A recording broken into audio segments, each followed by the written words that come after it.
Jangan lupa datang dan dukung tim pilihan kalian.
Gimana hari ini?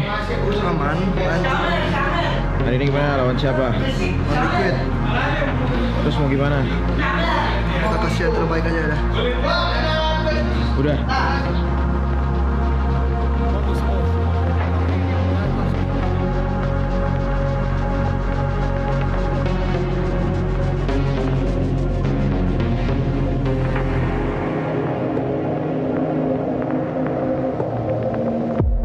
Kita kan harusnya biasa main bareng, ngepres. Masa kita sekarang bisa-bisa bikin mistake terus? Gimana kita mau juara kalau kita bikin mistake terus? Strategi dari kita, para coach dengerin baik-baik dong. Mungkin menurut gua kalau lagi masa-masa turnamen tuh pasti cukup berat lah. Karena kita semua harus all in lah istilahnya. Karena semua tim tuh ya ada di MPL sangat-sangatlah kuat lah. Semua orang nggak ada yang mau kalah.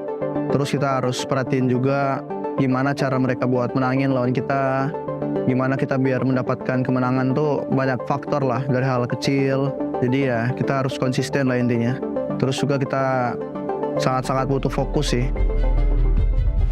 Biasanya gue di jam-jam akhir pertandingan itu gue udah capek banget. Tapi fokus gue nggak boleh turun. Di momen-momen itu gue baru sadar ternyata sepenting itu setup yang udah teruji. Biasanya kalau latihan kita habisin 8 sampai 10 jam sehari. Kalau latihannya udah segitu lama, biasanya device-nya nggak bisa ngimbangin. Kalau delay sedikit aja kita udah pasti bete semua dan bisa kacau gameplay kita. Jadi kalau misalnya device-nya tidak bisa mendukung performa anak-anak, di situ biasanya kita kalah, guys. Jadi oleh karena itu, kita cuma memakai device yang sudah dites dan direkomendasikan oleh MPL dan Muntun. Nah, kalau di musim ini, kita pakai GT50 Pro.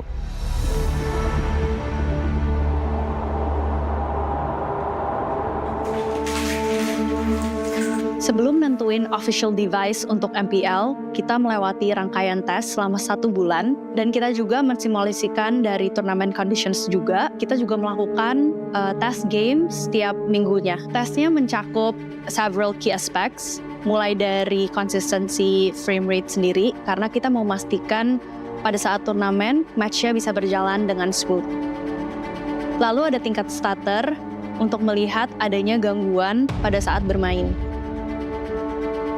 Lalu ada penggunaan CPU dan performa thermal untuk memantau kondisi device pada saat game yang sangat panjang. Dan stabilitas device secara keseluruhan saat digunakan terus-menerus. Kemampuan hardware dan software juga dievaluasi untuk memenuhi standar MPL. Salah satu hal yang paling penting sebelum players melakukan turnamen adalah ping test. Di mana ping test itu sendiri kita dilakukan sebanyak 2 fase. Di mana fase pertama itu adalah internal ping test yang dilakukan oleh aku dan timku, dan yang kedua adalah ping test bersama dengan players. Di MPL itu sendiri ada regular season dengan BO3 yang makan waktu 1,5 sampai 2 jam, dan juga pada saat playoff ada BO5 dan BO7. BO5 itu biasa 4 jam, dan BO7 itu 5 sampai 6 jam. Durasi ini sebenarnya sangat dekat dengan kebiasaan sehari-hari pro player dan komunitas Mobile Legends saat bermain. Kami ingin memastikan yang dirasakan pro player bisa dirasakan oleh komunitas. Pada intinya di MPL stage adalah di mana handphone dites setinggi-tingginya, tetapi harus selalu dekat dengan komunitas pada saat main sehari-hari.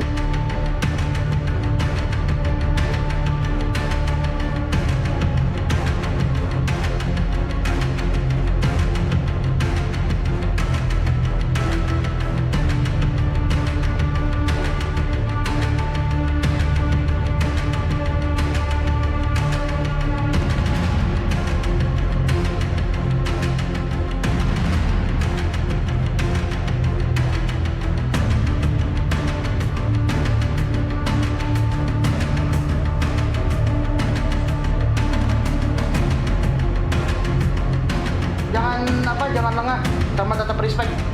Jangan kayak kasih itulah. Step by step, ya, kita hantam, oke? Yuk. Yuk. 1, 2, 3.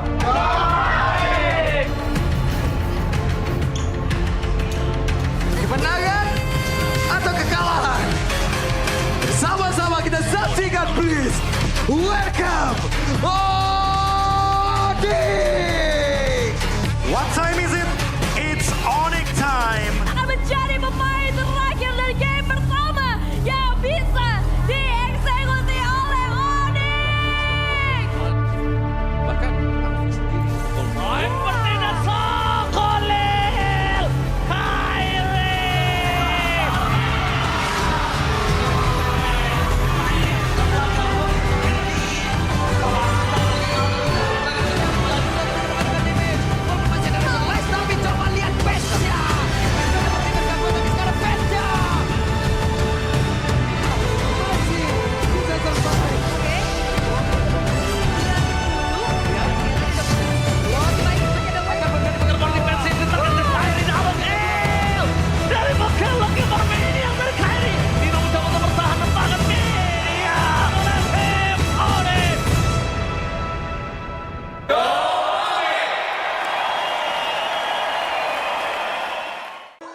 di tim yang paling susah itu nyatuin semua di tengah perubahan yang nggak ada habisnya. Kami bukan lemah, kami cuma belum searah.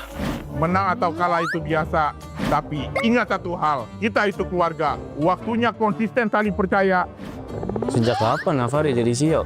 Hah? Lalu diam, Ming. Mending lihat ini. Yang ini murahnya beneran. Bantu kita naik level barengan.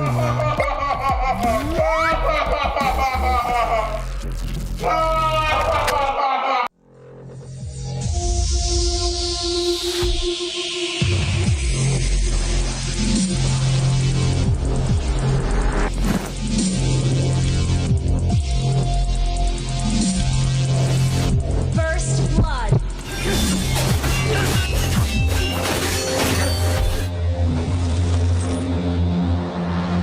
Be the next KINGFINIX. Claim your throne. We own this.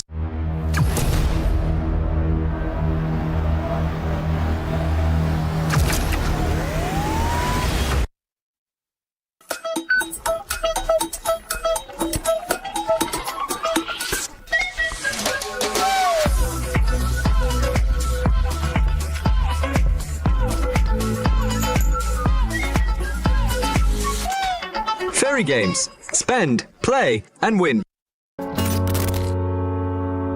Garnier Men. Keringat, minyak, dan kulit sensitif bikin jerawat susah dilawan. Lawan jerawat dengan nyaman bersama. Baru Garnier Men Acnova Gentle Gel Cleanser dengan salisilik dan sika. Lawan 99,9% bakteri penyebab jerawat. Teruji pada kulit sensitif. Nyaman di kulit. Optimal lawan jerawat. Garnier Men Acnova Gentle Gel Cleanser.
dan terus berlari, terus ke arah puncak tertinggi.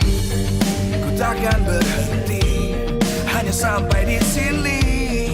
Kemenangan abadi menanti. You know we won't miss if we unite our focus. And if you haven't noticed, we all live. Nyalakan apimu, hadapi semua tantangan, hadang semua serangan, jatuh bukan halangan. Bakar semangatmu, janganlah engkau menyerah. Kita akan buat sejarah. We all this, we won't miss. We all this, we won't miss. Saatnya beraksi, jalani ambisi. Aku kan menyawakan hari ini. You know we won't miss if we unite our focus. And if you haven't noticed, we all live. Nyalakan apimu, hadapi semua tantangan, hadang semua serangan, jatuh bukan halangan. Bakar semangatmu, janganlah engkau menyerah. Kita akan buat sejarah. We all this, we won't miss. We all this, we won't miss. We all this.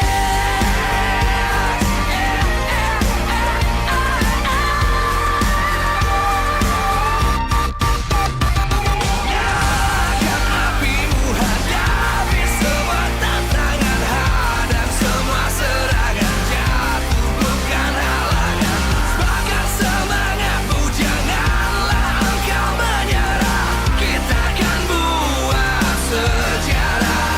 We all this.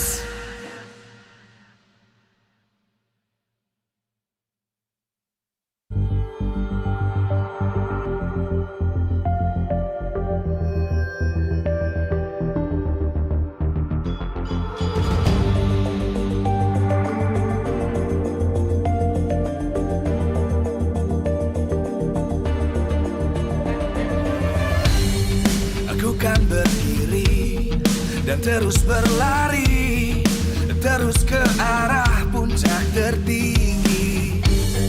Ku takkan berhenti, hanya sampai di sini.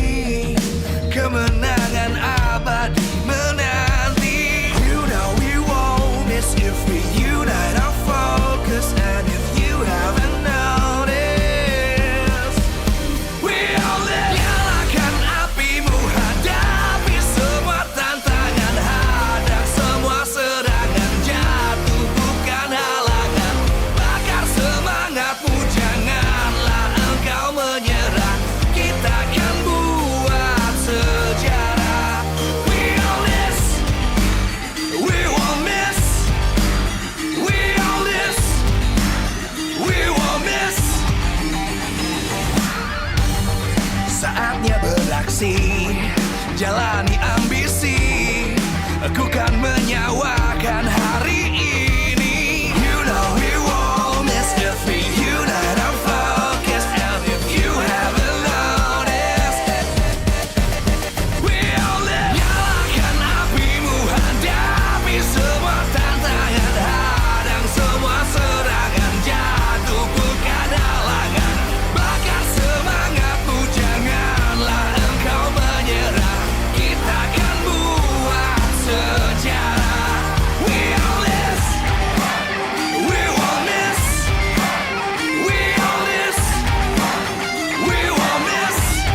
dan terus berlari, terus ke arah puncak tertinggi.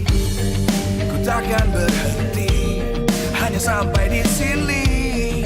Kemenangan abadi menanti. You know we won't miss if we unite our focus. And if you haven't noticed, we all live. Nyalakan apimu, hadapi semua tantangan, hadang semua serangan, jatuh bukan halangan.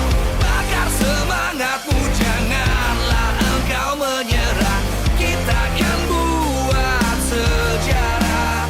We all this, we won't miss. We all this, we won't miss. Saatnya beraksi, jalani ambisi. Aku kan menyawakan hari ini. You know we won't miss if we unite our focus. And if you haven't noticed, we all live. Nyalakan apimu, hadapi semua tantangan, hadang semua serangan, jatuh bukan halangan. Bakar semangatmu, janganlah engkau menyerah. Kita akan buat sejarah. We all this, we won't miss. We all this, we won't miss. We all this.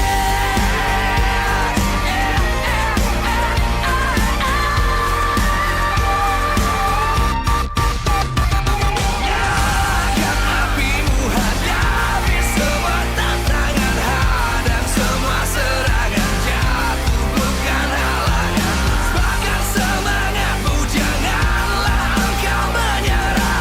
Kita akan buat sejarah. We all this.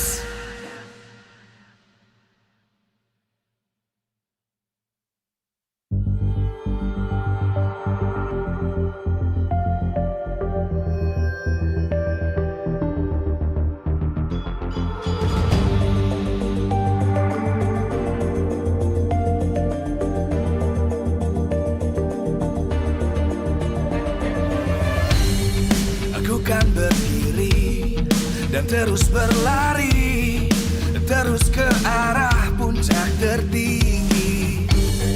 Ku takkan berhenti, hanya sampai di sini.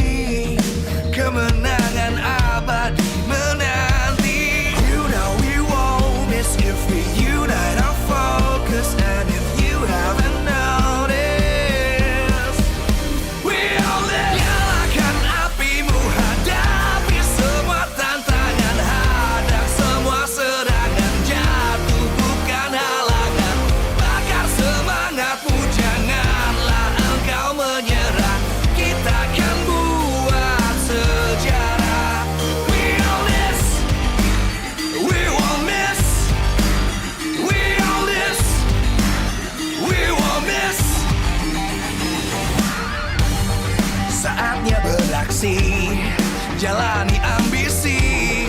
Aku kan menyawakan hari ini. You know we won't miss if we unite our focus. And if you haven't noticed, we all live. Nyalakan apimu, hadapi semua tantangan, hadang semua serangan, jatuh bukan halangan.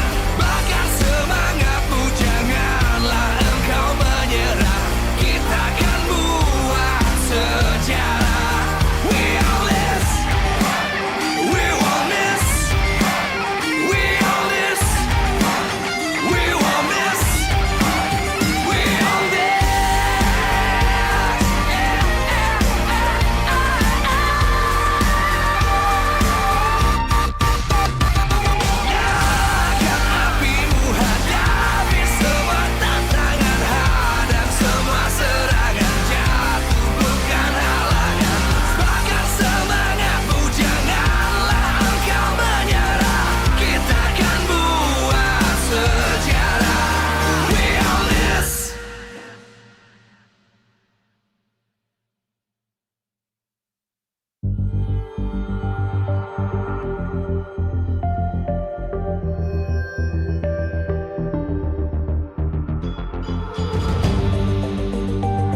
terus berlari, terus ke arah puncak tertinggi.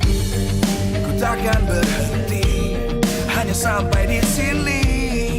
Kemenangan abadi menanti. You know we won't miss if we unite our focus. And if you haven't noticed, we all live. Nyalakan apimu, hadapi semua tantangan, hadang semua serangan, jatuh bukan halangan. Bakar semangatmu, janganlah engkau menyerah. Kita akan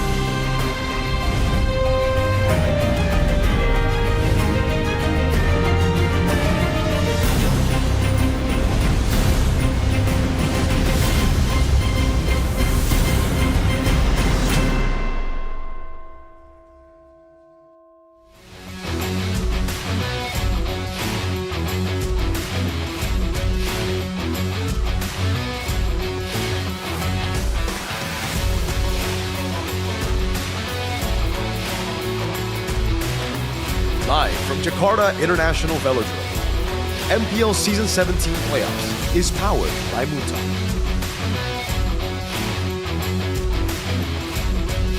Supported by Esports Federation of Indonesia. Presented by official gaming phone, Infinix. Official e-wallet, GoPay. Official gaming chair, Toda. Official rewards partner, Berry Games. We own this.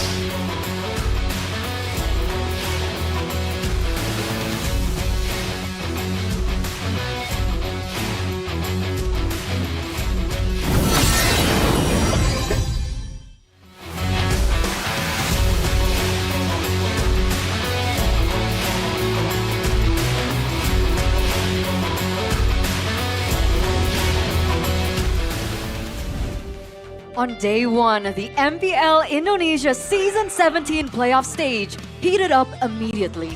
Geek faced Dewa in the opening match, with Geek emerging victorious while Dewa's journey came to an end. The second match featured Evos against Bigetron by Vitality, and unfortunately for Evos, their playoff run was cut short as they were eliminated early. As day two began, the upper bracket proved to be no guarantee of a smooth path to the championship.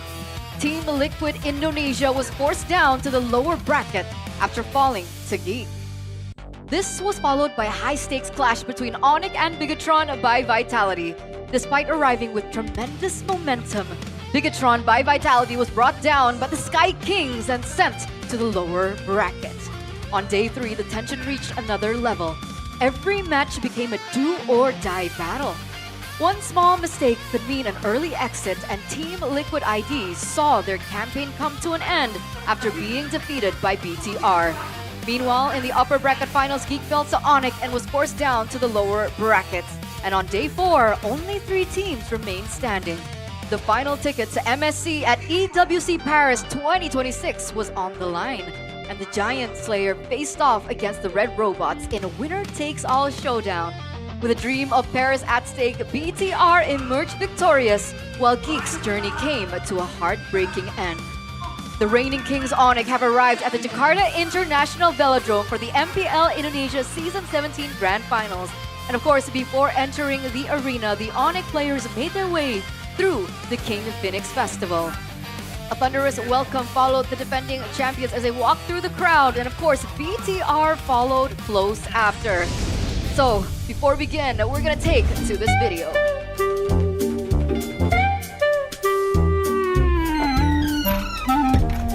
Be, akhirnya ada tim baru nih Be di playoff Be. Mana kan BTR jago nih di Rexes kan. Mantap, bantai-bantai ini. Bantai-bantai. bantai-bantai. Bahaya, ada keramat. Kenapa? Lu juga, lagian masih pagi udah ngimpi aja lu. Bukan ngimpi.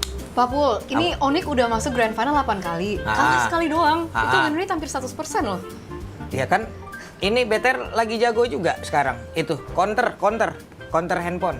Apa? Bukan counter ONIC. Counter PH. Iya. Mimpi BTR. aja terus. Apa? Maksudnya kan kita kemarin bilangnya BTR tuh kryptonite-nya ONIC. Dia pas playoff kalah juga. Ya. Sama aja endingnya. Moreno 22 kill. 22 kill. 22 kill. Nih, gua kasih fakta ya, biar nggak alergi fakta. Nih, top 1. Oh, Kairi, San, Skelra. Tambah lagi, Lutpiki Boy. Top 1 juga timnya di regular season. Terus apapun yang lu bilang nih, gua counter. Masih nggak percaya kah? Counter. BTR juara. BTR. Nah makanya maksud gue tuh at the end of the day tuh kill tuh nggak begitu penting. Karena kalau kita lagi ngomongin ONIC, itu makronya tuh number 1. Jadi menurut gue endingnya akan sama aja sih.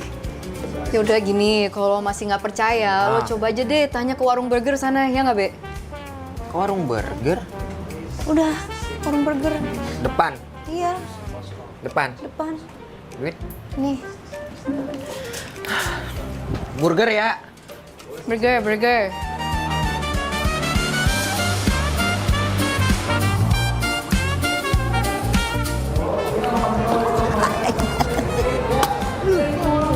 Aima, kena nggak tuh ya? Aida, mana kena security lagi.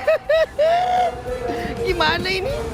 Ya Allah, selamat gue dah. Gue kabur ya kali gue. Pak. Siap. Pak. Ini kan final nih, MPL, MPL ID S17. BTR menang nggak lawan ONIC? Bentar. BTR menang nggak lawan ONIC? Bentar. Ini apaan sih Pak? Bentar. Ini BTR menang nggak lawan ONIC? BTR kan? Iya, sebentar. Ini bukan main singkatan. Pak, ini security-nya aneh nih. Nggak siap tugas itu. Pergi aja gue pergi.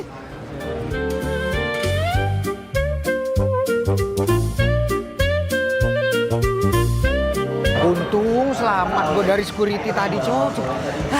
Kenapa ya? Kenapa setiap orang tidak percaya kalau BTR hari ini bisa menang dan langsung melengsarkan Liga Tani yang udah bikin semua orang pasrah ini? Gimana ini? Ini ngikut gue aja kali ya.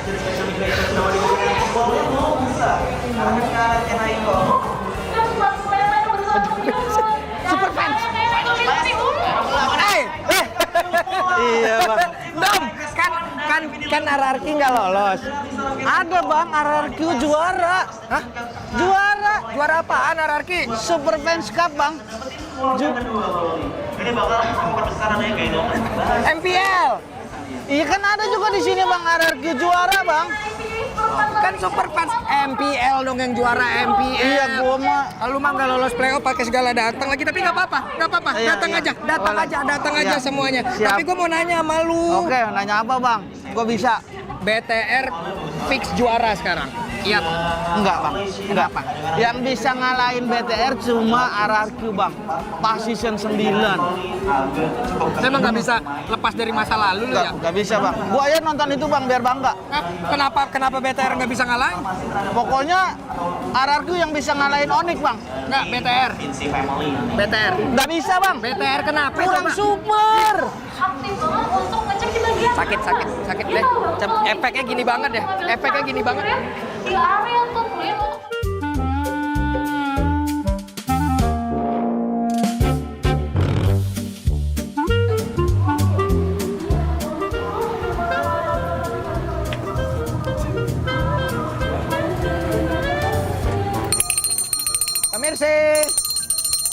Pemirsa.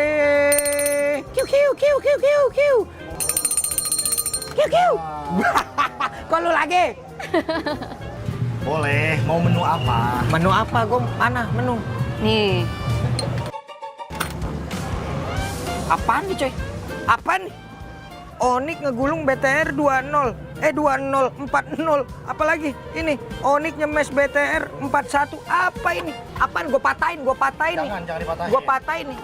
Nggak ada ini menu yang BTR juara MPL ID season 17, burger apa kek semuanya gitu. Itu nanti jadi menu viral kalau kejadian.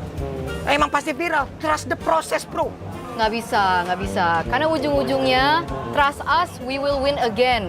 Enggak. Untuk MPL ID season 17 BTR win. Trust the process, koet cair. Ah capek gue nanya-nanya sama lu pada dah. Mending nih ya, panelis gue kasih kerjaan aja lah. Jadi panelis, kerja lu sekarang, gawe lu ya. Let's go.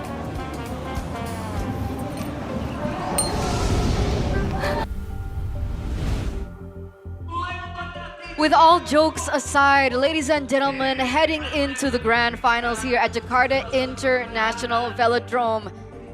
Will today mark the end of ONIC's reign, and will it become the moment the Red Robots rise to etch a new chapter in MPL ID Season 17 history?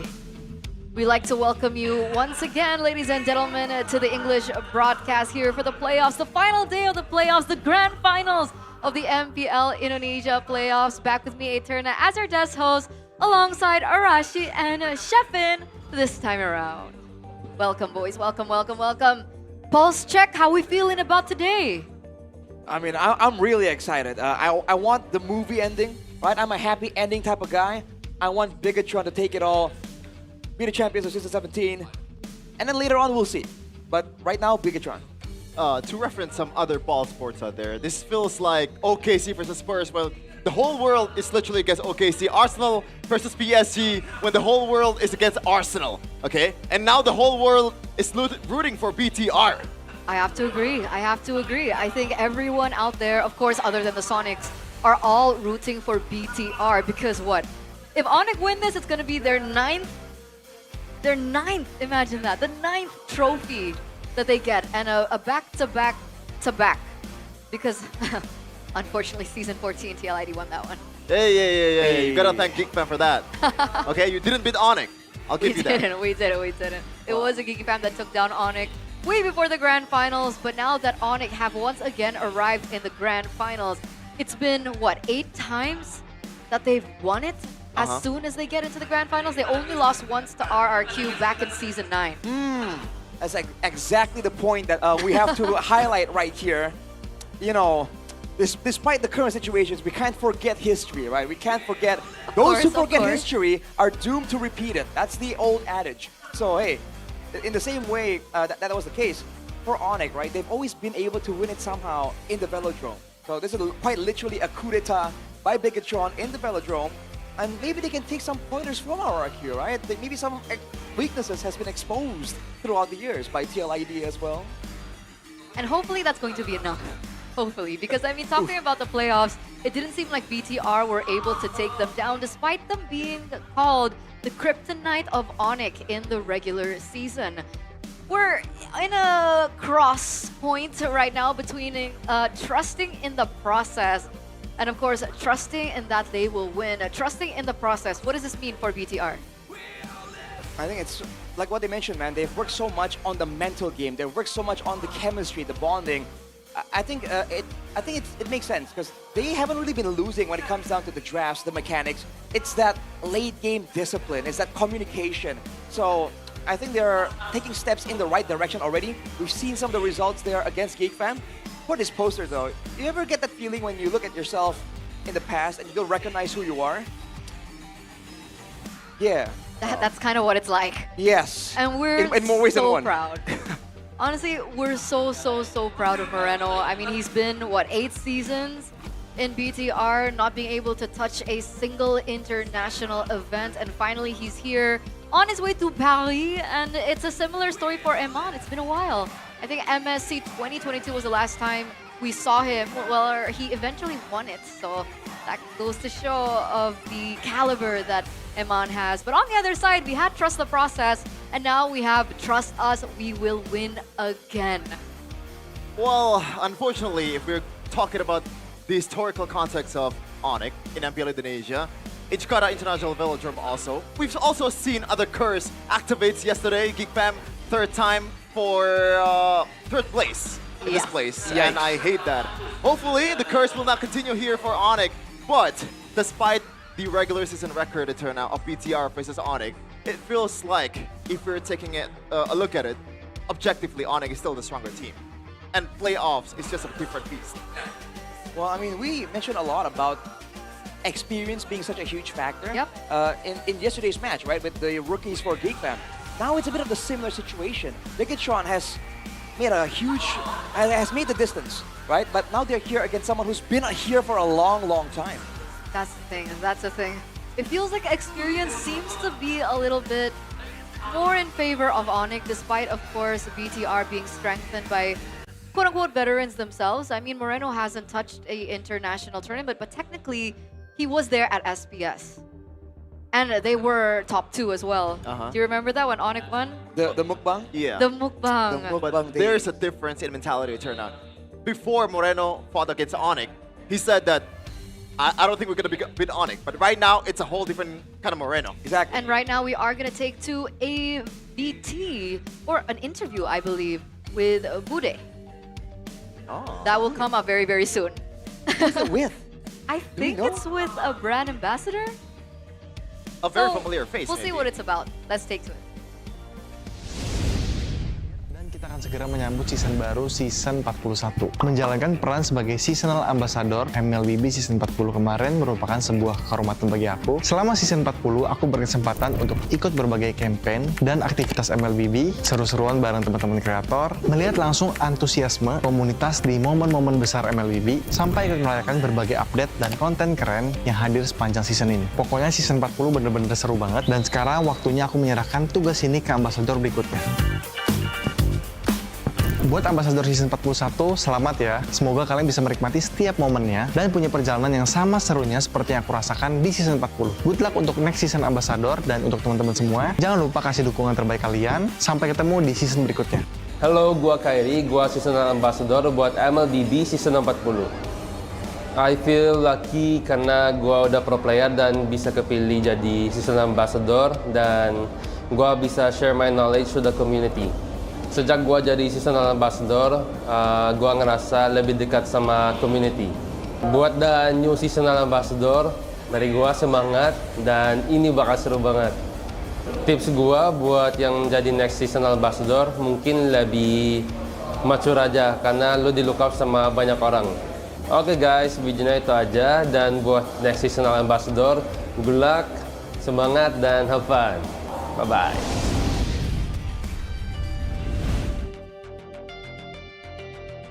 Mobile Legends menjadi tempat di mana kita berkumpul, namun seasonal ambassador selanjutnya.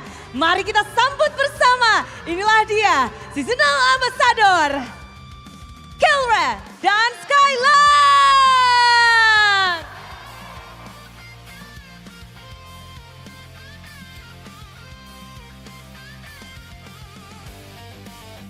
Penyerahan telah dilakukan langsung, dan surprise, dua gold laner legenda dan gold lane standar pun hadir di sini. Congratulations untuk Skylar dan juga Kelra.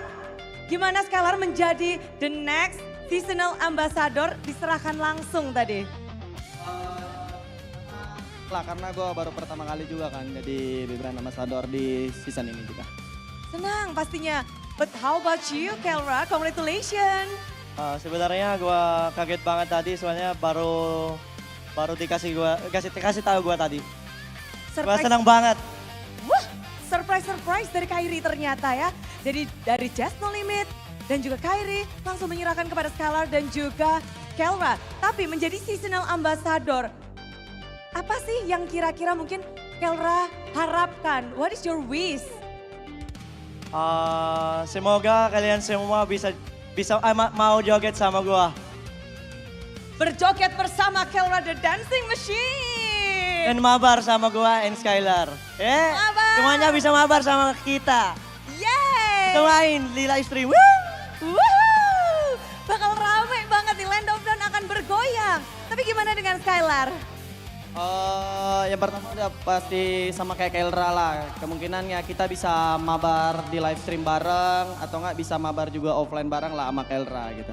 Oke, rame-rame bareng deh. Semuanya akan berteman atau jadi lawan nih?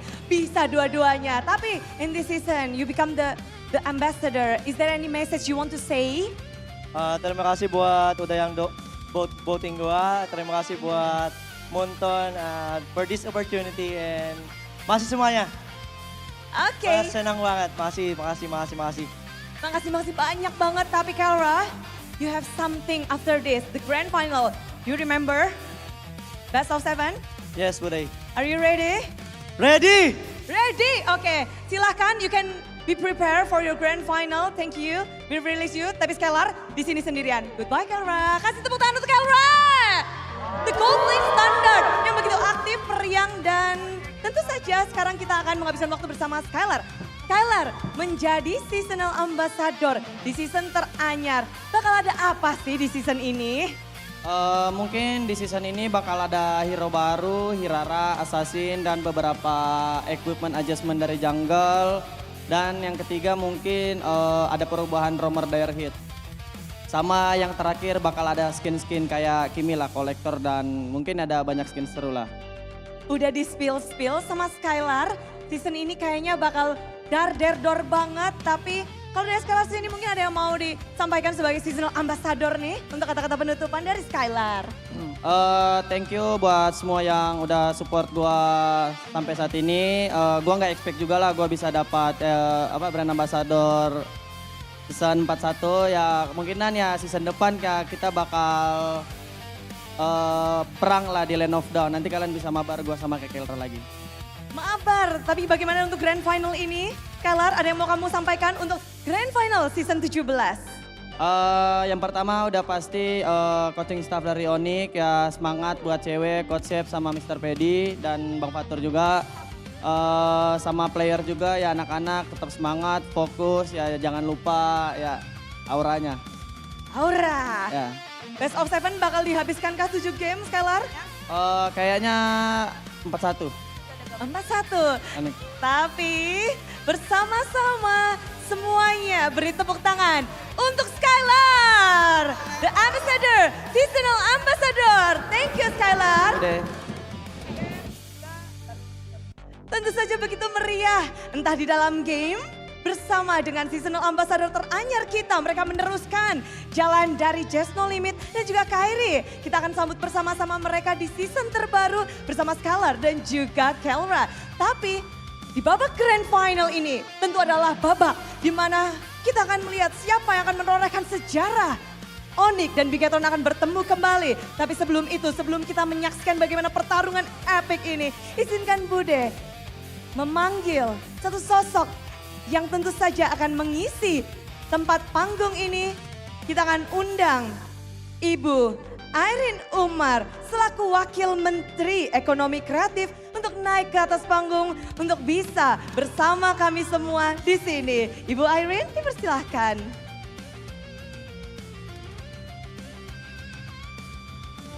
Selamat pagi semuanya. Inilah semangat dari esports spirits, bukan hanya yang ada di sini di Velodrome, tapi juga saya tahu ada banyak sekali yang lagi nonton di luar sana untuk mensupport tim kita dalam season 17 kali ini. Hari ini ada beberapa hal yang mau saya katakan. Nama saya Airin by the way. Pertama adalah selamat kepada teman-teman yang sekarang lagi berjuang berlatih untuk menuju ke ASEAN Games yang akan dilakukan minggu depan ya Bu ya, di Singapura, dan hopefully bisa lolos dan bisa sampai ke Jepang. Dan lalu teman-teman pasti ngelihat jaket saya ini jaket apa sih, dan banyak banget teman-teman yang sudah memakai. Sebelumnya sudah ada kolaborasi bersama dengan Mobile Legends, di mana Mobile Legends selalu menjadi creative playground untuk teman-teman para pejuang ekonomi kreatif. Ada 6 IPs yang ada di jaket saya, ada Cerita Sole, ada Bimala, ada Halo Miu, ada Kuga, ada Starla, dan juga ada Hai Dudu. Namun beberapa waktu yang lalu baru saja diumumkan ada juga kolaborasi bernama satu IP yang namanya adalah Suga. Mari kita nyambut, Hai Suga. Suga merupakan ikon resmi dari MPL Indonesia. Dari sini. Nah, itulah Suga, dan hari ini juga kita semua berada di sini untuk Grand Finals. Kenapa? Karena di Esports World Championship ada 2 tim dari Indonesia yang akan mewakili Indonesia, dan hari ini mereka berkompet di dalam stage ini. Untuk itu kita juga ingin melakukan penyerahan jaket jaket timnas kepada teman-teman yang akan bertanding di Esports World Championship di tahun ini. Siapakah mereka? Langsung saja perwakilan dari Bigetron by Vitality dan juga tim ONIC. Mereka akan secara simbolik diserahkan jaket yang begitu keren kolaborasi dari Indonesia. Banyak sekali tentunya harapan besar bahwa ini akan menjadi simbol persatuan, simbol untuk perjuangan mereka nantinya di IWC Paris. Dan ini bukan saja hanya dengan Suga tapi juga dengan Todak yang representatif sudah dari sini. Terima kasih banget kepada Mobile Legends Indonesia dan terima kasih juga to you guys. All the best. Let's win this ya. Thank you. Itulah dia penyerahan yang begitu simbolik dan kita juga tahu doa harapan. Langsung saja sesaat lagi kita akan saksikan perjuangan mereka untuk merebut the new KINGFINIX untuk MPL Indonesia Season 17.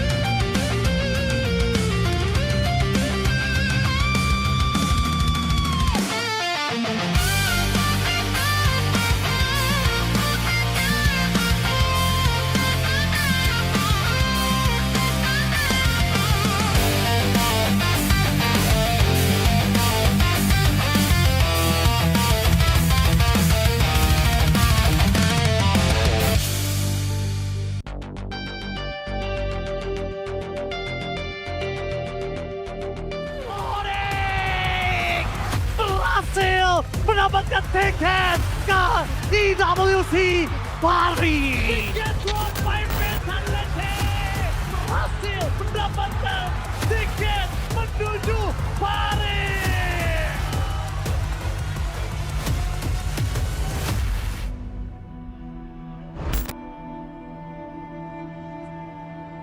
Tebak, kira-kira siapa yang bakal juara MPL kali ini? Serius lo nanya begitu? Siapa tahu ada kejutan. Bentar. Jawaban itu sama kayak sebelumnya. Lu lihat dari hasil, dari konsistensi. Kita semua tahu lah hasilnya kemana. Liga Tani. Yang bikin capek itu bukan MPL-nya. Internasional yang bikin capek.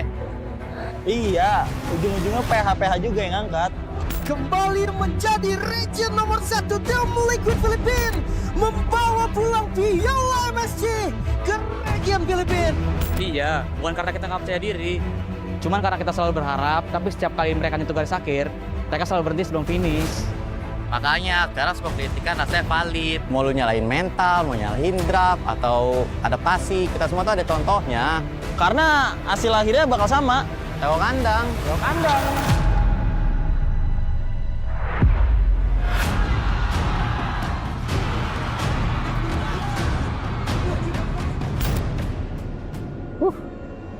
Bentar lagi kita udah ke Paris loh. Betul, Paris. IWC. Yoi. Panggungnya lebih gede, tekanannya lebih gede. Ya tapi motivasinya juga nih buat tim yang wakilin.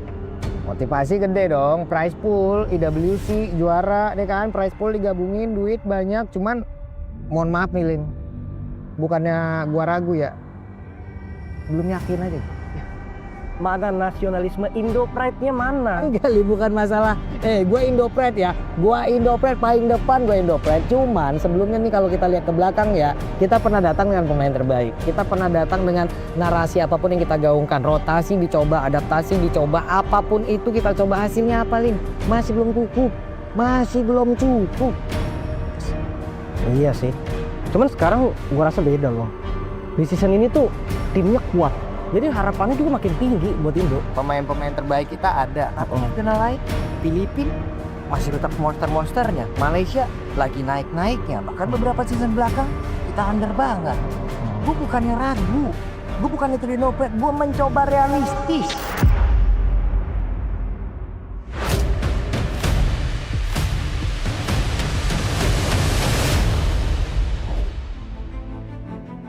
Lucu ya? Kita bilang Liga Tani, kita bilang belum siap go internasional. kita bilang cuman berani kandang. Kalau menang, kita senang. Kalau kalah, kita marah-marah. Kalau emang nggak peduli, ngapain masih nonton?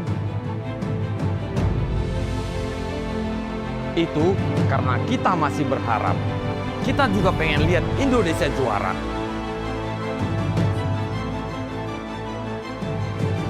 Dan ketika mereka berangkat ke MSC X EWC, kita dukung lagi.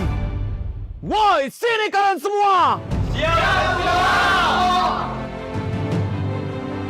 Masih percaya nggak kita juara? Percaya! Siap nggak dukung mereka? Ayo kita buktikan! Rio!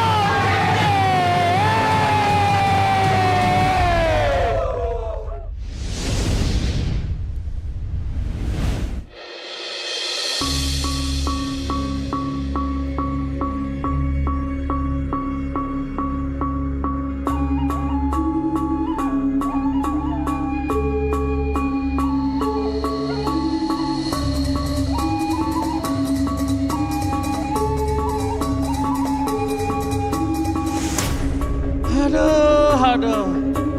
Kenapa gue harus narasi-narasi kayak gini lagi? Ekspektasi yang tinggi, tapi kemungkinan bisa kandas lagi. Kali. Tapi ya mau gimana lagi? Tiap musim, mimpi kita tuh semua sama. Pengen kan juara internasional lagi? Ya juara. Pengen nggak dapat title dunia lagi? Pengen banget. Lihat tuh harapannya semua. Tapi kita ternyata cuma jago kandang. Tapi semoga untuk kali ini berbeda. Semoga berbeda dari yang lain. KINFINIX.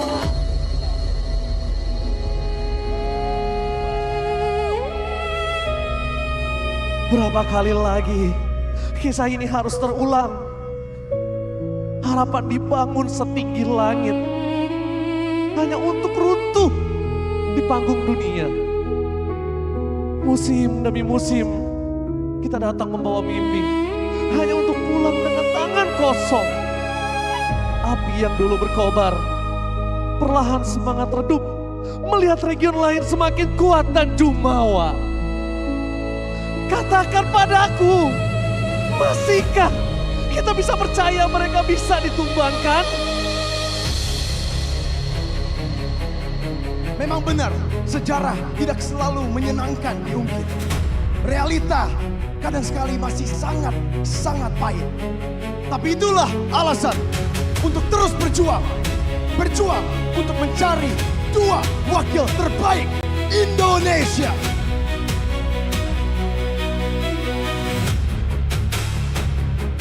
Di balik riuh, keraguan, gelombang dukungan masih ada. Membawa ambisi, harapan, dan mimpi yang belum selesai. Para superfans yang setia menemani langkah kita dan mereka di pentas dunia. MSC EWC. Kita datang untuk membuktikan bahwa dominasi bukanlah takdir. Karena setiap dinasti akan runtuh. Bukan karena ada yang lebih kuat, tapi karena si pemberani tak berhenti menantang tirani. Dan setiap kisah besar dimulai dari satu keyakinan yang mustahil bisa menjadi nyata. This is MPL Indonesia. Sudah 3 MSC berlalu, terakhir kita duduk di puncak dunia. Setiap upaya selalu patah untuk kembali ke singgasana. Walau sejauh ini belum bisa kembali berjaya, namun kita terus berusaha, mencoba sampai akhirnya kita kembali di sana. Tim lain semakin kuat, namun kita juga. Pada saatnya kita akan buktikan era kita kembali seperti semestinya.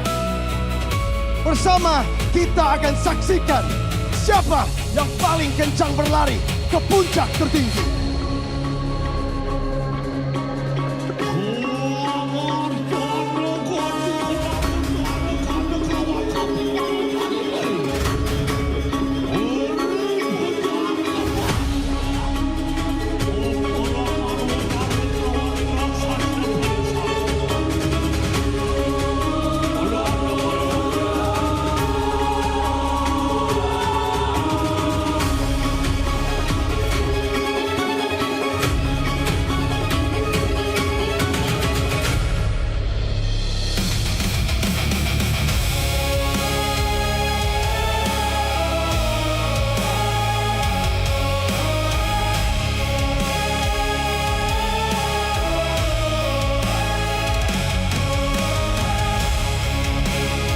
Perjuangan kita tak berhenti di sini. Dukungan dari semua penjuru. Kemenangan abadi menanti. Mari kita sambut kedua grand finalist kita, ONIC and Bigetron by Vitality.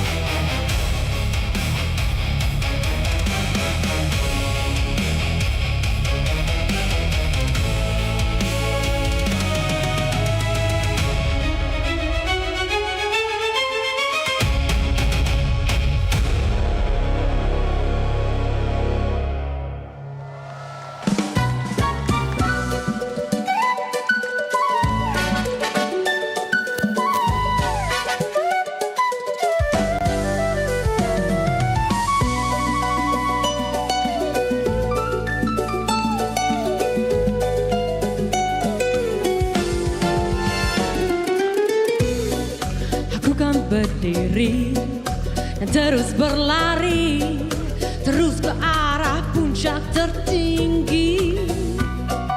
Ku takkan berhenti, hanya sampai di sini. Kemenangan abadi menanti. You know we won't miss it, but you not our focus, and if you haven't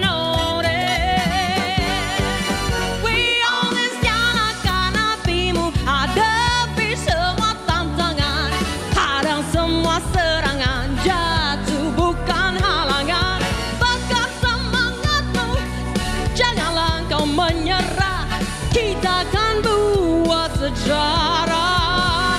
We own that. We won't miss. We own that. We won't miss.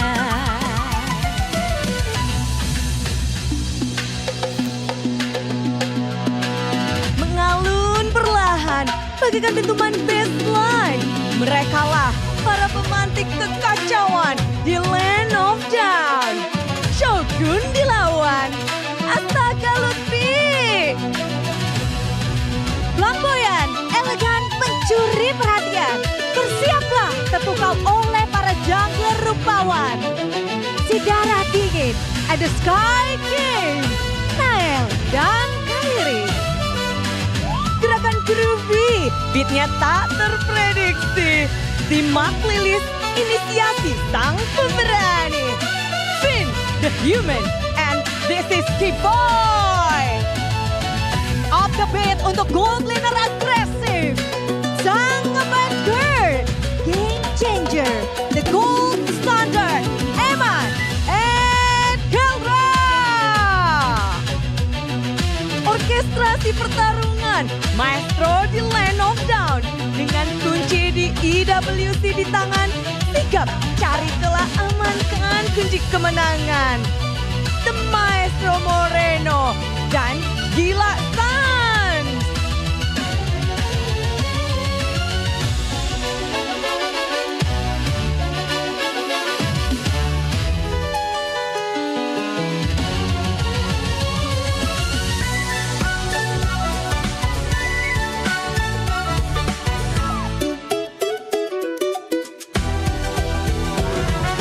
You know we won't mess up with you, not our focus, and if you haven't noticed,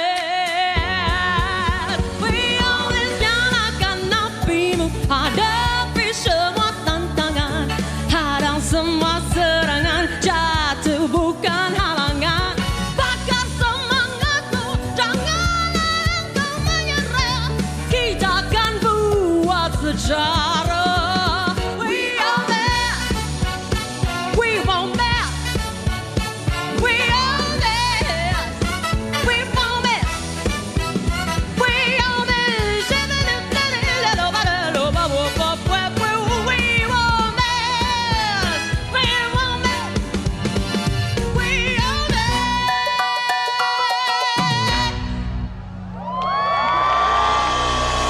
Tapi perjuangan mereka tak akan lengkap tanpa sang juru taktik. Dengan lembar-lembar catatan pelajaran dari kegagalan. Kini mereka sudah siapkan skema untuk kemenangan.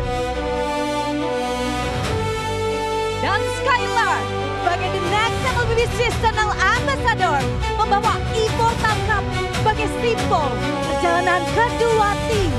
Di setiap kejayaan ada pengorbanan. Kemenangan harus direbut, mimpi harus dieksekusi. Dan kita semua hadir di sini menjadi saksi dan support sistem terdepan untuk kedua tim.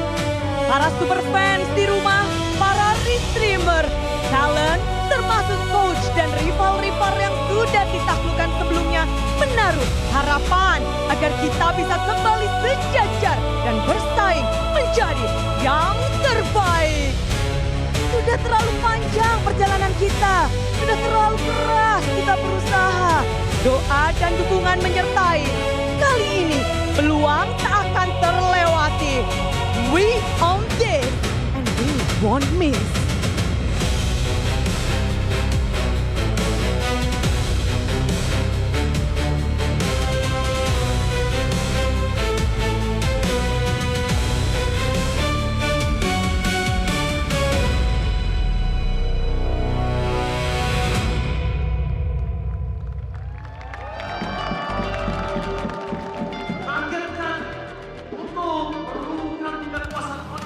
Will this be the moment that BTR finally rise to the occasion and finally claim what is theirs? From the beginning of their journey here in MPL, they have yet to lift that trophy. And I'm wondering, could this be the time, the place, despite this venue seeming to always be yellow? Man, that's been the case time and time again. And it's funny how the storyline has been so stagnant, right? You keep knocking them up, you keep lighting them up, and ONIC keeps knocking them down every time it gets to the grand finals. Yeah, but it's been a while too since BTR made it to the grand final, so it carries a certain burden and also motivation, right, for Reno and crew, because this is finally the time they finally got the chance to prove their worth, their talent here in Jakarta International Velodrome after multiple heartbreaks for the Bigetroopers. But one thing's for sure, everyone is coming to the arena. Ladies and gentlemen, that is live footage of the KINGFINIX Festival as the Sonics and Bigetroopers all show their support for their respective team. Even in the venue here, it's actually a full house. Oh yeah, man. You want to feel the atmosphere? Whether you're indoors or outdoors, it doesn't matter, dude.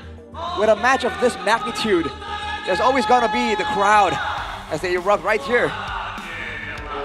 I mean, I'm not expecting less here, especially in Jakarta International Velodrome. We've seen it for 2 times before this, and I believe after the ticket got sold, the grand finals was like selling like hotcakes in like 2 hours. I was wondering where the hell did the ticket went? Well, I guess it went to all these people in the building right now. I think some people might still be caught in traffic, right? It is an interesting time right now. But look at that once again, W Sonics. That is a huge banner that they brought here to support ONIC. So despite that whole narrative of us talking about earlier about how everyone else seems to want the, well, BTR to win, the Sonics, they've come here with full force and they're not going to go down without a fight. I mean, there's one thing you can say about the Sonics. They're persistent, man. They will stick around all the way, and they have some really, I mean, you can say stubborn belief in their team, and that's a good thing. Looking at the stats right here, they're definitely ahead when it comes to data. But again, Bigetron has had up and downs throughout the season. If they are in form, if they play the way they are playing against GeekFam, and they can limit the mistakes to a minimum, they have a really good shot here. Oh, very good shot, especially with the momentum that they have. Moreno being, for me, the clear-cut, the best performer out of everyone this season, or at least in this playoff specifically. But I want to contest some of the things that you said, Arashi. Stubborn belief? I don't think they're stubborn at all. The evidence is there. Sonic has been winning for multiple times. I don't think they need more convincing to believe their own team. Well, they are, okay, fine.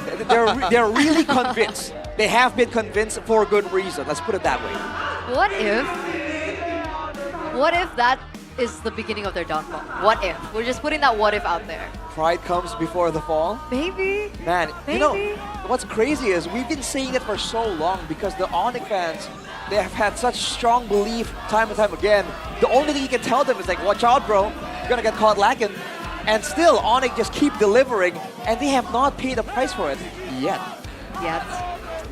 So they failed last season, the season before that, but it might, what if that whole narrative gets shut down by BTR? No. What do you mean? Which That narrative? the whole narrative that it's a Liga Tani. Farmers League. Even if BTR win this one, I think it's still Liga Tani at the end of the day, looking at the track record, but obviously we're looking to stop that here. BTR definitely does not want the tyranny to continue, and in terms of talent, they are, I don't think there's any excuse for them to not finish second in the regular season, but it doesn't matter at all, right? Dionel coming in into the season actually said that the objective is obviously not the regular season. We know that we are very strong in the regular season. We're looking to change it in the postseason.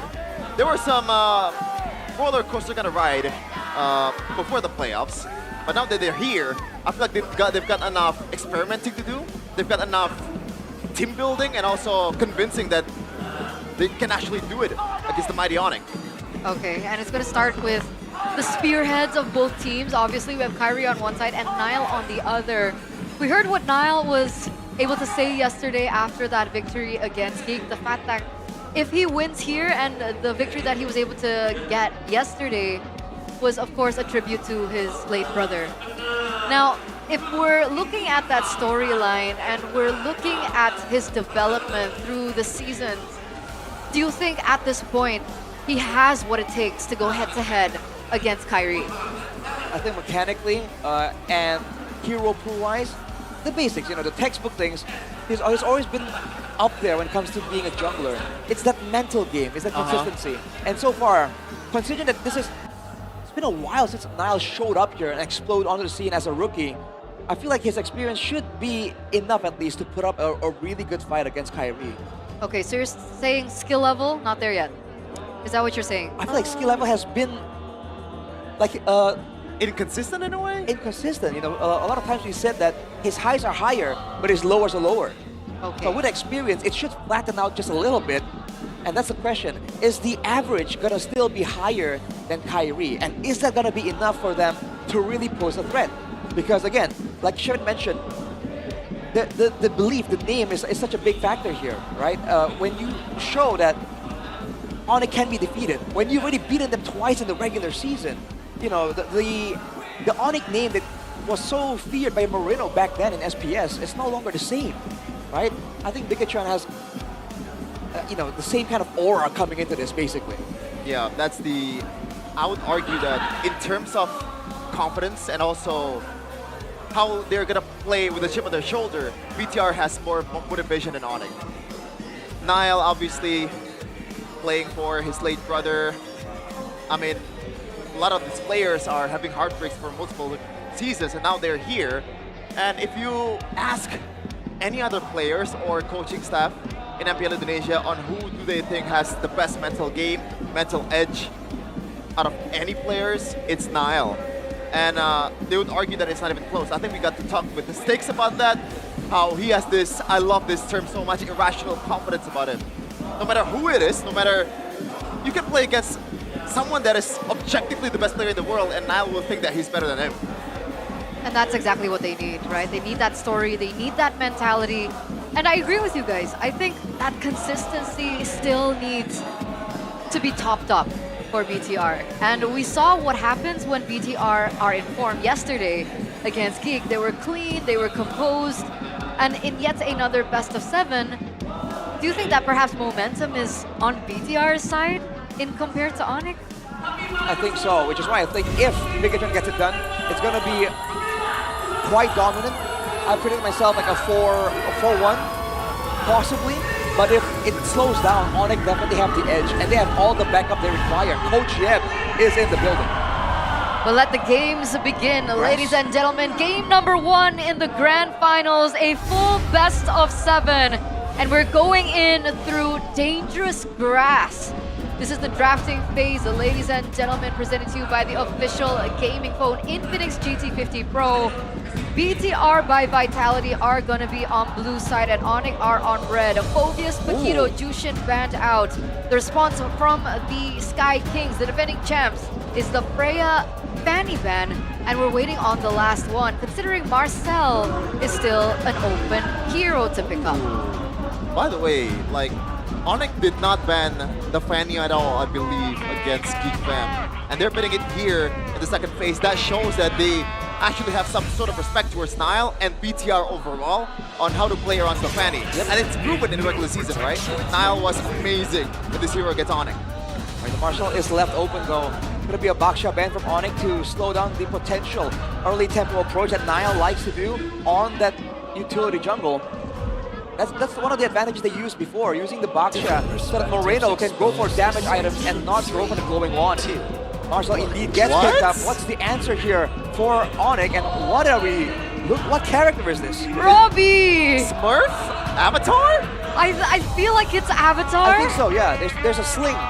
Oh my lord, Robbie. Every single time he comes into the MPL arena, he graces us with his presence. But same, he was in blue earlier. We do see a blue hero up on screen as well. Marcel gonna be secured in by BTR Vitality. What is the response from the Sky Kings? Well, generally you want to pick the Claude here. Looking at earlier or yesterday's match, and it is going to be the Claude, the Khalid, following through. Interesting, and going by the track record of Arashi, Keyboard has been more than amazing on this hero. Whether it's used aggressively or for appeal, which doesn't really make sense if you're a Khalid too, he can do it all. And it's also a good matchup against Marcel. If they meet each other in the Land of Dawn, that Marcel's in for a beating, so Finn needs to be very careful. And now for Bigetron, there is this question on whether or not they have enough wave clear. But hey, that's Nevin and Airpang definitely supporting Bigetron. Girl, go to work, right? What is this? Why is she dating? Isn't she supposed to be casting? I guess she's not on duty. All right, well, Arlet Fredrin, a known combo already, not foreign to ONIC. I think crowd control is something that ONIC will definitely require here because Bigetron has a lot of it stacked up already. Yeah. Okay, so you can only play utility here for Kyrie, I think. The standard way is probably picking something that has a bit of range in the mid lane and maybe exhausts Moreno's hero pool in the second banning phase. Eve comes into mind, and Moreno has been playing amazing too on the Eve, so it's also a deny pick to the Maestro. Right, it's a Suyo though. Good neutral objective. Control with the Soul Sever. Good execute potential on the Fredrin. If Nile wants to play on low HP for extra damage. Looking very aggressive right here, but again, AoE crowd control-wise, Bigetron has an overwhelming advantage. ONIC might want to change that, but they go for the Harriet ban because they already have the Claude. Might be Moskov next for the ban towards Eman, and it's been amazing on that hero. This is already strong enough front three to work with if you are BTR, so you have overwhelming advantage in terms of objective game, and if you compare it with, pair it with a Moskov, that would be amazing for BTR, especially with that Bargain Hunter. Eman has been abusing that to the maximum potential. Now, whenever Uranus type of deal might show up, Sustain can be a great option here if they want to play tempo and pressure in the early game. Valentina ban for Vitality here. Denying a signature pick from Sans technically with the final slash, with the golden hour available. You do not want to leave Gila Sans up to his own creative devices. Now, I'm wondering, coming to the second phase with the Harris already banned out, we do see the Suyo for ONIC. Do you think the Eve instead might be prioritized as a ban in order for the Suyo to have a better time in the early game? Possibly. Not a bad idea at all, man. The Eve, again, brings crowd control, brings slows and poke damage. It's one of those versatile heroes, which is exactly why it's been favored so much, especially against Tushin. And now with the Gourd ban coming in, with all the crowd control, burst damage becomes a concern for ONIC. Taking that away in the form of the Gourd will be great. Options left include the Sutyan, by the way, which again brings in a lot of crowd control. Could work for either team. Yeah, I like it better for BTR though. Just for Shogun to abuse that Vengeance stack. Right. Pigeon procs all the way. And playing Zetian into Arlen is not a fun time. Yeah. No. But I'm surprised with the Gord ban though, because if you look at it, Eve and also Gord is right around in the same area. You have range, you have some kind of like burst damage. If the Gord definitely excels on that. So I wonder, is this a setup towards another hero that Sans has, maybe not Sans, Lupi on the table, Lupi half on the table, like a Terizla maybe. Terizla can work, but I really don't like how immobile the Terizla is. So Lapu is a signature pick. I think it works fine here, right? They can dive into back, potentially to the backline member that looks like they're gonna be Moreno. It just seems like both teams are trying to flex each other's mid laner hero pool, but they haven't picked a mid laner. And now Sans has shown his cards first. It's gonna be a Lilia. Yeah, one of his signature heroes from back in the day. I remember how aggressive he was. Used it already here in the playoffs, and it was a menace. It was a menace for sure. The clear though. Exactly. Khalid, Suyo, Lilia, Khalid. Man.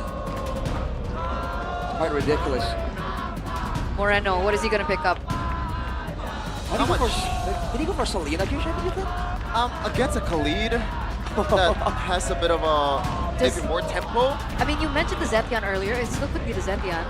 I think Zetian would make very much more sense here. And also Moscow for Iman. That was good, I think. Oh, it's a Barca. Barca! Oh! reporting for duty. Oh, really?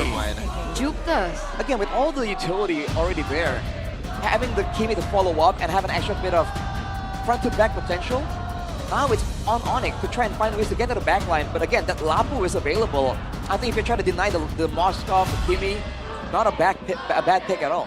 Yeah. What if they go Yuzong? Does Yeah, Yuzong lose it's against either Arlen? of those two, I think. Yeah. Especially if you're thinking about the Arlen matchup, Exactly. Yuzhong fares better on that one.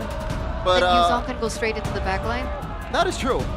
I don't know why, but I feel like BTR has not left the Geek match.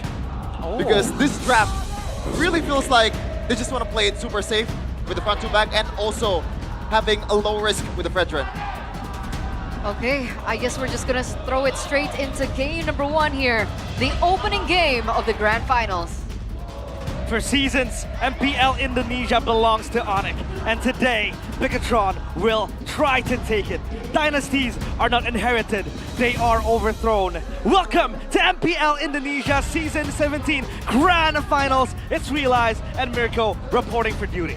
It's a blast, you know? Very unexpected grand finals here according to most people, but I knew deep down in my heart that this was going to be the grand finals. And now that we're here today, we have to remember it is game 1 out of a possible 7-game series. I asked Keyboy just earlier in the opening what his prediction would be for this match. He said 4-3. So even he's expecting a tough matchup, despite, again, I think most people thinking that ONIC just have it in the bag. Well, Mirko, if we do open the history books, the last Grand Finals being played in the Velodrome in ONIC's Kingdom was that 4-3 Grand Finals against RRQs. Ooh. Maybe, just maybe that could be the case. But let's see if Bigetron by Vitality has what it takes. They have ticked the first box of returning to the international stage. And now they will try to win their maiden MPL ID trophy. It just seems like when we're in the Velodrome, there's something in these walls, man. There's something written in these walls. And so far, it's always been ONIC. What does that say? I don't know. ONIC? ONIC, perhaps. But season 13, season 15, the 2 times we've had it here, there's only been 1 champion. Velodrome only knows 1 name. Only 1 name. Can it finally be tarnished? Can it finally be taken down by the coup of the Red Robots? The Red Robots banging on the doorsteps and possibly the walls of the Velodrome. We did see that tifo up there by the Sonics. Velodrome, our home. Whoa. So let's see if the home gets taken down by Bigetron by Vitality. This is game 1 of ONIC against Bigetron by Vitality. We're getting into the game. It seems we're getting in a bit late. There's already a significant advantage that we're seeing. Let's see. In the lane against Shogun. And we're finally in it. There you have it. Is there anything crazy? I don't think, but there's a significant gold lead on the side of ONIC. 300. Yeah, that was quick. And 7 seconds into the turtle already. Nile hits level 4, especially with the Kimmy up top, helping shove the wave for the Arlet. Because the Uranus really want to win out the objective fight. That Uranus will be very best to deal with. Frozen moment. Oh, big bonk already on Keyboy. Sounds of the Glooms. Kyrie waiting in the bush right now to jump on Shogun. Mobilization and also the final slash on Lutpi. He's going to be taken very low. Traction pulls and jumping forward, but Lutpi stays alive with a consecration.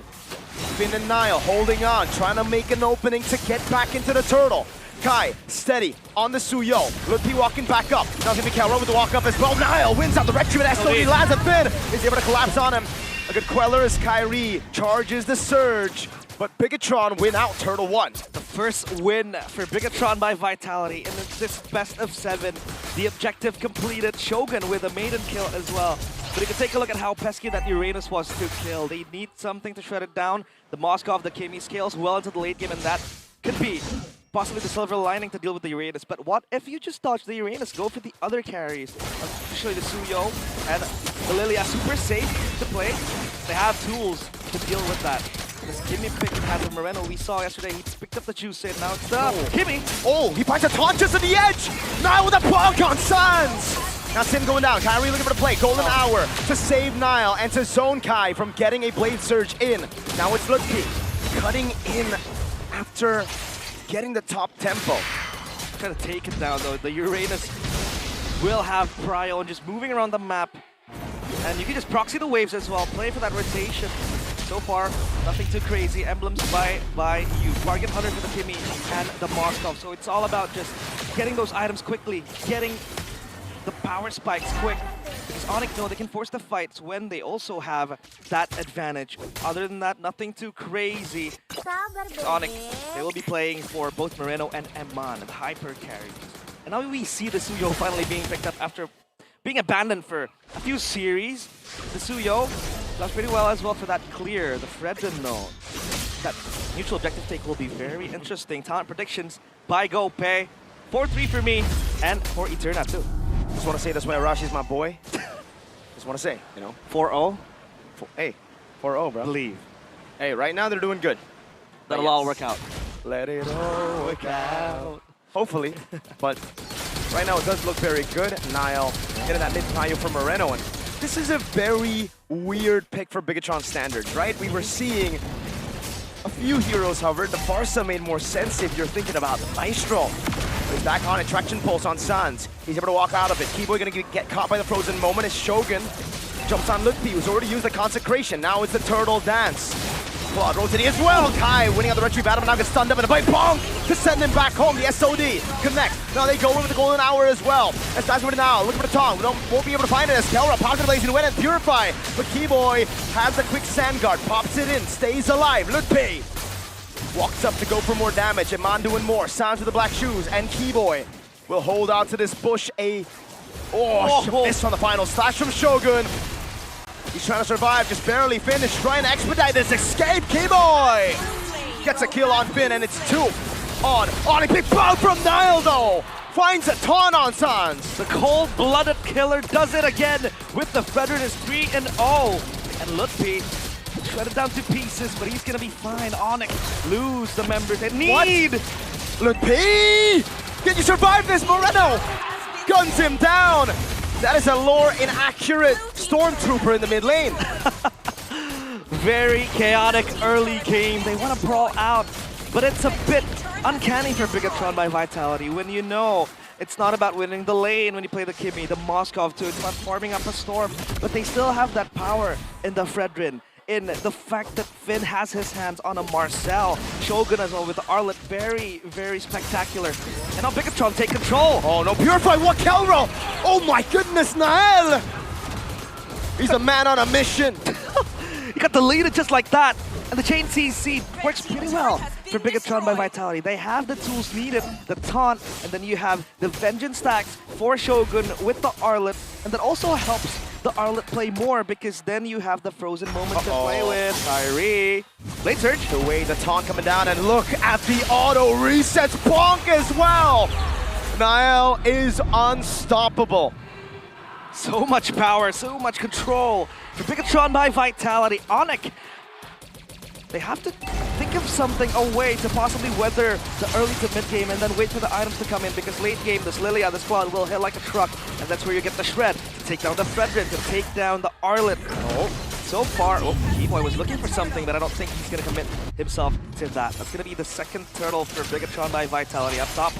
Let's be again trying to hold everything in place. Oracle completed for Moreno, or rather for Niall. He's going to have that extra shielding, extra healing as well. 5-0-2 though, as the Fredrin early on against the Suyo. Obviously, it's almost an on-par type of foe when you want to go for the neutral objective. But going 5-0 is actually very scary. He has an Oracle already. 5-0 on the Fredrin means you're giga tanky, and it fits the bill perfectly. Bigetron need a solid front to play this front to back. Yeah, they want to. They're doing it. Yeah, they want to play that front to back again, just trying to protect two presidents now. That's gonna be the Kimmy and the Moskov. Wow. The Moskov yet to hit a kill. No Sky Pierce on Moreno. Now that's different. Yeah, that was something that I also kind of wondered, because the Sky Piercer enables you to bypass the threshold of the HP. Very effective against the Uranus, the tanky members that really have that power to just soak up all the damage. Keeper as well with the Khalid. Moreno, traction close. Limpy dashes away. He's going to have to give this turret away. The Final Smash locks him down though. He has the flicker. Can he get out in time? He's going to get changed CC before he can even react. Moreno on those laser beams, shredding them down. Now it's Nile with a taunt on Sans. He has no Purify, but he's going to have to pop the black shoes. Keyboy will die for his sins. He's so low, he gets away. But it's two flickers burnt by the mid duo of ONIC. Oh my goodness, look at the chain CC. So much control up top. Kyrie's doing heavy work on the structures. And this is what ONIC is also able to pattern when they know they lost the early game. Control is a bit wobbly in the mid game. They let Kyrie farm. This has been the case when he plays the Yi Sun Shin, when he plays these type of farming heroes that also kind of excel in the duels. But this time around, 0-2 as a Suyo. He goes for the Hunter Strike, going next on the War Axe completed too. At least he has that sustainability, the War Axe, and the Hunter Strike kind of helps that as well. But let's see if he's able to bypass Bigetron, because look at how tanky Niall is. Who really kills him at this stage of the game? Maybe if you talk about it 10 minutes from now, 5 minutes from now, they have the power. But as of now, Niall is going to be unstoppable, especially in the Lord take. This is why you don't give Finn to Marcel. He's just being an absolute menace as Niall picks up a kill for free. A monster kill for the cold-blooded jungler. Bigetron going to go for the chase. Immobilization lands on Lutpi, but they know what they want. Sights on the Lord. Swift Trinity achieved at 9 minutes for Iman. Wow. Once a part of the dynasty, now Niall becomes the cold-blooded killer to possibly overthrow it. It's a good start for him, 6-0-3. 9 kills for Bigetron. They are on a roll. Chastise, because they know, want to fight more. They want to get the regen. Two Chastise available. They want to teach. Again, so annoying. Finn, the human on a Marcel. Traction pulse over into the mid lane. ONIC are able to defend this holy shield. And they've done quite a good job at holding these waves, but Bigetron, they were patiently still waiting for the Lord to spawn in the game, and it spawns in the bottom lane. Yeah, and it's very good as well if you get the structure in the mid lane. That bottom side turret, remember, lost its holy defense. So that possibly might enable the Lord to crash into the base and get a structure, and then you go for the empowered minions and Kyrie. We've seen him playing from behind as a Suyo. All he can do is just play the segue, look for a segue, push on the lanes, the long lanes especially. No Bigetron on a siege. E-boy in the back. Uh-oh, he knows there are no purifiers on Iman. Can he react in time? That's the question now as they go for the siege, but Lutpi gets taken so low. Keyboy is all alone in the back line. No one sees him just yet. A distraction pulse locks on Kyrie, and now the mobilization. Bigetron gonna go into the mid lane. Holy Shield procced right away, and Keyboy's flank doesn't end up giving them anything for now. It's too far for the players of ONIC to reach Keyboy. If they were able to get a chain CC to Iman, that could have been something to work with. Waiting there. But he's just waiting. He is still not spotted. Iman, ooh. The Abyss Walker. I do that sometimes as well, but Good Nature now completed for Iman for extra safety, and yeah, Finn finally spots him out. I think it's too fishy to not detect Keyboy in a few minutes. Traction pulse. Oh, Kelra able to react in time, but not Lutpi! He gets caught. That's a Uranus. That is the tankiest member on the team, melted like he's nothing. Yep. Like hot knives through butter. And now ONIC, all they can do is just wait in the base, turtle up, and possibly try to clear the waves. I mean, Lilia is one of the best heroes you can have when you want to do that high ground defense. Golden Hour. Oh, catches Sans right in it. Now he's going to be waiting for the timing right now as he jumps in and he finds it. Perfect. Godlike is Anile. A man on a mission to show, perhaps, that he might be the best in Indonesia right now. Kyrie with the Keller over to the wave. Now final slash from Shogun. Kyrie locked down by Nile. Big Bong sends him home. It's Nile, legendary. It's Moreno the Maestro on a double. And it's Bigetron who claims game 1 in the grand final. They storm the gates of the Velodrome. And that is one door barged down. Bigetron by Vitality, leaving ONIC speechless in game 1. ONIC unable to move, unable to play the game. A statement game, a good start. And is this the sign of things for Bigetron by Vitality? They're heated, they're warmed up. Might be a case of ONIC. They had a whole day off. They need to warm up back again as they make their way on stage. Last time they played was 2 days ago in the upper bracket finals. Bigetron though, they had to go through that grueling lower bracket. Yes, they might be tired, but it's a double-edged sword. It might be that extra boost in morale, in confidence. And we talk about the match fitness too. They're warmed up. They played a game yesterday. Beautiful ending as well against GeekFan. And that gameplay might stick for them, at least carrying it into today. But ONIC, man, that is not the ONIC we know. But because of how clean Bigetron by Vitality played that game, the Fredrin, Nael, 6 kills, and the way they layered the CC in every single team fight, this Lilia becomes so invaluable because you know you want to pop the black shoes to be able to escape the ordeals, but look at the way they ration the CC, the taunt, the vengeance reset, and then you have a frozen moment, traction pulse, everything. Heavy CC comp for Bigetron and they do it perfectly. I'll be honest with you, the moment I saw the Marcel get left open, I told the boys right in front of the stage is GG. You don't give in to human Marcel, brother. Yep. Might as well change his name to Marcel the human, but we already have that guy. We already have Marcel. We do. Different lane, different team too. Bigetron, beautiful start. Let's see if ONIC can answer.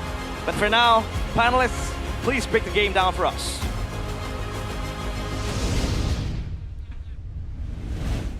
And break the game down we shall. Thank you, Realize. Thank you so much, Mirko, for game number 1. I think the Biget Troopers are rejoicing because they do know the fact that if anything, Bigetron function on momentum. The fact that they were able to win last night and they lead the series, and not just the series, they lead the grand finals 1-0. It's looking up, it's looking up. What happened to ONIC in that first game? So even when the game began, I was talking to Shepard about this, but it really felt like the whole draft was so far out. I mean, we have no idea what ONIC were trying to do with that draft because they don't really have, they were trying to go for early game control with the Lilia Khalid, but then they don't have the burst damage or the crowd control to really back it up. So we're looking at Bigetron with the golden hour, with all the crowd control of Fredrin provides, the final slash even, and even in the early game, okay, in the mid game, ONIC doesn't really win either. In the late game, Bigetron wins it still. So there was no point in the game where ONIC were supposed to win, which is unusual. It feels like ONIC's draft is way too optimistic. And that is a very, I guess, greedy. Very greedy, indeed. Because in the early game, I feel like in the draft, I mentioned it earlier, right? The first 3 for ONIC was, I believe, a Marcel, a Fredrin, and also an Arlod. You can function on neutral objective based on those 3 heroes alone. You don't even need the mid laner. Okay, maybe I'm a bit exaggerating, but you know what I mean. Yes, yes. But you guys get the even point. if, you know, obviously BTR wins the early game, how the hell does ONIC come back with that kind of draft? Right? Exactly. There's no playmaking. It's tough. It's the Uranus on the EXP lane. It's a Khalid on the Roam. I was thinking that the Khalid was going to make it difficult for Finn on the Marcel to do much, right? He was being traded time and time again. But it didn't even come down to that, right? Finn was just avoiding him, and there was no benefit that Khalid aggression can bring towards ONIC. Now, That's why I was wondering, what was the reasoning behind the Uranus pick? I talked about this with Arashi in the game earlier. I feel like the Uranus was, once again, a very optimistic pick. They expect to function off the early game damage of Keyboy and also carry most of the time. And Lutfi is supposed to exhaust all of the resources away from BTR, and it didn't work. To be fair, I think this could have worked in the regular season against any other opponent that they're gonna face because they are ONIC. Mechanically, they are the best out of all the teams in Indonesia, but against BTR, especially in these playoffs, in this kind of mode, there's no chance. This is something that we were discussing yesterday, the fact that BTR individually, their mechanics are insane. And we saw the mechanics from Nile here, not on Assassin this time, but on the Fredrin. Look at that stat, 809. And that's why he deserves the player of the game, or the MVP, presented to you by the official gaming phone Infinix GT50 Pro. Now, what made Nile's Fredrin special? All right, well, first of all, it's the confidence we talked about, right? This guy on a hero like the Fredrin, on low HP, no problem. It just makes him more dangerous. We're seeing him fight with a quarter HP, with a half HP. And I think the underrated combo right here that people aren't noticing is the Fredrin Marcel, dude, because it gives you so much, it can buy time for the skill rotation. It can give extra shielding for the Fredrin to just stick in the fight, do damage and regen back up. So those two together made it so that the neutral objective, the zone control, as we call it, was just so advantageous for Bigetron. ONIC in the early game don't have enough damage, right? It gets out-sustained, and then once that was done, Shogun, Eman, Moreno, you name it. You can pick anyone here to really deal some damage and seal the deal. And look what happens once they really get an advantage. With the overwhelming amount of damage coming through, every single bit of crowd control, whether it's just a knock-up, a knockback, a stun, just becomes a death sentence immediately. Yeah, it's gonna be chained immediately. It's crazy that I feel like this draft was built for Shogun, you know, with the Arlet proc, with the Vengeance, and also the Marcel Immobilize as well. But mostly it's just Nile operating in the mid lane. And I can see now why the Uranus makes sense, because you want to weather the storm in the EXP lane, because mostly they're going to play through the EXP lane, right? It worked, I think, in the first neutral objective game, or like the first neutral objective game, but in terms of team fight, they were losing hard. I think Kyrie got one turtle, right? I believe in that game. I think so, yeah. Just with the steal. And it took a PTR error for that to happen. And I think what's so underrated about Fredrin or Baksha or every utility jungler in this meta is you can enable any mid laner that you're gonna pick. No matter how bad it is. You can pick Eudora, obviously I'm exaggerating yeah, here. maybe not but that you can far, pick but Valir, Zetian. You're not gonna get punished. You can play in the back and deal damage, and Kimi was the safest choice possible. I like this from BTR. They're just trying to feel out the series first. Just like in the GigFam series. That's why in the next game, I feel like ONIC will ban the Fredrin and force this into an assassin or at least a fighter battle. No more utility from now on. And don't forget, the Kimi and the Moscow both synergize so well with the Marcel as well. I think part of the damage that bursted silence in the base earlier was the bolts from the Moscow just coming through the golden hour once it expires. So everything just works so well right there. It seems pre-planned. And the respect that Bigetron gives for ONIC, man, I've been talking about biblical amounts of greed coming in from Bigetron, but this game, whether it's the draft, the items, the movements, they respected everything, man. The Pauldrons was rushed by Nile, even though he was winning, because he knew that eventually Kera will be the only guy that can be a real threat for him. The Wind of Nature was rushed by Eman, because again, it's about respect right here, and Bigetron are giving ONIC every single bit that they deserve. And there are moments that when it looks really bad for ONIC, Kellera finds an opening of some sort, finds an opportunity to turn the game completely around. But going back to earlier, we saw on the stats the carry was Moreno, and I think this is a very unique take on Moreno's item build. What do you guys think about his item build? Moreno? On the Kimi. So no Sky Piercer, Glowing Wand, Feather of Heaven into the Bloodwings. I think the idea is like having the executes is nice, but we want just more damage, more raw stats, because in the end, they don't want to sit around and greed out for the stacks. But if you want to greed out for performance, you got to get on that Infinix GT50 Pro, man. Could you take it out, Arashi? Bring it up, bring it over. That's a magic trick right there. Show them right near your face how beautiful it is. Dude, it's so good. Check it out. Oh my God. Let me turn on the liquid cooling. That's a special part of this phone, ladies and gentlemen. It stays cool thanks to the Hydro Pro liquid cooling. On top of that, it also features a 144 FPS gaming ecosystem and a pressure sense GT trigger for more responsive controls. And Arashi, I believe that it's now available across all KINGFINIX stores and of course all e-commerce platforms. So do check it out at your nearest offline store as well. By the way, there's a special promo, I believe, for this playoff. KINGFINIX Playoff Special Promo. Buy Infinix GT50 Pro and get a free TWS. Plus the best price only at the Infinix booth in the KINGFINIX Festival. Check it out, boys. This is the last day. This is the last day? This is the playoffs, Eterna. All right, so you have from now till like maybe 2 like hours later. 3 hours Might maybe? be a long series, man. Maybe 4 hours tops. That's enough for a flight.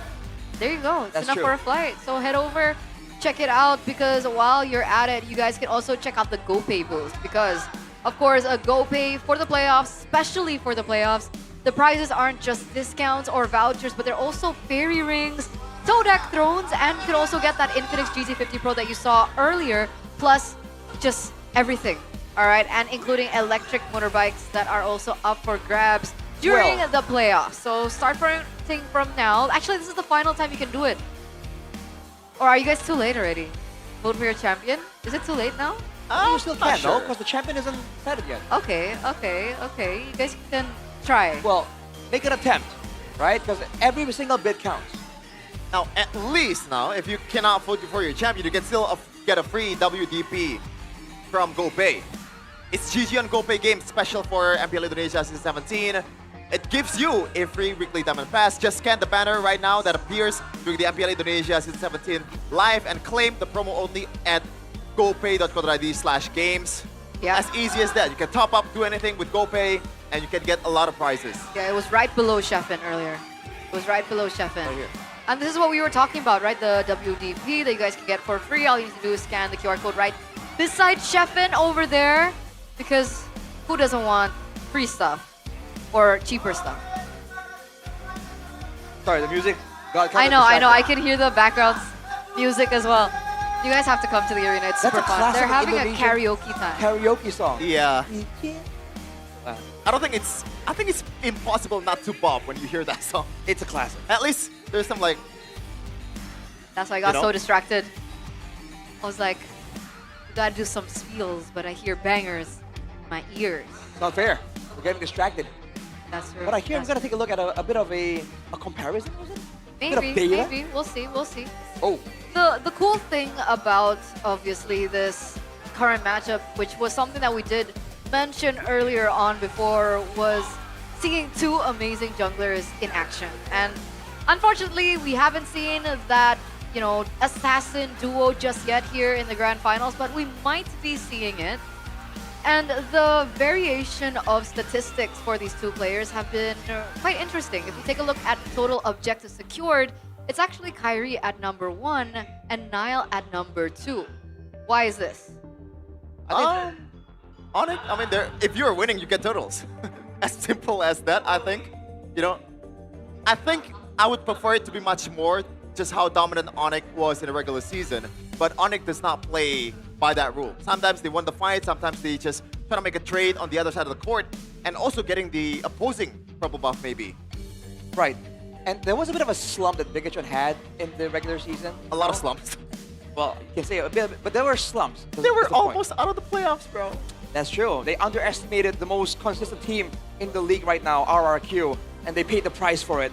And because of that, the stats, it skews the stats a little bit, but make no mistake, in the neutral objective game, Bigetron definitely still up there. Yeah, we do see that Nile is still at number 2, but what makes Nile so unique is the fact that he's leading in his own particular stat, which is the Hunter. So Nile is actually number 1 in most first bloods. Ooh. And that is something that we saw in game number 1. Yeah, I mean, it falls in line with this other moniker, which is the cold-blooded jungler. Usually, predators out in the jungle are cold-blooded. Really? I think so. I think so. I'm just making stuff up. I think tigers aren't cold-blooded. Yeah. What about I lions? think alligators are. It's the reptiles, no? The reptiles. Oh yeah, the reptiles. Snake. That's why I mentioned the jungle. Alligators are in the jungle. Yes, sure. The Amazon and stuff. This is some weird jungle Shevin is finding himself in. By the way, these stats are not just in MPL ID, but Yeah, it's I was gonna actually say. across MPL MY as well. Hazel at number 2. We saw Sakai's at number 3 as well. The black alien. Interesting moniker. Hazel, man. So we saw Nile at number 1 in most First Bloods. And do you think that his top 5 most heroes reflect that stat? Especially the Leomord? Absolutely. You see how Alter Ego is able to use this hero to the utmost potential in M7? This is a hero that brings you First Blood. Once you get the ultimate, that Phantom Steed, then it's go time. In the mid lane, in the jungle, does not matter at all. You go with your flow. I'm surprised that the win rates aren't higher. Because we've been seeing some really impressive stats. We saw the 80%, 90% even for Sans on the Valentina, for example. And you can see for Kyrie, right? 100% on the Fanny. 5 times picked up. That's why it's so respected. So the stats shocked me a little bit for Nile, but again, Does it really shock you? I mean, they're up and down. Sheffin literally mentioned like the win rates for ONIC will look really great because they barely lost. The BTR fan himself said in the regular season that at one point, BTR is literally a C-tier team. You know? Yeah. the 1 week where they lost to RQ. Oh boy. Again, ONIC though needs to be very careful that they don't underestimate the potential of Bigetron just from the stats, right? Especially after game number 1, they definitely have some idea on how they want a draft to go. And I think they should settle with the idea that they are not going to get a fully winning draft. Whatever they get for themselves in the drafting phase will be paid for elsewhere. Because remember, that was a 12-minute and 32-second game. Like, that is one of our faster games that we've seen during the playoffs compared to games that have gone, what, 20 minutes? Yeah. 30 minutes as well at some point. It was broken. Don't mention I'm that. sorry, I have to. Because your team was the one who broke the fastest game against my team. Oh, so, you know what? That's fine. Thank you. So we're like even now, right? I guess. Right. Okay, let's take a look at this data comparison between the jungle assassins and the non-assassin jungles. What does this tell us? Do you think that we should revert back to the assassins or stay with the utility junglers? Well, I think it shows you the power of the non-assassin junglers. Yeah. If you look at the total difference here, for Bigetron at least, when they go for the non-assassin junglers, that's 30, right? Total picked time. So they seem to really like that a lot more. I'm surprised that the amount kind of doesn't really stack up between like Bigetron and ONIC. That's probably because of the 2-0s. That might be the case, but it's still like a whole lot of difference in the numbers of the game, right? Exactly. Like, wow. Yeah. I wonder if there's like in-between jungle. In between? Oh, so it counts as both? I'm not sure, bro. Interesting. Well, the data though shows that ONIC has great win rates on both, by the way. Yeah. So sounds like ONIC. I'm sorry, I feel like that stat is almost useless at this point. You know, Why? because BTR is a whole lot of different team right now. Regular season BTR is not a playoff BTR.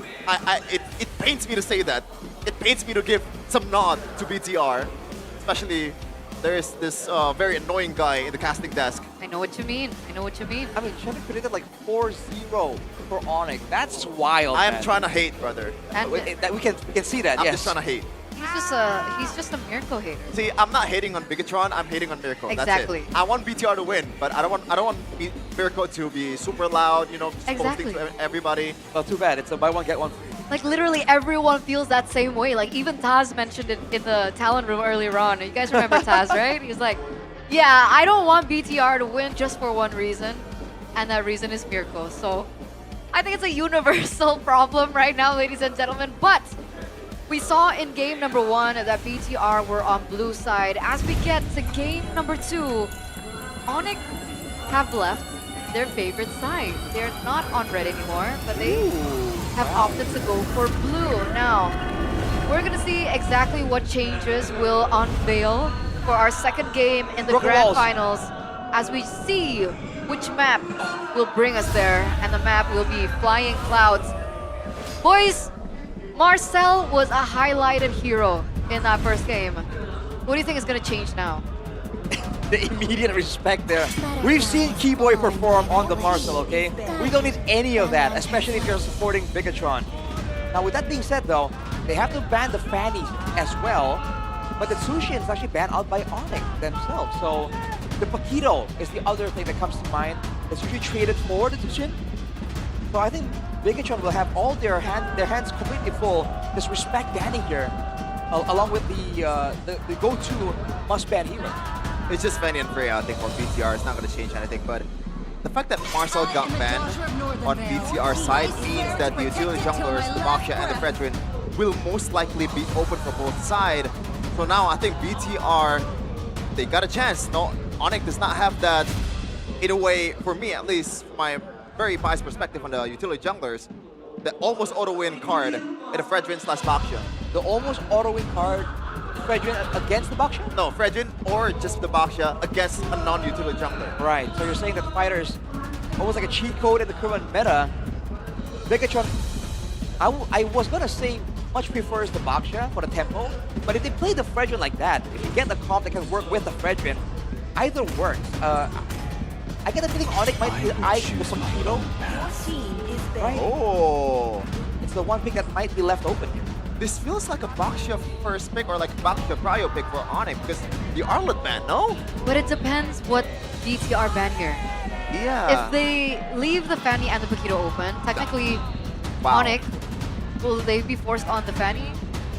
And BTR pick up Paquito? They don't want to leave the Fanny open and then pick up a Fredrin that can start, taunt and knock up the Fanny, right? Dude, that is still a dangerous gambit, man. Very, very dangerous. Like, there's a reason. You might think that 5 matches on carry 100% is not really that much of a sample size, but there is a reason why it's only 5 matches. Yes, sir. Yeah, they don't take the risk. They don't take the gamble. They ban out the Fanny.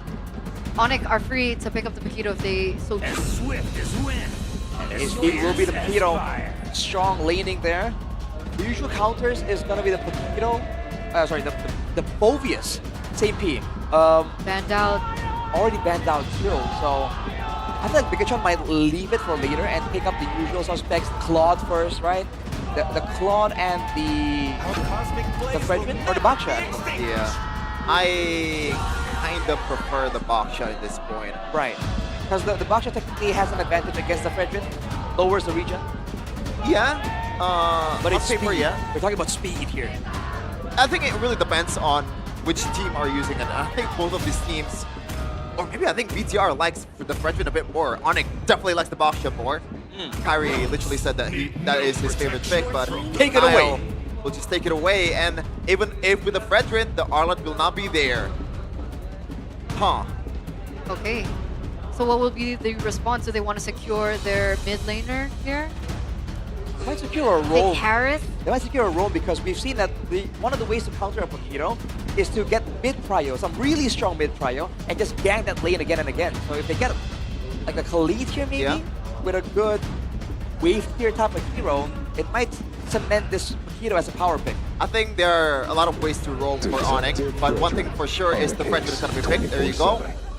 This could go a lot of ways. Usually, if we're looking at the previous matches, Harith would be the automatic answer for the Claude, and it is going to be the Harith. And remember, this is Kelra Harith. Yeah. Like, I don't think it's 100% anymore. Game-changing Kelra Harith. Used to be 100%, but I feel like the downfall for like the ruin in the win rate really was during the whole difficult time for ONIC. no, you like catch my drift. going to the playoffs is still 100% Eterna. It was playoffs broken? I think so, no?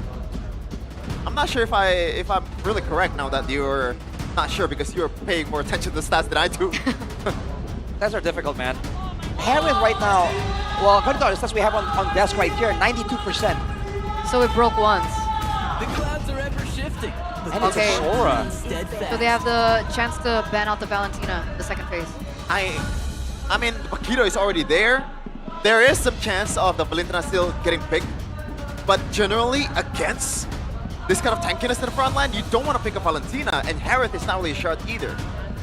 Well, Sora is actually a great pick against Paquito as well, because level 4, I think you beat anyone 1v1 if you don't misplay it. And on top of that, the crowd control here, repeated slow amounts of crowd control can really mess with your rotations when you're playing that Paquito. So if we stay with the recipe that crowd control allows you to dictate the game, for now at least, Bigetron still holds the card. I didn't cure the pain. Whoa. Valentina. Okay.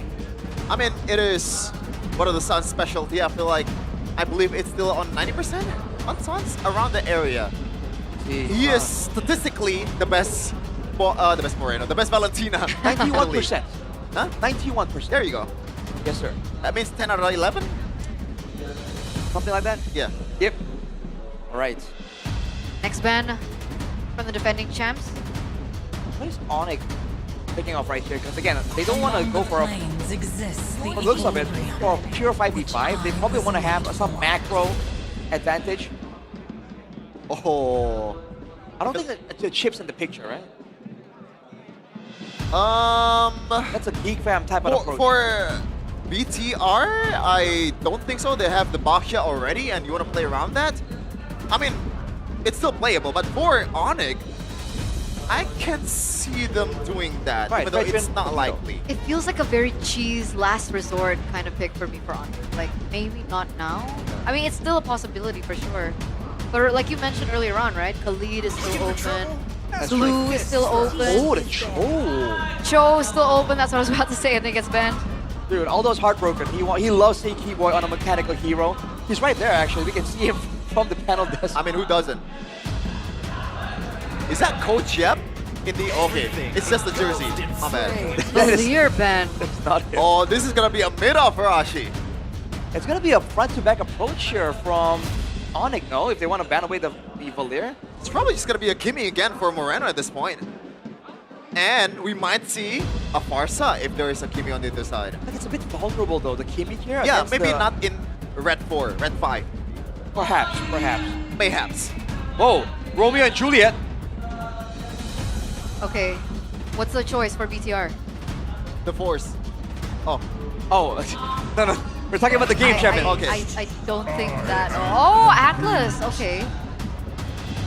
More AoE, so... That's why they banned out the Cho. If this is going to be a pure front-to-back, again, I really do feel like the team with the Harith loses out. Because remember, the Harith can only match up to damage when you have the Zaman Force. So if Bigetron kite back away or push through it, Hera might be in trouble here. So what do ONIC need? Keyboy, this is just gonna be a Khalid. There are some options here. What, do they go Khalid Lilia again? Probably not Lilia. I'm thinking something different.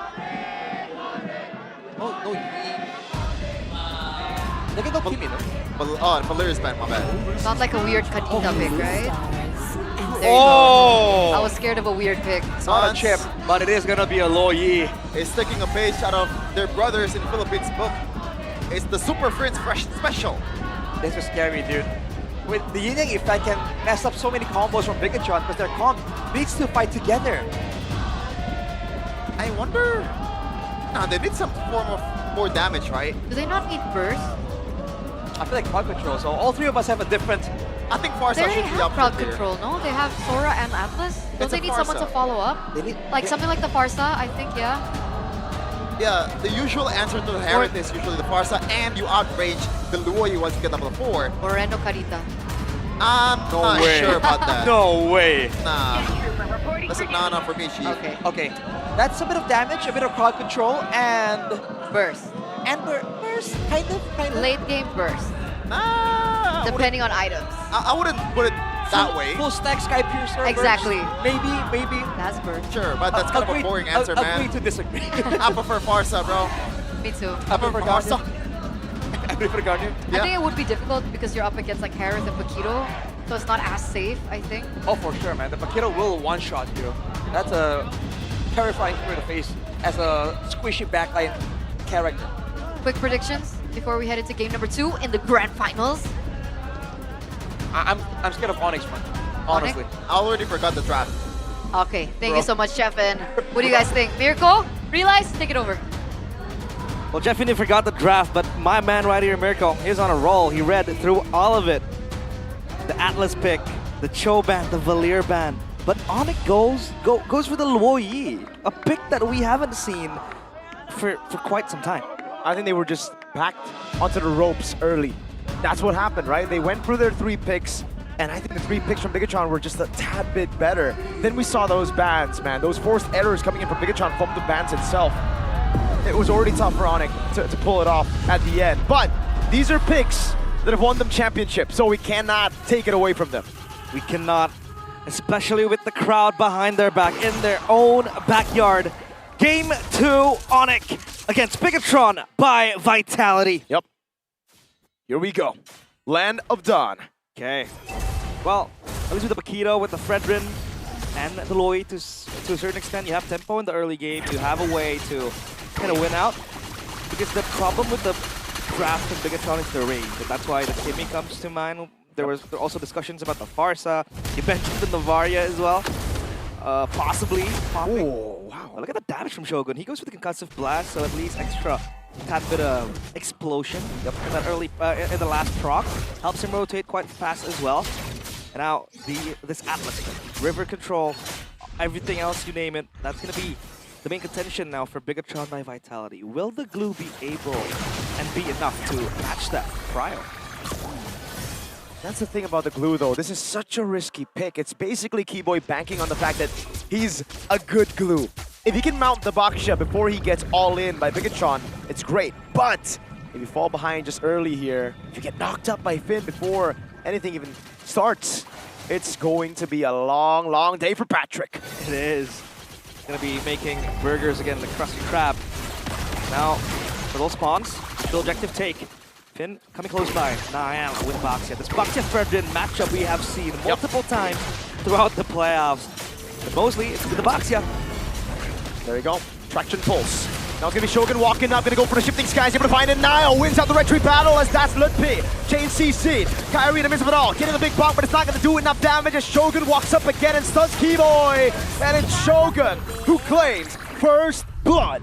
Bigetron strike first in game number 2, and moving in unison is this squad of red robots. Look at Iman just rotating down bottom as Lutpi wants to try to win something out. Moreno is close by, lingering presence for Bigetron. Look at Kyrie in the bush. Oh, he's not. He doesn't want the smoke. Not with Niall around. He was thinking about it. Maybe get a quick shank on Moreno, but it's him who gets the XP crab. The level gap as well, Miracle. Level 6 to level 4. Niall has so much tempo in his hands. Emblems by Bayou. Get the Vitality for the Fred, and he knows he has to tank a lot of damage, especially when the Cloud and the Kimi goes online. You have to frontline. Seconds. Look at that, Shogun just jumping in now. Knockout strike, and it's practically a solo. I mean, Niall retreat for sure, so we can't call it a Sokolil. But Shogun went in, and now it might be Kelra. Bigetron set their sights on. He has a Purify if you want to go for the Fatal Links. Kelra will be privy of that. Yeah, that Golden Crab too. At least acquired now. ONIC. Obviously, we have to play with the tools and the cards that they're dealt with. You have the Luo Yi ultimate, possibly to look for a pick-off, potentially, but to who you don't have the hard lockdown, Kelra. I think it will be A-okay for now. A tad bit of damage from the passive of that Synchro Fission. Item build, the Paquito obviously wants to go full damage, or rather, mostly damage, because you want to have that physical damage going. ONIC lack of that, and that's going to be the Paquito as the tailgate. Meanwhile, a Black Ice Shield for the app. So Dominance Ice will be the name of the game, and everything else is still being built towards. Niall already with the Curse Helmet, and Shogun too with the War Axe. Survivability is going to be key for this Sora. Look at the awareness of Shogun. He knows something is up. They haven't seen the Luo Yi in a bit, and this is the thing about the new Luo Yi, right? When you ult, you actually get seen on the map. So Shogun uses that to his own advantage. He just sees that Sans hasn't been anywhere on the map, and no ult procs, so something fishy is going on. And now Bigetron are the ones holding the second neutral objective. Oh! Finn getting the fatal links. Now it's an all-in over on Moreno. Now with the shield unity onto Sans. He gets the diversion, but he's going to get taken now before he can even get through the teleport. Moreno on Keyboy already. Shogun holding the neutral objective. Kyrie right there. Keyboy, no mount to play with. Now it's going to be the all-in onto Finn, but he has a perfect match to get away just in time. It's Kelra who takes him out. Now pops in the bond force as he walks back up with the chrono dashes. So fighting for the neutral objective here. Kyrie is close by, and Aman still yet to use his Blazing Duet. Maybe they can go for round 2. Shogun is close by, but the cycle is still not enough for Bigetron. No Finn as well. They're going to take the pit control. This is great by ONIC, maximizing the neutral objective advantage they've got and the resource advantage they've got. Now it's Shogun with a jump in 2! Sans gets pulled back straight into Moreno's laser beam. And now it's Kelra, who's already used the Purify. Now wants to go in. He's trying to go for the shield unity, but it's going to be under turret as Kyrie's able to peel for a bit. Now it's a big knockout from Lutpi in the back on Iman. And they have to be wary of this Paquito, because in moments like that, he could be an assassin. Kai's got to be careful now, but look at the Patrick coming around. Big bomb coming down as the fatal links is able to land, but Moreno is going to get targeted by Lutpi with a knockout strike. Now it's the whole team trying to run them down. It's going to be Finn walking away. He will surely die to the hands of Lutpi. Momentary respite for ONIC. Being able to get a few kills on the board. That kill towards Iman was so clean and so important as well for Lutpi to get. He was able to smuggle his way around in the back. And that's what Bigetron needs to remember, because they want to keep on frontlining for the carries to be able to hit the damage. 5 kills for the Sora. I wonder if, like, okay, the Sora gets the kills, you can get the items, but I wonder if you want to funnel those kills to the Sora, right? Because you have a few other carries. Sure, they scale, you know, better late than never. So now, ONIC, Hunter Strike completed for Lutpi. Longsword, he's going to look for possibly a Malefic Roar if he wants to go that quick. But look at the tempo that Bigetron has with this box here. You can open up bushes so quickly, just be around the map. And that kind of addresses, I'd say, the problem that the Luoi brings with the diversion, to check the bushes, to look for potential flank angles. The box here does it well, and it can tank a whole lot of damage as well with that box here mark.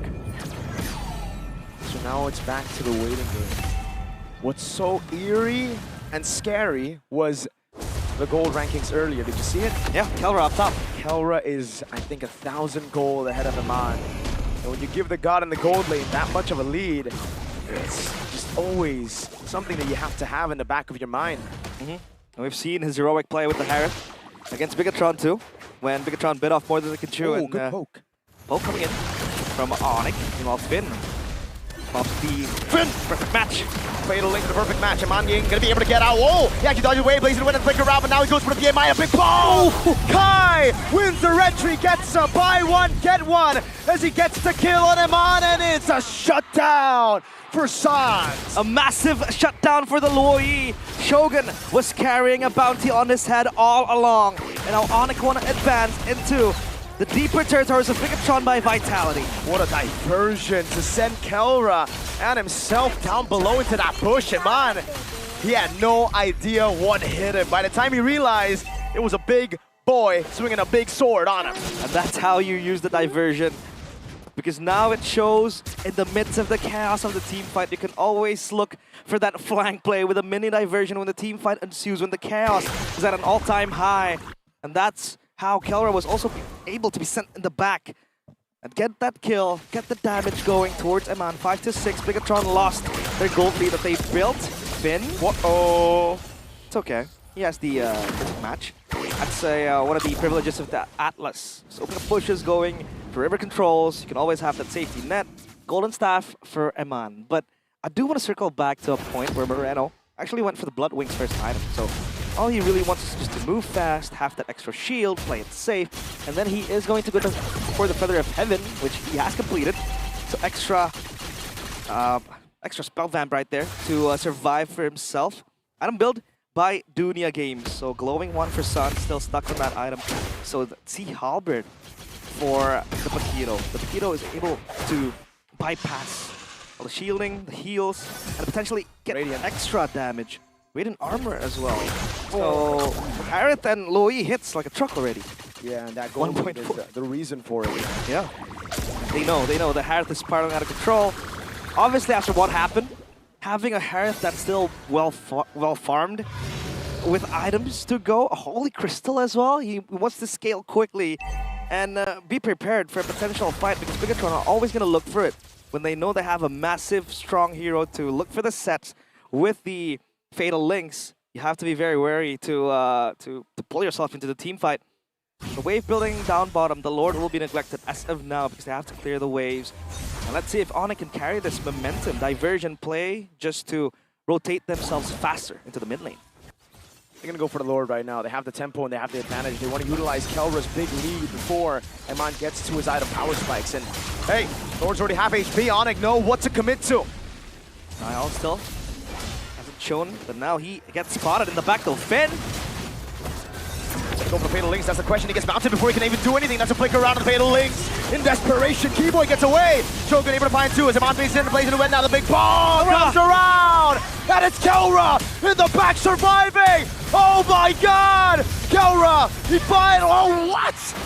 Lippy saves him with a knockout.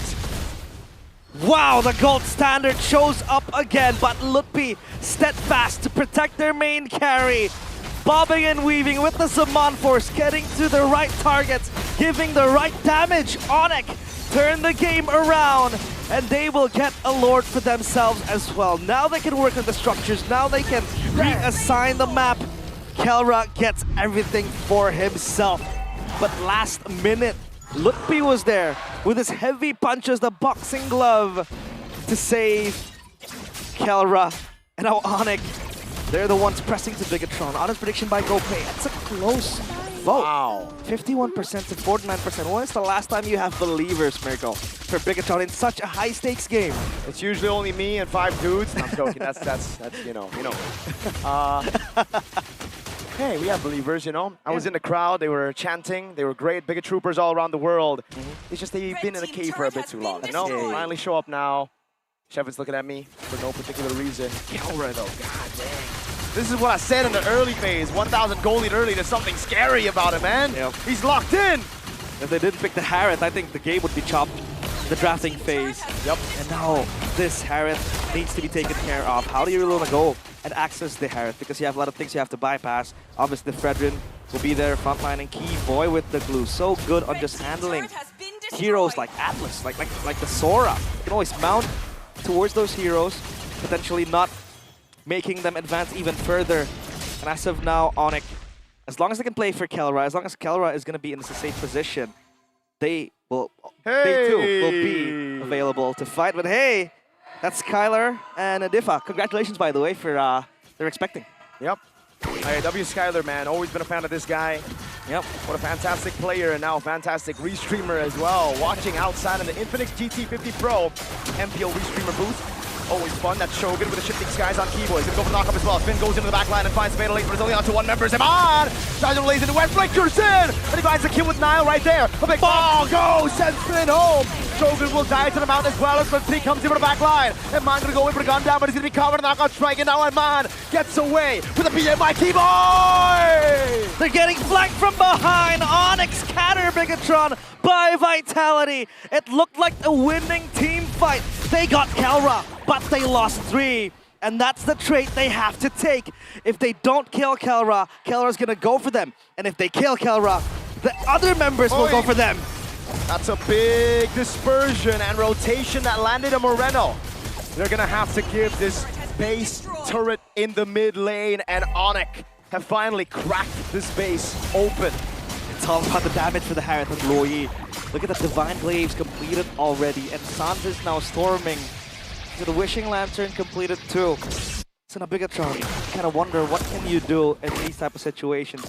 Need to bait out the Purify, and even if that happens, Chrono Dash will always be available, Zaman Force reset, and everything in between. And have these beefy boys just giving way for Kelra to hit like a truck. Malefic Roar, excuse me, for Lutpi. Completed. Whoa. Kyrie with the tank items. He's gonna be ready for this. Lord take. Finn gonna go for a perfect match on Kai. He wants to go in. Shogun jump in as well. They're gonna go for the fight instead, and they set their sights on Kelra. The god of the gold lane traded in for the Lord. Kyrie can't escape right now. He has full stacks. This diversion is there, and ONIC get away just in time. The great escape, Lutpi. saving them, but Lutpi Caught by the perfect match and attraction post on Moreno. Guns him down with those laser beams. Lutpi cannot survive. He's dead. What is a boxer to a gunner? And Moreno gets the killing spree. At least Bigetron by Vitality stem the bleeding. After what was a hard decision to make, they decided to collapse on Kelra. What a pivot. They used the Lord purely as a distraction. They got it so low as well. These are the fine margins that Bigetron have been utilizing the entire playoffs. I'd say all the way from the regular season. Yeah. But in the regular season, it didn't work. The minute details. And then you wonder, the statement from Coach Theo. He said regular season is for the testing, right? Playoffs is where they show up. And they showed up all the way to the finals. And even in this game where it looked That's like my note right there. It's going to spiral out of control.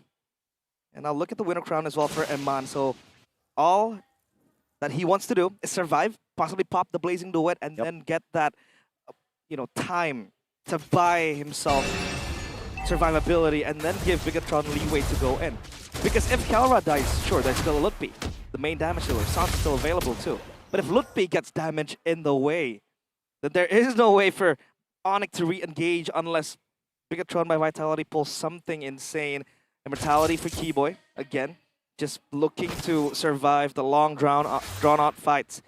And this is Eman with a lot of items too. The squad late game will be a massive problem. Now ONIC, what do they want to look for? The slowy diversion multiple times has been an escape tool. An escape, the jail card type of deal.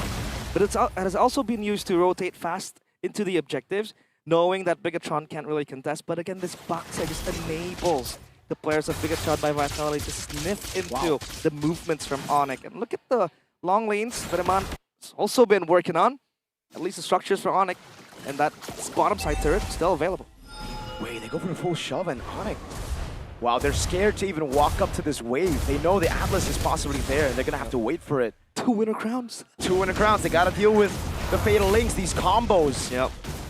That will ensure Kelra's safety, right? Oh my god! Keyboy! He's done this twice now on Nile. In the upper bracket semifinals and now in the grand finals. Hey. Patrick, stop! Patrick, you cheeky thief. This for Keyboy. That's thief in the night. The thief in the night. Thief in the night. Always looking for something. 8 seconds to the Lord. And now let's see if ONIC can get this one out. Because in the last 2 team fights, Kelra has just been collapsed on. He didn't have a say on the team fight. Maybe with the winner crown, he's going to buy some time. ONIC will work their way into that. They have a pushing wave up top. At least it's stuck there. Down bottom too. They need to solve that problem. And Bigetron inching closer. Holy Crystal from Reno. They deal with the wave up top. It's going to be slow pushing for Bigetron, and ONIC know that BTR are around. So they reset it again. They're going to look for Pryo. They have Pryo in the bottom lane, but again, that top lane is looking good for the red robots. Lutpi getting some poke down onto Shogun. Lord at half HP. Nile fighting desperately for control. Kelra with a bit of poke over on Nile. And Eman sent into the mid lane and clear it out as the Lord again gets resetted. These waves are great for Bigetron. ONIC, what do they do?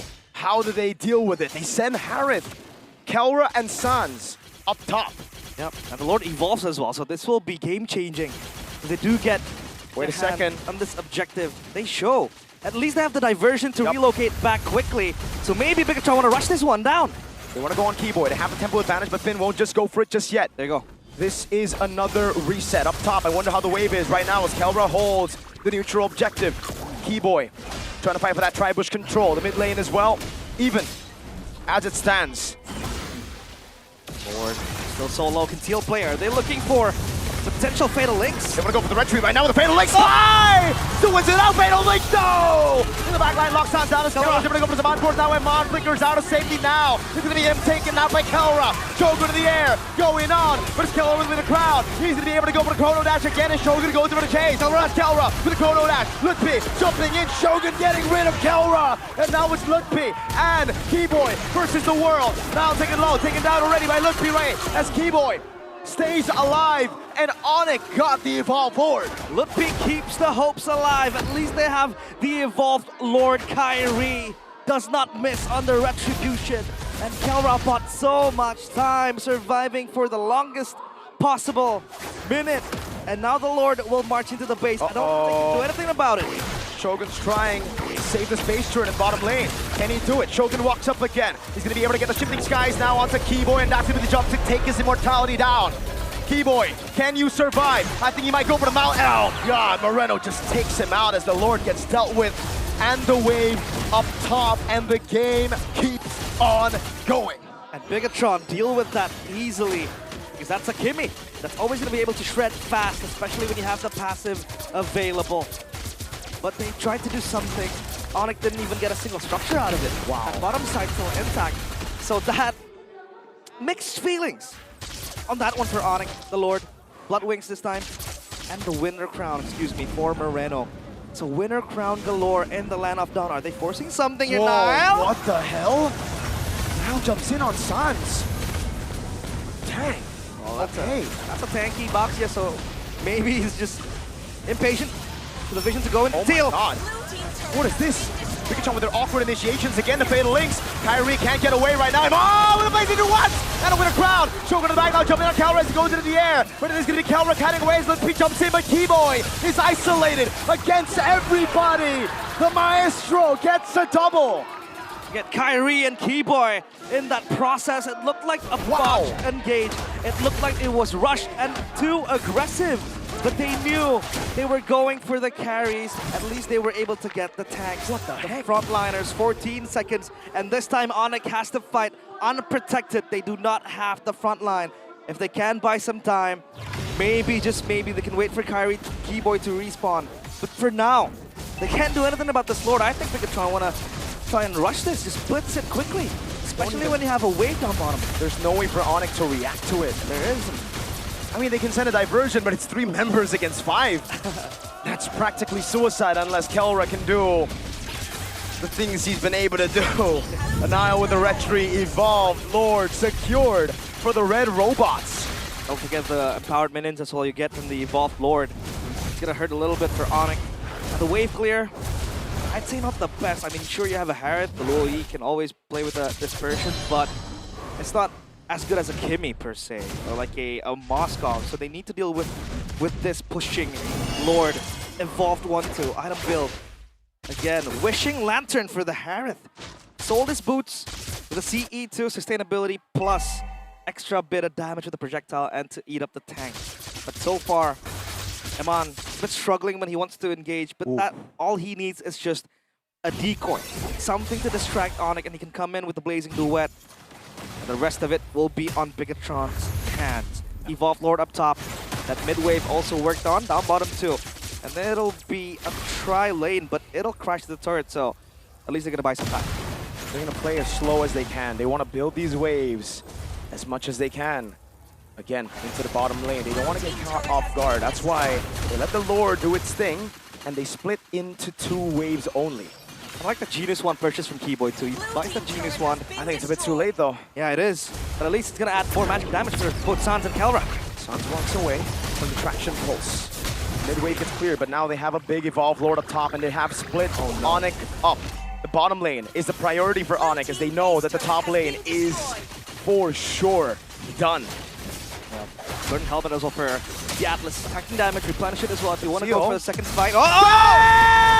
Fatal Links to the Blazing to win a crown! Doesn't win a crown as well. Zaman gets constant damage, he's able to get out with a BMI. Kelra onto Zaman Force, goes over to Chrono Dash. Shogun buys immortality in time, but can he survive? Kelra takes him down. The mid lane base trade gonna go down for Bigetron now as they back away. They've gotten the far lane, and they will stay disciplined. The Fatal Links was fatal. Got 3 players. Wow. Hooked up, lifted to the skies. Finn the human. But somehow they were unable to capitalize on that. Look at the timers though. Shogun is down for 40. 40 seconds, 14 on the Lord. Will they be able to play with only Finn and Nile? This Sora is pivotal on the team fights for that Cloud form as well. Let's see if ONIC can burst it down. But there's gonna be empowered minions pushing in the mid lane and in the top lane, so they need to worry for that as well. If Bigetron can buy some time, then they might have a chance on this Lord. This is gonna be a very slow Lord take though. In the mid lane, Eman has to BMI away. He's gonna go for the clear in the mid lane. He's done well. Top wave building as well. Diversion. Come on. Oh, he gets away with the Blazing Duet and the BMI. Oh, he actually flickered out for that, but they've actually bought enough time for Shogun to come around. Now the question is, can ONIC utilize those timers on Eman again, playing with those fine, small margins? The massive wave up top too, and these co-champs still laughing. But look at this, the taunt to Moreno. Perfect match now as Kyrie's gonna be all alone. Fatal links to lock him down. He's gonna go down. That's a free red sheet for Nile. Can he get it down? It's Moreno who claims it. Calor with the Zaman Force already as Shogun goes into the air. Traction pulls locking him down as Keyboy goes for him out, but Shogun is able to get away as Zaman goes in for the hits as well. Immortality down. Calor knows Zaman Force, but Lutpi jumps in and Moreno gets another kill on to Keyboy. Lutpi perfectly timed, jumping in with Kelra. Eman looking for play, blazing to West!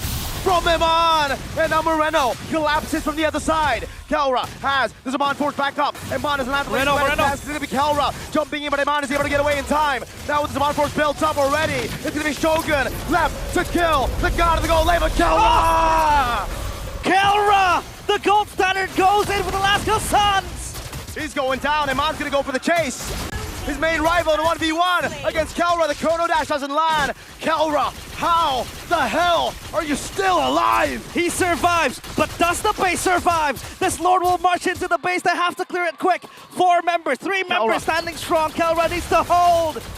ONIC bought this man for a single reason, and it's a carry. Zaman Force over to Blazing Duet. Kelra's trying his darn best. He goes in, but Eman and Moreno end the game with a double.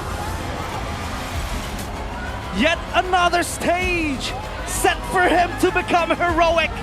But Kelra loses out on the last push. The Lord marches to the crystal. ONIC stumble. They lose game 2. And Bigetron are up by 2. They got him for that sole purpose, to make the impossible possible, but in the face of an evolved Lord, in the face of these members who were still alive, he dealt all that he could, but it just wasn't enough. And it's now 2 games that it has happened. Halfway there for Bigetron, a game away from match point, up against the only team who has won in this historic venue. They're causing a ruckus in the abode of the Sky Kings. The walls of this velodrome, they go insane. And ONIC, it's all about resetting. We've seen them come back from such adversities. When they're down under, you can never assume it's over. But at least for Bigetron, this is momentum. It's a sign. It might be an awakening. Will they get it done though? What a play. What a game as well. They played so well. Everything about it. The engage from Finn, the layering, Shogun as well. Just becoming the forefront of Bigetron, carrying the team fights, and just stopping the advances from Bigetron. Man, oh man, we do have a series in our hands. Wow, that was such a close game, and I felt the deja vu, just like in the upper bracket semifinals. Realized Bigetron with a game 1 win into a game 2 start for Bigetron, but ONIC coming back into the game, but this time it's different. This time Bigetron, they make the comeback happen. Oh my goodness. You can't hold that. You can't hold alone as a Harith. But Waves are pushing in like that with the Lord as well. But now we're gonna take a break because up on stage is Sabila.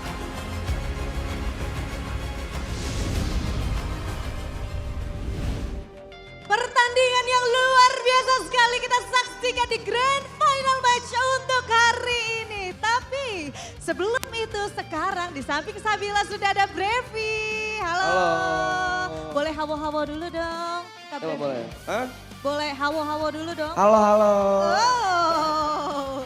Tapi Brevi, melihat game 1 dan juga game 2, gimana ini Brevi? Lumayan sedih sih, karena kemarin mau nonton ONIC, mau dukung ONIC. Udah 0-2 nih, tapi aku yakin bisa comeback ONIC stronger. Ush, bisa comeback stronger. Nah, kalau misalnya dari Brevi sendiri melihat untuk game yang kedua, kira-kira siapa nih yang paling mencolok banget? Siapa yang akan menjadi MVP-nya kalau menurut Brevi? Feeling aku Moreno deh, ngeri sih tadi dia mainnya ngeri banget. Moreno kayaknya. Moreno? Apakah ya udah yakin Moreno? Kayaknya ya, kayaknya bener ya Moreno deh. Kayaknya benar Moreno, so kita langsung lihat aja apakah benar Moreno yang akan menjadi MVP di game kedua kita kali ini. Langsung saja kita lihat, Moreno kah? Jawabannya adalah betul! Wow, luar biasa banget. Memang prediknya masih belum pernah salah ya Brevi? Lumayan lah, lumayan ngerti lah Mobile Legends. Waduh, tapi dari Brevi sendiri kira-kira ada gak sih saran untuk ONIC di game selanjutnya? Saran buat ONIC mesinnya nyalain sih. Ini udah tidur mulu nih. Ayo dong game 3 nyalain mesinnya nih. Bisa comeback stronger. Oke, baik. Nah, kalau misalnya tadi kan udah disampaikan buat ONIC gitu kan. Apa-apa aja harus bangun dulu, harus semangat lagi. Nah, kalau misalnya dari Brevi, apa yang ingin disampaikan buat Moreno? Karena tadi udah dibilang juga kalau permainannya itu kan luar biasa banget gitu. Gimana? Keren. Pokoknya kedua tim dari BTR, dari ONIC mainnya nggak mungkin kalau nggak keren bisa sampai final kan. Tapi semuanya buat hari ini yang menang, yang kalah, tetap support lah sampai nanti ke AWC. Oke, last question. Predik bakal jadi berapa? Predik buat ONIC kayak 5-2 deh. 4 ya? 4-2. Oh best of 7 ya? Iya best of 7. Berarti 4-2 buat ONIC, comeback 4. Oke baiklah kalau begitu terima kasih banyak pasti untuk Brevi dan kita akan langsung saja memberikan kepada para panelis untuk membedah game kali ini. So silakan. Moreno, the maestro, once again shows us peak MLBB here in game number 2 on his back-to-back Kimmy performances. But here he shined the most, deserving of the MVP of the game. Now, boys, talk us through, break it down for us. What happened? I mean, initially, again, it's the draft seems to favor ONIC tool-wise. They have macro advantage, they have a split push threat. But they are trying to match Bigetron in a team fight situation time and time again. And the AoE just makes it so difficult for them to really get the better out of Bigetron. In the mid game, there was a bit of a window, but afterwards, once the power spikes start hitting, especially for Moreno and Man, the Winter Crowns to help with his survivability as well, they were just matching ONIC in these crazy fights. Until the end of the fight, until they really disengage, we have no idea who's actually on top. And that is how a Grand Finals team fight should be. Yeah, before I break it down, like I just want to appreciate how good some of the team fights here are, especially I hope we get a replay of that last moment. It was Moreno versus Sans. It was a battle to decide who's the better mid laner 9D. It's Calra versus Eman on the Lord Pit. 1v1, the item swap. It's literally a 1v1 in both. Right here, But right here. moment, like, oh my god, this is so big, dude. Dude, it's the whole gang's fighting, and then there's the main characters are having 1v1s elsewhere. It is indeed a truly anime moment. The item swaps come in, the clutch comes in. They were low in HP, they all bought Sky Guardian helmets just to regen back before the final fight, and they got it done. Oh, we said that Bigetron needed momentum, but this is some serious momentum that ONIC are facing. And by the way, that exchange was so MPLI. That's like literally MPLI down to the core. As we're gonna take a look at the stats here. But I wanna talk about something that you said, Arashi, which is I believe ONIC is playing by BTR's tempo in a way that they're fighting instead of just split pushing. Is that what you said earlier? Kind of, yeah. Yeah, but I don't know if that's kind of fair for ONIC, to be honest, because most of the time, BTR is forcing the fight on towards ONIC. Like it or not, ONIC has to fight on the Gambit. Right. Otherwise, they're going to be losing on the objectives, they're going to be losing on fights. And BTR, I feel like also why Moreno is so good in these 2 games that he played, they're drafting for Moreno too. Look at Sansa's heroes. It really feels like another ONIC draft where they are really relying on that micro potential, right? It feels like they set up a harder winning condition for themselves with this duo you pick. Yes, I can see a world where this ends up being a dominant ONIC game, especially with the tempo that they have, with the Luo Yi, but until level 4 at least, you're gonna be forced to play front to back. And against an Atlas, what the hell do you do? This is an Atlas I believe Beloyski last match against BTR, they were playing a utility jungler in Zara in Fredrin. And they were not going for objective battles at all when Atlas is on the other side. Because how good Atlas is as in catching up to the team fights or setting up for the team fights. And when Santis plays on a Luo Yi, which only has a flicker, that is tough. I think the only problem that BTR was facing in the early to mid game was the fact that the follow-up was not immediate, right?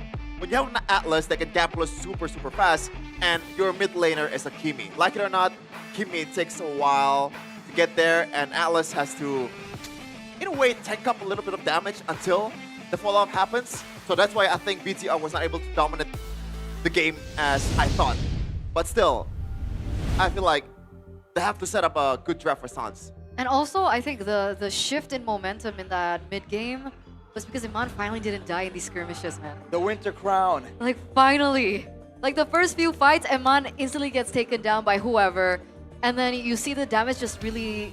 It's just really not there for BTR. And finally, he survives, and then we finally see BTR winning out those team fights. So the adjustments from each and every single player, including Iman, I also do want to applaud Iman for that performance as well. He realized that, okay, maybe if I position in this certain way, if I blazing do it in this certain way, maybe it's not going to work out for me. Like once, okay, he learned. Twice, okay, this is really not happening. This is really not it for me. Winter Crown hit, and then finally he was able to sustain through these team fights and finally dish out that damage. But my, oh my, that was such a good game number 2. We're finally seeing two teams with, I would say, almost equal mechanics in every single respective lane. Even macro. Go at it. It's just, it's so beautiful. But I do agree with you. I think there's a big emphasis on the drafts, right? For sure, the drafts for sure. for ONIC. Yeah. I'm wondering what will change as we get to game number 3. I think ONIC might simplify their win conditions because, like Shevin mentioned, they have the more complex, they have the more higher ceiling, I guess. Varied. It's a higher ceiling, but again, when both teams are so equally matched, as we saw in the final game, the simpler one really has an advantage. Okay. I think we need a breather after that, don't you think? A little bit. This is gonna be a long best of 7. I don't know who game number 3 is gonna be for, but before that, we do have something exciting for you guys. It's something that we saw yesterday as well. So other than, of course, the activities in the KINGFINIX Festival, we do have activities that take place here at the venue as well. And they actually go home with amazing stuff. So if you guys are curious as to what that is, we're gonna throw it over straight to Sabila to show you what they got. Nih, para super fans yang jago untuk main carry, soalnya kali ini Sabila pengen mencari satu yang terbaik di carry one on one. Langsung aja kita cari di sini, mana user carry, boleh angkat tangannya. Mana user carry, langsung satu, boleh maju ke depan sini. Udah dapat satu, satu lagi ada di mana? Satu lagi di belakang, oke lanjut. Ayo cepat kita ke depan. Nah, sebelum kita mulai untuk kali ini dan sambil menunggu lawanmu. Halo, siapa namanya? Dava. Dava dari mana?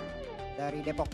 Dari Depok, cukup jauh, boleh sedikit mendekat ke arah Sabila. Kalau kakak namanya siapa? Namanya Fatan. Fatan, dari mana Fatan? Kalau asal dari Makassar, Sulawesi Selatan. Wow, jauh banget. Datang ke sini Ya. sama siapa? Sendiri. Sendiri. Emang spesial untuk nonton Grand Final? Ya, untuk saya untuk spesial dulu. Dan kebetulan kerja di sini. Oh wow, oke baiklah. Jadi udah siap untuk kali ini karena kalian akan by one satu sama lain. Gimana, ready? Fatan dan juga Dava? Ready. Insyaallah ready. Karena dua-duanya udah ready, kita akan langsung saja melihat untuk rules-nya kira-kira seperti apa sih. Nah, ini dia rules-nya. Nantinya kalian harus mengeliminasi lawannya sebanyak 3 kali. Jadi siapa yang tercepat mengeliminasi lawan sebanyak 3 kali ataupun yang berhasil mendapatkan 1 buah turret, dialah pemenangnya. Dan nantinya untuk pemenang yang berhasil akan mendapatkan hadiah handphone Infinix GT50 Pro. Tapi yang kalah tenang aja. Karena dapat hadiah juga. Hadiahnya akan ada Infinix GT Watch 5 Pro. Ya, gimana? Udah siap semuanya? Siap. Udah jelas untuk rules-nya? Sudah jelas. Udah jelas. Baik, kalau begitu langsung saja kita akan melihat bagaimana untuk buy one kita kali ini di carry one on one. Apakah nih mereka berdua sudah beneran siap seperti yang mereka bilang? Karena di sini balik lagi, saya akan ingetin kembali untuk rulesnya. Rulesnya adalah siapapun player yang mendapatkan 3 poin kill terlebih dahulu ataupun mendapatkan 1 buah turret, dialah pemenangnya. Dan ada satu lagi ya, jadi ini untuk buy one kita itu ada maksimal waktunya. Jadi kalau misalnya waktunya udah habis, kita akan melihat dari banyaknya poin kill. So let's go, kita akan langsung melihat di carry one on one kita kali ini. Dimana kita sudah melihat masih di awal-awal bagaimana berjalannya untuk bisa dibilang fun match yang luar biasa. Karena hadiahnya benar-benar luar biasa banget. Kalah menang dapat hadiah. Ingat, mainnya santai aja, waktunya masih ada, baru mulai juga. Jangan terlalu terburu-buru karena ingat hadiahnya udah ada di depan mata. Dan kita masih melihat dari liquid cooling di sini yang masih dingin, belum panas sepertinya. But gak masalah, kita akan melihat bagaimana berjalannya untuk carry one on one kali ini. Belum ada serangan satu sama lain kah di menit-menit awal ini? Atau mungkin bakal langsung mengarah ke arah turretnya aja, tapi sabar. Sabar, ini Sabila pengen nanya, yang hydro flow yang mana? Hydro flow? Yang hydro flow, oke. Hydro flow sebelah sini, berarti untuk yang liquid cooling di sebelah sini. Oke, baik. Tapi PD bakal menang kali ini? Insya Allah bakal menang. Insya Allah bakal menang. Gimana kalau misalnya dari kamu, bakal PD akan menang? Diusahakan. Diusahakan, berarti akan PD untuk membawa pulang hadiah yang luar biasa dari Infinix ya? Iya. Iya, oke. Kita masih menanti, masih aman-aman aja di sini. Sabila ingetin lagi bahwa kita juga ada tenggang waktunya, jadi manfaatkan waktu ini sebaik-baiknya ya, karena masih santai satu sama lain. Dan kita lihat di sini dari Hydro Flow masih bermain dengan cukup aman dan belum ada mencicil satu sama lain serangan yang diberikan dari kedua player di sini. Dan sepertinya dari Liquid Cooling harus mundur terlebih dahulu. Kalau enggak, dia akan langsung terkena first blood. Dan itu dia 1 buah poin yang berhasil didapatkan oleh Hydro Flow. 2 lagi, tenang, tarik nafas dulu, jangan nervous walaupun di sini banyak sekali yang nonton. Tapi timer kita sudah mulai berhitung mundur karena 40 detik lagi kita akan melihat siapakah yang akan menjadi pemenang di carry one on one kali ini. Ingat teman-teman, karena countdown sudah masuk ke 25 detik lagi. Apakah akan langsung ke arah turret? Wow, udah sama-sama nge-kill. Tapi kalau misalnya dari Hydro Flow ini tinggal 1 lagi. Cuman mengingat countdown kita 10 detik lagi. 8, 7, 6, 5, 4, 3, 2, 1.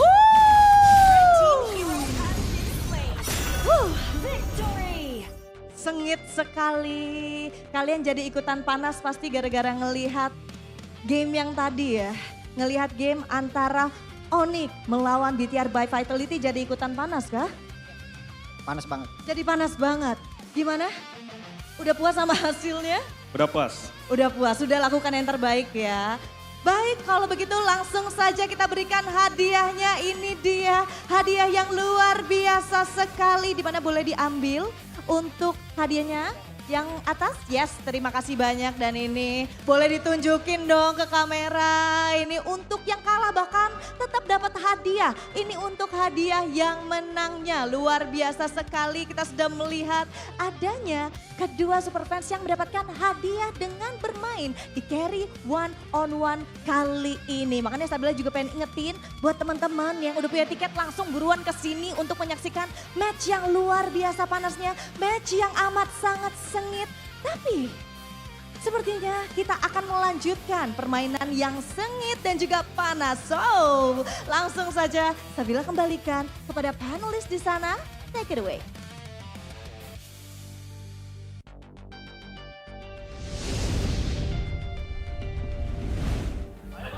Thank you so much, Sabila, and of course, thank you so much to Infinix for making that activity happen here in the MPL arena in the Jakarta International Velodrome.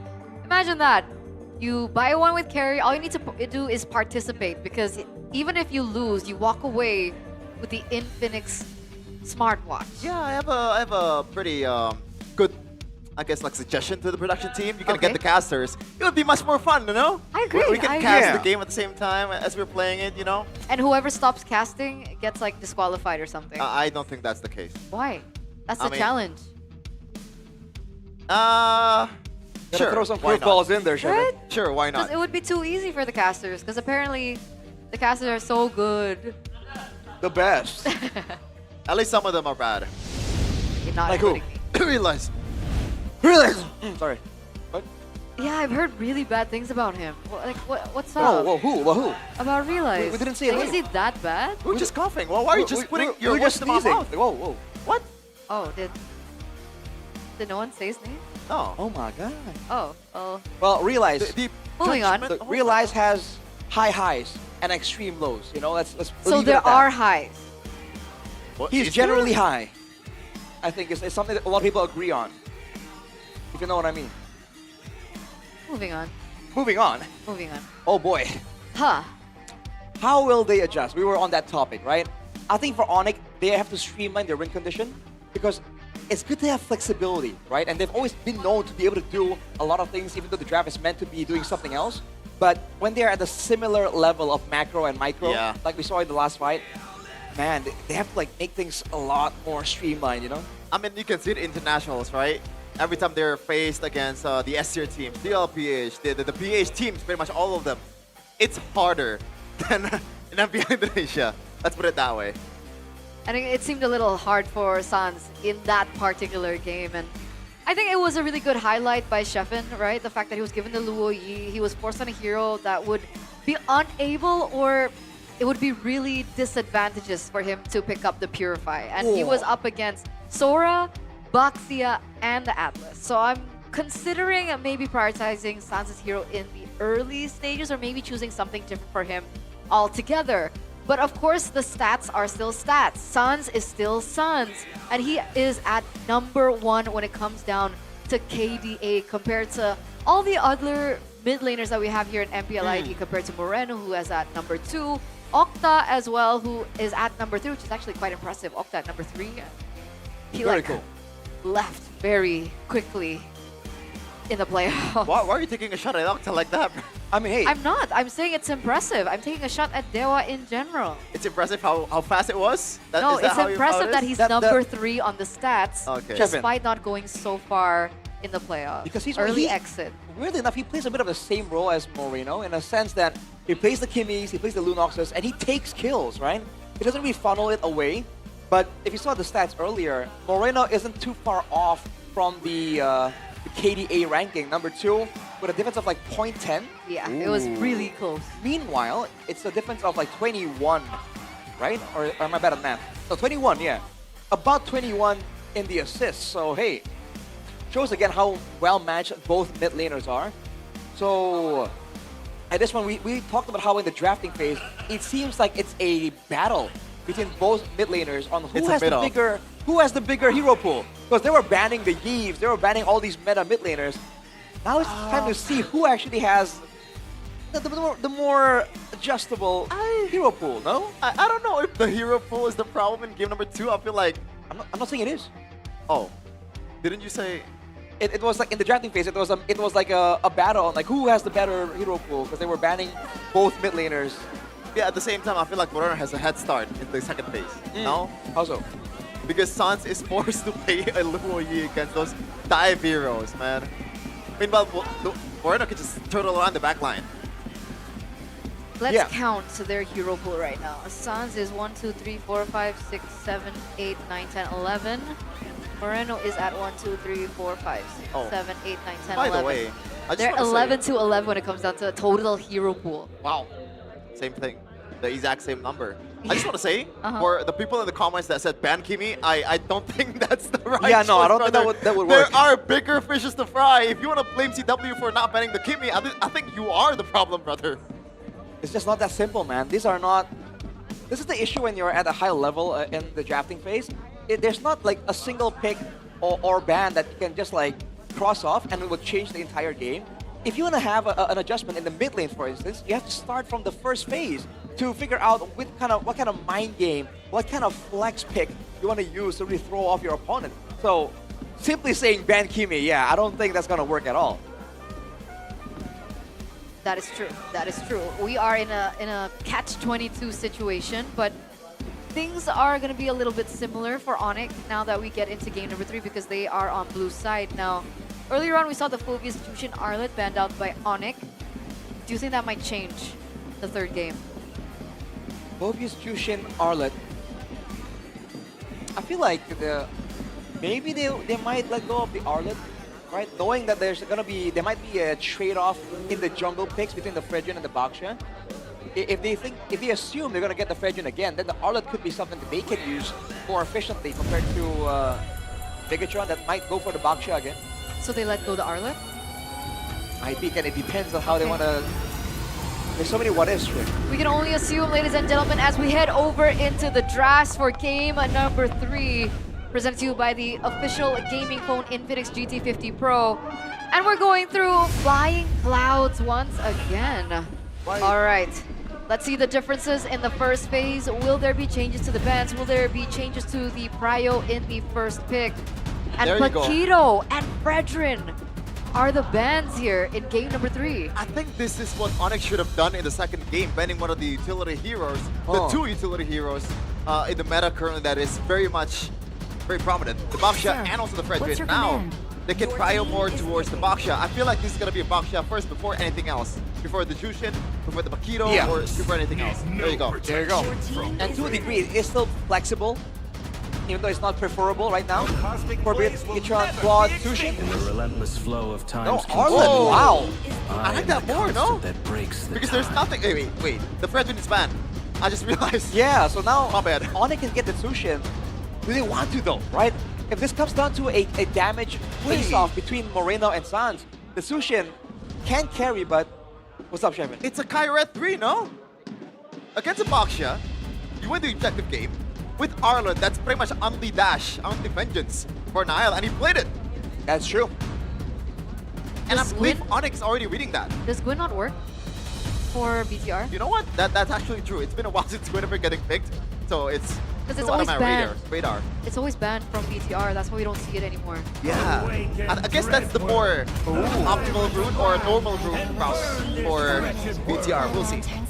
Moscow's Tushin, though, again, this is like fast rotations across the board for ONIC. Trying to outmaneuver Bigetron, because in the first 2 games, Bigetron definitely got places faster compared to ONIC, even with the Logi diversion. Look at the top 5 cross-region total Dude. kills right here. Moreno? I Like mean, 60, almost like 70 kills above the next person. I mean, technically we have more games. matches, yeah. So unless it's like average kill, then yeah. That is still pretty crazy It's stat. really impressive though, wow. All right. Let's see what Bigetron want to put in the hands of Moreno though. They might go for one here, because getting the other options banned out is fine, but no, they do go for that Tai Shevin, as you predicted. They usually do this. They want to keep the final pick for Moreno because of his adaptability. Yeah. But I think say goodbye to Yi for Moreno. Yeah. Eve as well as... Do you think Valir Lilia. Will they actually also ban the something they Kimi? need to think about? I think Valir is better than the Lilia. I like that. Yeah, if it's going to be a pure front to back, if they're dealing with a Baksha, man, against a Valir, it's really hard to really move forward in any way. What do BTR ban though? A good EXP that was brought up maybe in the first game, that is the Uranus. Let them play the hero. Well, in the same line, it wins out the lane, at least before level 4, and there's no ganks. Well, if they ban the Yu Song, it seems like a front to back angle. or they just want to make sure that the Arla doesn't really get countered too hard in the lane.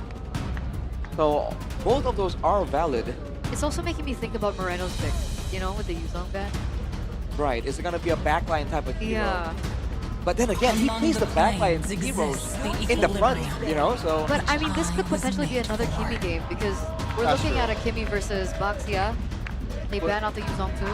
There's Arla as well for some synergy. Yeah, I feel like I like the Valier more than the Kimmy. Kimmy against a Baxia is not really that great unless you have that DHS that has a bit of a HP-based damage dealing potential. Max HP. Yeah. And the Valier also complements the Arlott even more, so you can set up for a better objective game in the first 2 or so objectives. So they banned the Lapu here, and I'm wondering if it's because they don't want to give ONIC like a dive hero that can burst the backline, or are they trying to get more crowd control and then punish with takeoffs, and they want to ban out a hero that can be immune to said crowd control? They still ban the Lilia in a way. Interesting. I guess in terms of damage, Lilia is much more dangerous than the Valier. But going by how safe BTR has been drafting in the first 2 games, I kind of expect the Valier here, even though the approach is a bit straightforward now. But sometimes straightforwardness gets you victories. And I believe Moreno is still sitting at a 100% win rate on the Valier. Do you think the Valier is okay with the wave clear? I mean, but considering we don't have the roamer just yet. Only wave clear isn't bad at all, because you get reset on the fireballs when you get a kill on the minion, technically. And it is AoE, right? The only issue is that if the roam is really dangerous, it can be hard to really get your fireballs onto the minion. And that's a whole separate issue.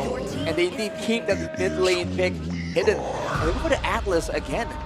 So now there are 3 potential, like, engage potential tools coming in from Bigetron. There could be a Cho Keyboy. Ooh.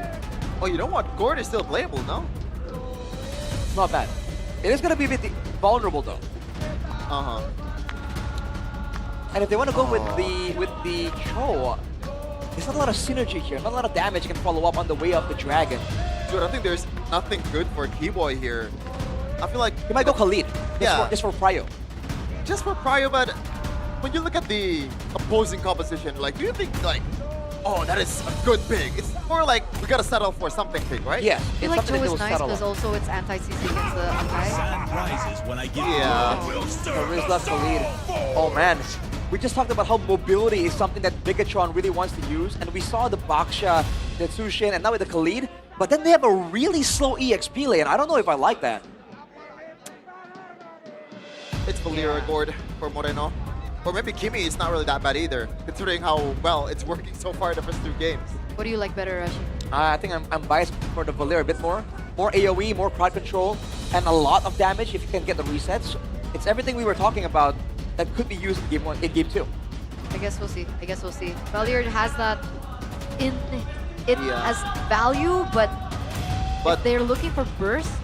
The problem with the Valier is you can't really catch up to, if you want to burst down the backliner, then you have nothing to offer.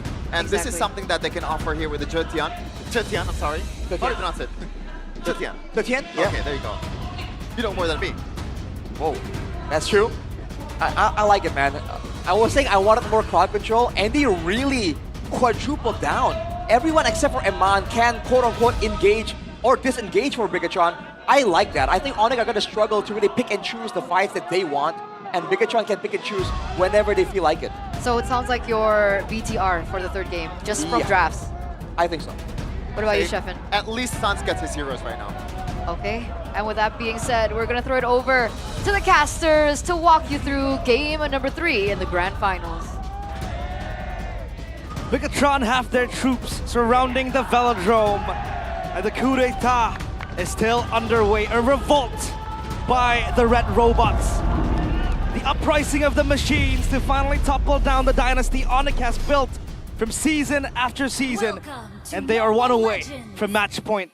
And now we will go to this match. It's game 3. ONIC against Bigetron by Vitality. The Sky Kings have been dragged down by Bigetron. And now it's ONIC who are down in the dumps. They're the ones pushed onto a wall inside of the castle walls here in the Velodrome. And And let's see from the draft, there was a the damage. Yep, this is why I was a bit on the fence on the Zetian pick. I thought oh, wait a second, pass. Hassan's taking a bit too many turret shots there. That is horrible. Yep, and burnt the Purify as well for that extra movement speed. So I don't think that's a slight equalizer for Bigetron by Vitality. But we did talk about the draft alongside Coach Aldo in the stands. Oh, this is a great reset on the recall. Yeah, very, very nice. Emblems by you, agility for the Terizla. Pull yourself together for the Chutian, so you have extra Purify. Lutpi. Frozen. Yep. There's a bit more poke onto Lutpi. Shogun. Whoa, I don't think so, brother. He wants to go in, but he knows better than to go in. Keyboy's gonna go up. Can't risk getting a few hits on Shogun though, because the whole team will show up. But the audacity to pick up the Arlet. Oh, nice take by Keyboy. Yep. Took it away.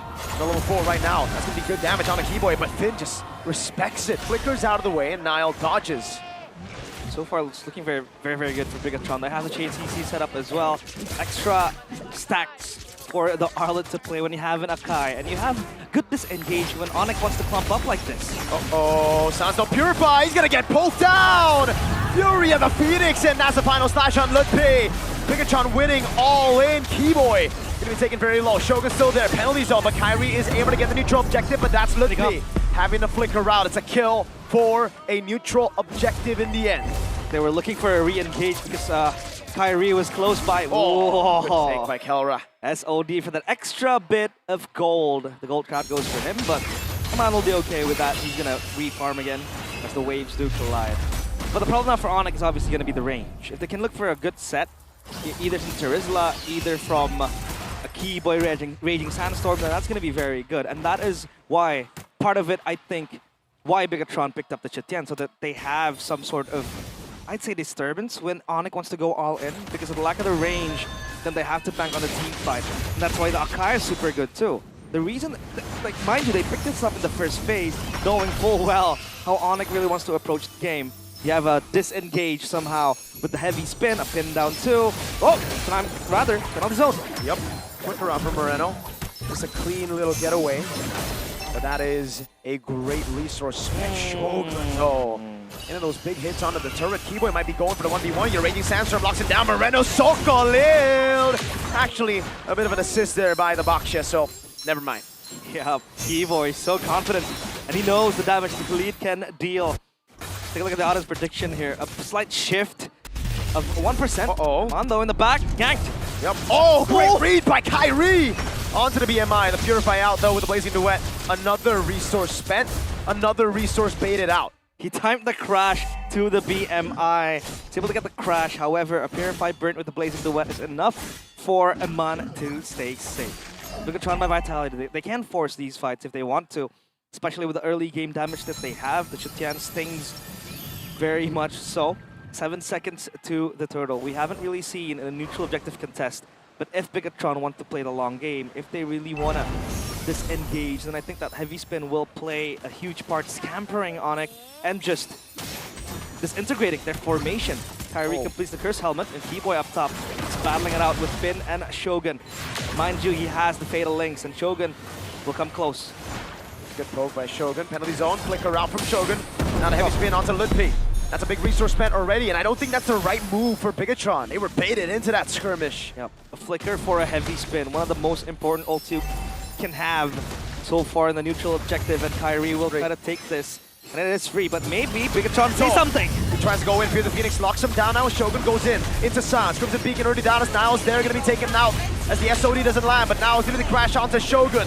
No flicker already, gets the stuns, gets the resets. Moreno coming in, but Shogun, oh god, disintegrating in the face of ONIC's trio. Terizla damage. Coming in from Lutpi there, 2 kills for him. That was a gamble. And he carries that fight. Yeah, a gamble indeed for Bigetron. If they can get something out of that neutral objective take from ONIC, maybe they can get a trade, but they did not. And they had to pay that price. Turtle goes for ONIC, a structure up top too, before that cannon minion gets taken down. So at least no farm for Shogun. For cannon minion so far, Iman. Oh, eating up damage there. And Keyboy can just stand there menacingly, especially when you have the healing. Oh, God. Kyrie gets it, right? Yeah, Kyrie's just been gapping Nile on these red trees. Uh-oh. This is not a good place to be in. He's able to dodge from the first few shots. The penalty zone locked in with the shield unity, but Shogun now has the resets. It's going to be the constant reset onto Lippy with Nile on the heavy spin, but is it enough to take him down? Moreno rotating as well. Kelra with the SOD and Sands is right there with Kelra. Oh my goodness, ONIC. They're angry. Beautiful set there coming in with the penalty zone. It looked like Bigetron had a chance to flip the script, especially when you have constant resets. Oh, Finn gets the orange buff. So that's going to be a slight win. You can see Shogun just bobbing and weaving his way with the Vengeance in and out. And he tried to buy some time, but that SOD landing, I think, is one of the main points as well. And Kelra gets himself a kill. And Aman has to TP back. Item build, War Axe for the Terizla, survivability. And Corrosion side for item build for Kelra. You would see sometimes he goes DHS. Notice the tanky lineup. I think it's manageable now for Bigetron by Vitality. Sans almost gets himself pinned down. And Bigetron has the damage to outright kill members that get pinned down with the heavy spin. Now though, how will Nile use that heavy spin? How will they use the combos, man? Because right now we've seen, I think, a glimpse of the combo, but they haven't utilized it in the neutral objective. Finn with a jump on Lutfi. He's going to go for the perfect match as Keyboy goes on Aman, getting up a good few more poke fatal links coming down as they go all in, even with the heavy spin. God dang. Have to go back. It's going to be a death to Lutfi. ONIC, will they stay right here and contest the turtle? Course. Perfect match. The Raging Sandstorm baited out as now gets in the knockup. Shogun gets the kill. Kyrie with the shield unity. A man advantage for Bigetron as they go in as the SOD lands in the back line. But I don't think Kelra will take it just now. Kyrie, help away. Nile gets out. Fury of the Phoenix coming out as Iman is going to go over the damage again as Kyrie is going to get chain CC for Iman. Gets a free hit. Shogun with a final slash. The Spear of Misery doesn't pin Iman down onto Moreno, but it certainly picks Iman back up. It's a Purify though, baited out, and now Bigetron decide to disengage. And it's a Flying Clouds too. Lutfi was close to rotating and maybe assisting the remaining members of ONIC. They were looking for a re-engage, but Bigetron, discipline is the name of the game for them throughout the playoffs. Super clean disengage coming in. Oracle for Shogun, survivability, extra healing, golden staff completed too. And now they have to be privy where Finn is. Look at Nile. Kelra has to be careful. He's going to go for the pin. Oh no! Wow. What a read by Nile, straight into the god in the gold lane. Kelra gets taken down. Wow. Uh-oh. Yeah, you'll pay for your sins, Nile. Or maybe you won't. Wait a second, the whole team's right here. Nile gets away with the jump in. Kyrie. Shield unity body blocked by Shogun, and he has the Vengeance still. The final slash lands onto us now. The whole team comes crashing down on him. Keyboy all alone, thrown back again. The fatal link by Finn drags him into the shots from Iman, sending him to his demise. And ONIC, they're still trying to bait something out of this. Other resources are a big time of Vitality. Kelra, will he take it? The god is back, but he doesn't have a Purify. There's no way he takes that. Yeah, and Moreno still has the Fury of the Phoenix as well. So that is wise from him. Queen's Wings for Lutfi. And Bigetron by Vitality. So far, so clean. But they're not out of the woods just yet.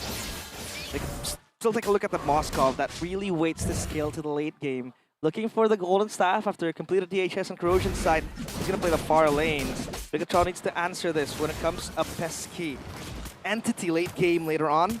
But still, ONIC, they cannot clump up. There's going to be two ultimates waiting for them if they stick together. That's how they kind of want to play too. That Fury of the Phoenix will be very, very scary, and then you have the Fatal Links. So now look, Bigetron, let's see what they can do. The way they're playing, you'd think that Bigetron are the ones with a lead. They're the ones controlling the map, pushing the tempo, and making proactive moves on the map. Yep. It's a 2K gold lead down to a 1.9K. But it's Bigetron looking for these flank angles. Look at where Finn is. He holds that tri-bush, and Keyboy too, trying to open up the map. They are yet to take a structure up top. And so far, ONIC are the ones to pull the trigger. Nile will always have that escape button. So I think ONIC needs to wait for Bigetron to bait their resources, get those spells, get those big ultimates, and then they can advance forward. Because there's so much that Kyrie can do. He's only there to possibly tank for the team and then catch someone. With the Passants as well, you have that anti-regen, but you still need the Chusin to hit, the Terizla, the Moskov, and this lack of range is a bit worrying for Bigetron, for ONIC, because they can't really commit to a scenario where they're able to make Bigetron expend those resources. In the gold lane, though, I want to see the gold lane rankings or the gold standings. And it is still Mr. Kelra who's number 1, man. Yep. How far ahead is he? 500 gold around. Yeah. So not too much, but okay, there you go. I was about to say, Swift Trinity for both completed. It's almost like a situation we see in game number 3. Rather than game number 2, sorry, but that first match will save him. And now Bigetron reset. The next one on the menu is obviously the Lord. Bigetron can if Bigetron can just converge around this Lord, force ONIC to a mistake to get their spells out, to get their ultimate out, they can then come in. Because you have 2 layers to this. The Heavy Spin, Fear the Phoenix, and even the Fatal Links if it connects. So Bigetron, they have to play this closely. Really good pogo! Wait, the Fatal Links, everything thrown at Keyboy. Flicker in the Raging Sandstorm for just the Fatal Links. Shogun! Final slash lands on Lutpi, gets a massive penalty zone as SOD lands as well with the Fear of the Phoenix. Rocks him down for just a bit. Lutpi able to escape for now as Keyboy jumps in, but that's going to the Heavy Spin to pull Kelra away from the fight. Kyrie isolated now, the pin down as well, and no one dies in that skirmish. Ooh, that was so close. Wow. The Fatal Links to make sure that ONIC are down 1 tank, and they go in. But Shogun with the final slash almost made it possible. Turns out Sandville is safe. And Bigetron, they want to start this fight. It's a flying cloud map, so they can respond fastly with this rotation. Realize, look at Finn. He knows his ult is going to be up. He knows there are no purifies. Eyes on Finn. If he can get a massive Fatal Links, that could be the end of the game. It could be. It's up, it's up. It's going to be up. The Fatal Links is what he will try to fish for. There we go. Lutpi already there. Moreno with a flicker out. Lutpi. Oh no. He's all alone, and Bigetron know it. No way home. They're going to go on to him right now as Finn waits for the timing. Heavy spin on the Suns. He's going to get taken out! Completely out by the Panda! Lutpi next to the chopping block as Shogun jumps in and Finn in the back line. Going to go for the big play. It is him zoning the boys as Kyrie gets locked down. And Mampong to the Blazing Duet. It's the Fatal Links on 1, not 5, but it's A-okay as Moreno claims the kill on Keyboy. And ONIC have been completely outplayed. Bigetron by Vitality are on another level. ONIC made speechless. Left with nothing to do. Oh. No, it's too far. It's way too far, but Kelra is hoping to turn something, make something happen out of nothing. The only player to watch everyone die. Let's take a look at the replay. They were able to zone out Lutpi. He's isolated. And this pin down from Sans is so good. Make sure that Yusin can't move anymore. And you have so many layers in the team fight. That Fear the Phoenix is still available. The Fatal Links has been left unused, and they went in for Kyrie too. The knowledge of rationing the spells, knowing that ONIC does not have those purifies, those get out of jail cards, makes Bigetron so flawless in just executing the CCs, so you can always mix and match on which ultimate you want to use first. One thing for sure is that that's going to lead to ONIC's demise. Time and time again we have seen. The robots have made Gila Sans normal. Blue team turret has been destroyed. Ordinary. 0, 3, and 4. When have you seen Sans on this stat before? Number 1, by the way, in KDA. Just earlier we saw those stats. Cloud stings now, and that Malefic gun will not make ONIC do better. Oh my god, Evan now bait up. He's gonna bait out the Purify. He's baited out the Purify. Now eyes on Finn as the Blazing Away gets used up with the BMI and the Purify out from Iman. Finn's gonna be looking for it. Lutpi with the penalty zone is now the Fear of the Phoenix lands onto 2. It's Iman going for the gun down with the Melted Gun, treading Lutpi down. He's trying to survive right now, but the base turret in the top lane is gonna get taken down, and Iman gets a killing spree and a turret in the mid lane. Finn! Oh! Fatal Legs by Finn! Gets Kelra down! Bigetron on the verge of match point. Now it's Keyboy in the back, looking for the Clouds to send something to fight back. Oh my god, Keyboy next to the menu, probably Shogun. He goes in, wants to go for the stun. Sans caught in the bad spot right now. Final flash! The Purify out by Sans, but it's Shogun in the back. Heavy spin and the resets are ready. Amon stays targeted on the base, and ONIC fall again. The red robots secure match point. One more. Just one more game from rewriting history. Answering the call of destiny. the Velodrome silence, at least for its residents, at least for the ONIC fans. And suddenly the Sky Kings does not look that immortal, because starting now the red robots come in for that coup d'etat, for that revolt, for a revolution. Just one more game.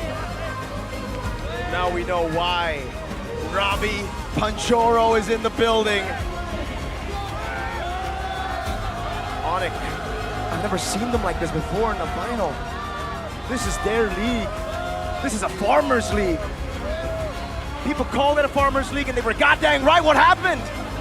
Bigetron are about to tear the script apart. They will demolish. They barely made it to playoffs. No one believed in them. They were the S word, and I mean subpar. They're about to demolish the Velodrome. Oh my God. And with it, the walls that has been echoing the name of the Sky Kings. Bigetron, one away from their maiden trophy. Just one more, but sometimes distance means nothing. If they fail to deliver, if they cannot capitalize on this, Mirko, a trophy in sight. It's theirs for the taking. And this is usually where you see Bigetron use the C word, the choke. But Niall stayed so composed in fact that he was able to read Kelra. Kelra, the man with the awareness of 5 pro players. Hey, Mirko, the C word here stands for composure. They're able to choke, it's to hold it. composed. It's composure, it's composed. Oh. Everything is so beautiful. From head to toe, Bigetron. And they played with trust to one another. And that was what was lacking. Said by Coach Theo, they lack trust. And now that trust might bloom into a potential silverware. Look at that, Niall after the game. He did it, calm, calm. The panelists, break it down, please. In an interview, Coach Panda said that the one thing that they repaired from the regular season to the playoffs is the fact that they now play for one another and not for themselves. And my, oh my, ladies and gentlemen, here in the Jakarta International Velodrome, bear witness to a different, to a changed BTR as they are now at championship point against the defending champions. Man, we said that they would get it done dominantly, if at all, but 3-0 in dominant fashion as well. These games are intense, don't get me wrong. But overall, you can have, at every second of the game, you get this feeling that Bigetron have control. This is not the norm. Dude, this is unusual. Speaking of something unusual, I feel like ONIC after the 2-0 victory by BTR, this is quite literally a territory that ONIC has never been in ever since the Stone Age, right? The Stone Age. ONIC has never been in this kind of situation, and there's a reason why they play like it's tilting. They were tilting. Lutfi was thinking in a single layer. Kelra, for some reason, I mean, you can't really blame Kelra in that moment where he got caught up by Niall, right? But the fact that Niall and the whole team of BTR was able to catch the gold standard off guard is actually insane. That is Kelra we're talking about. That's the best gold laner of all time. Again, it shows once again that when it comes down to the mechanics, BTR are up there. Maybe this entire time it's just been the mentality factor that's been like the main halter of the BTR performance as a whole. And by the way, you can see that mentality, right? In the early game, they were losing against ONIC. Exactly. And I was saying to Arashi, there's a reason why Veteran is more, a much better pairing to an Arla compared to an Akai, because you're only playing with one cycle if you're Akai.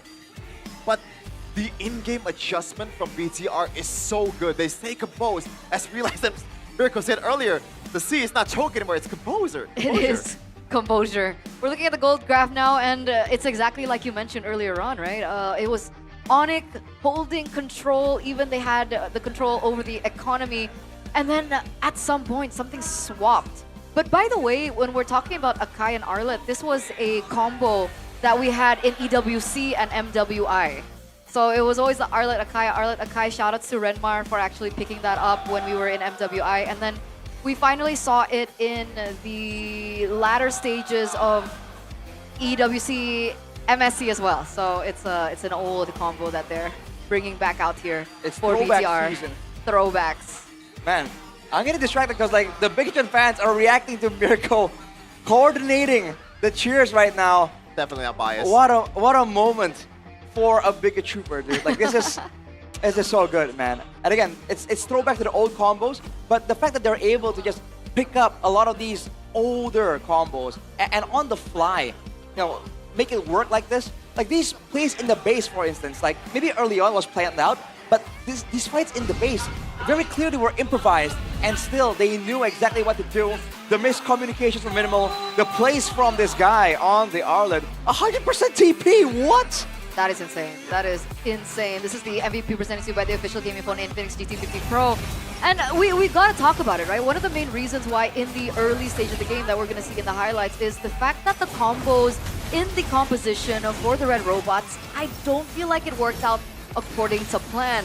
Something in the mid-game changed where finally they were able to combo and have the symphony of skills on like a proper level and in a proper way for them to accentuate each other.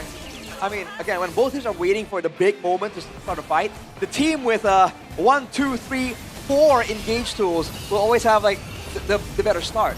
Before that, though, in the early game, during the earlier rotations, that's where ONIC were able to actually find moments of advantage. Yeah, I feel like in the early game, it didn't work out because ONIC drafted a good EXP and also a utility jungler to deter Shogun's potential. But you gotta remember, Arlet, in terms of kit, might not be the scale hero that we're usually seeing, but if everyone is clumping up, if the CC and there's more bodies for you to proc the vengeance, that in a way you also scale as an Arlet. My MVP vote was not Shogun because I'm always against voting a player based like a system MVP, you know? But I think Shogun did a really good job here. But who was your pick then? Finn. I just like the story even more too because earlier in the season, or maybe like last season, we always think Finn as the weak link, right? You see the stars, kind of like an elite situation for ONIC. You see Eman, you see Niall, you see Moreno. These are some of the best players in ID, but Finn is like a weak link that teams are trying to abuse. But now, he's playing an Atlas in the biggest stage of MPL Indonesia.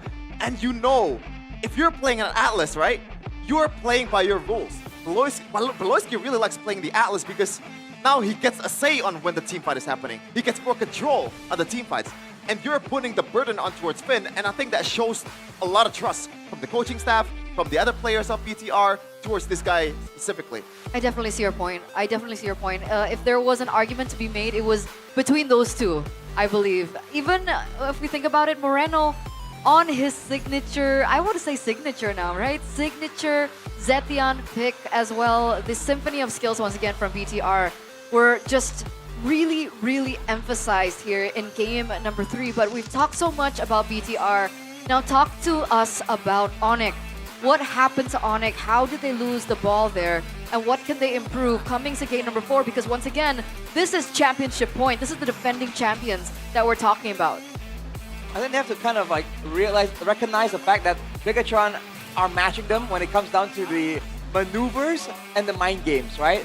For the longest time, ONIC had a monopoly on being able to mind game you and being able to outmaneuver you. Whether that's in map rotations or in the team fights, you've seen moments, even in this game here, where Sans, where Kyrie escapes with a sliver of HP.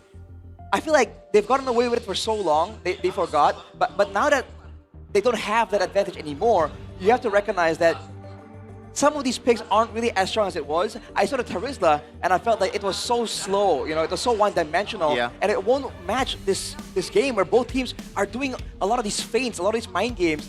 They gotta start really respecting more on Bigetron, I feel like. Respect. And pick something that has a bit more flexibility when it comes down to the movements. Okay, so respects and draft. Is that, do you agree with that, Chef? That's so vague though. No, I agree. That's it. There's nothing else you want to Yeah, nothing else. Nothing else. Respect and trust. Okay, that makes sense. Because after that, we do have something in store for you, ladies and gentlemen, as we show what Bude is currently doing. Wait, what? Whoa. Are they in a fight? What's going on? Is everything okay? Bude, everything okay? Gimana? Ada apa ini? Kita mau merayakan, belum merayakan. Kita masih menyediakan kalau mau merayakan. Satu game lagi, semoga kalau dikasih kesempatan juara. Ini Revitalize bisa ngomong ya? Bisa. Oke. Ini supaya nyawa mereka panjang juga, jadi ada Revitalize. Special Grand Final. Bener, Fandik jadi Revitalize. betul. Dan membawa maskot baru. Iya. Nangis. Sudah ada yang itu. Ini mereka lagi berpesta. Ini Sonic ngapain kesini nih? Sonic suaranya dulu dong! Ayo! Berisiknya, Mana, Masa Kita mungkin kecolongan dari Bude 3 poin tadi. Tapi semoga bisa ngebalikin. Karena kalau kita ngelihat dari historinya, bentar ya, yang sering grand final yang kanan. 8 kali grand final. Terima kasih Bude ya. Kalah sekali. Betul. Ini gimana nih sekarang nih? Diambang, match point loh Bang Upi. Kita nggak mau kalah lagi sih. Pengennya kita langsung poin. Poin. Ya. Tapi ketinggalan 3 game. Dari Sonic sendiri agak deg-degan gak sih? Ini kapan kita ngelihat ONIC kewalahan di grand final? Deg-degan mungkin ada Bude, tapi kita harus tenang, harus percaya sama anak-anak. Semua kita kembaliin lagi sama player, sama coaching staff. Dan kita dari Sonic, kita harus dukung terus. Jangan pada lemes, Sonic! Woohoo! Gimana dengan Bigetron? Ini grand final kedua dari Bigetron. Yeay! Terakhir sih udah menang 2 game, terus kebalikan. Tapi sekarang kondisinya berbeda. 3 game udah dikantongin. Gimana kalian ngelihat Bigetron nih di grand final? Gimana bos? Tadi saya lihat kan kayak antusias Sonic bagus banget. Cuman itu tepuk tangan buat apa? Buat kekalahan. Waduh. Bentar. Bude. Coba deh lihat. Fandi, chatnya bagus kan gak luntur? Ini juga chatnya gak luntur. Soalnya yang luntur malam ini ya ONIC. Waduh. Panas. Bang Ubi nggak mau dibalas? Wajar Bude, pendatang baru. Asik. Kalau kalian punya apa nih? Kalau kita penghuni tetap. Oh, penghuni tetap. Di atas langit ada ONIC ya? Betul sekali. Betul, tapi Bude penasaran. Ini juga di grand final ini menjadi sentimental karena ada nih Eman anti Kelra. Jadi Kelra dari segi achievement kita tahu kejar-kejaran terus. Dan belum sekarang apakah ini bisa menjadi momen untuk Eman untuk mengalahkan Kelra nih? Ya kita berdoa aja Bude ya. Supaya bisa ngebalikin sama waktunya Kelra buat membuktiin ini. Coba sampaikan sesuatu. Bukan antinya itu Eman. Bukan gitu ya. Iya. Kalau kalian, dari kalian gimana? Jimatnya harus disuruh pulang dulu nih kayaknya nih. Oh jimat yang Ya, paling nih. diseremin. Apa kamu? Apa? Hah? Bude mau nanya apa? Mau Kita kan menang malam ini. Bude, Tanya-tanya itu aku dong. boleh yang manggil salah. orang ya? Iya.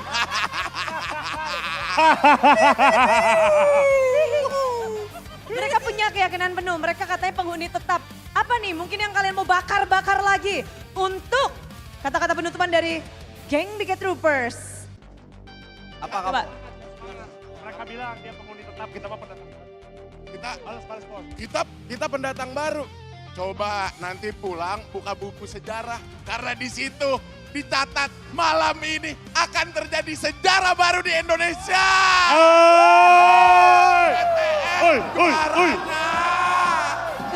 Juaranya. Apa Pak Guru, kebanyakan nulis buku kamu Pak Guru ya. Ngayal terus, udah bahasa Indonesia aja, ngarang aja udah kamu Pak Guru. Ramai banget di sini, tapi Jakarta International Velodrome. Siapa yang akan mendapatkan kemenangan? Akankah dari tim ONIC bisa mengejar ketertinggalan atau di sini Bigetron yang bisa menutup match grand final? So, mari kita sambut pertarungan lanjutan grand final.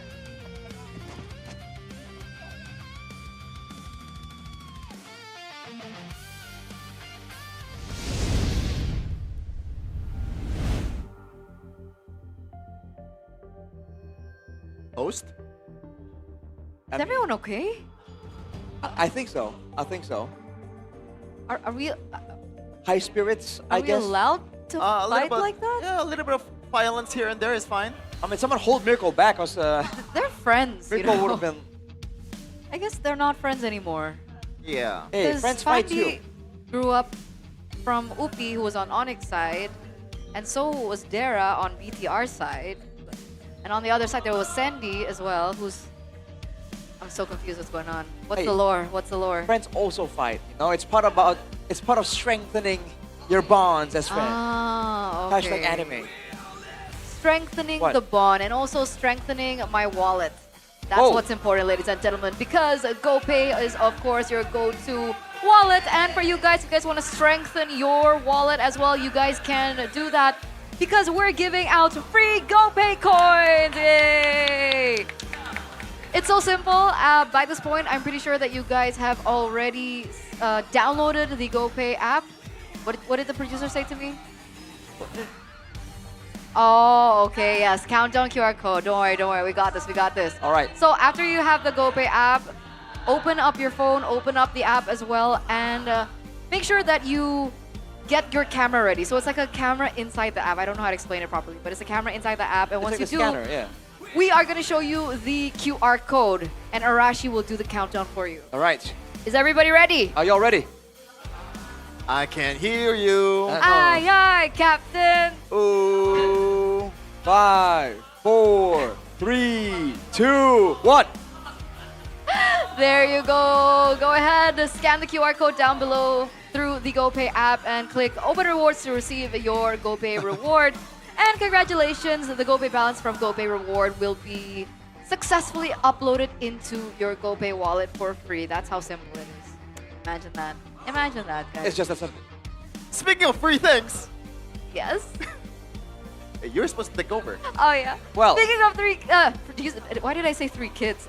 Sorry, got distracted because Abang Oh, Lord was there earlier as we were about to do the Toadek ad-lib, so I Speaking got of a little 3 kids. nervous.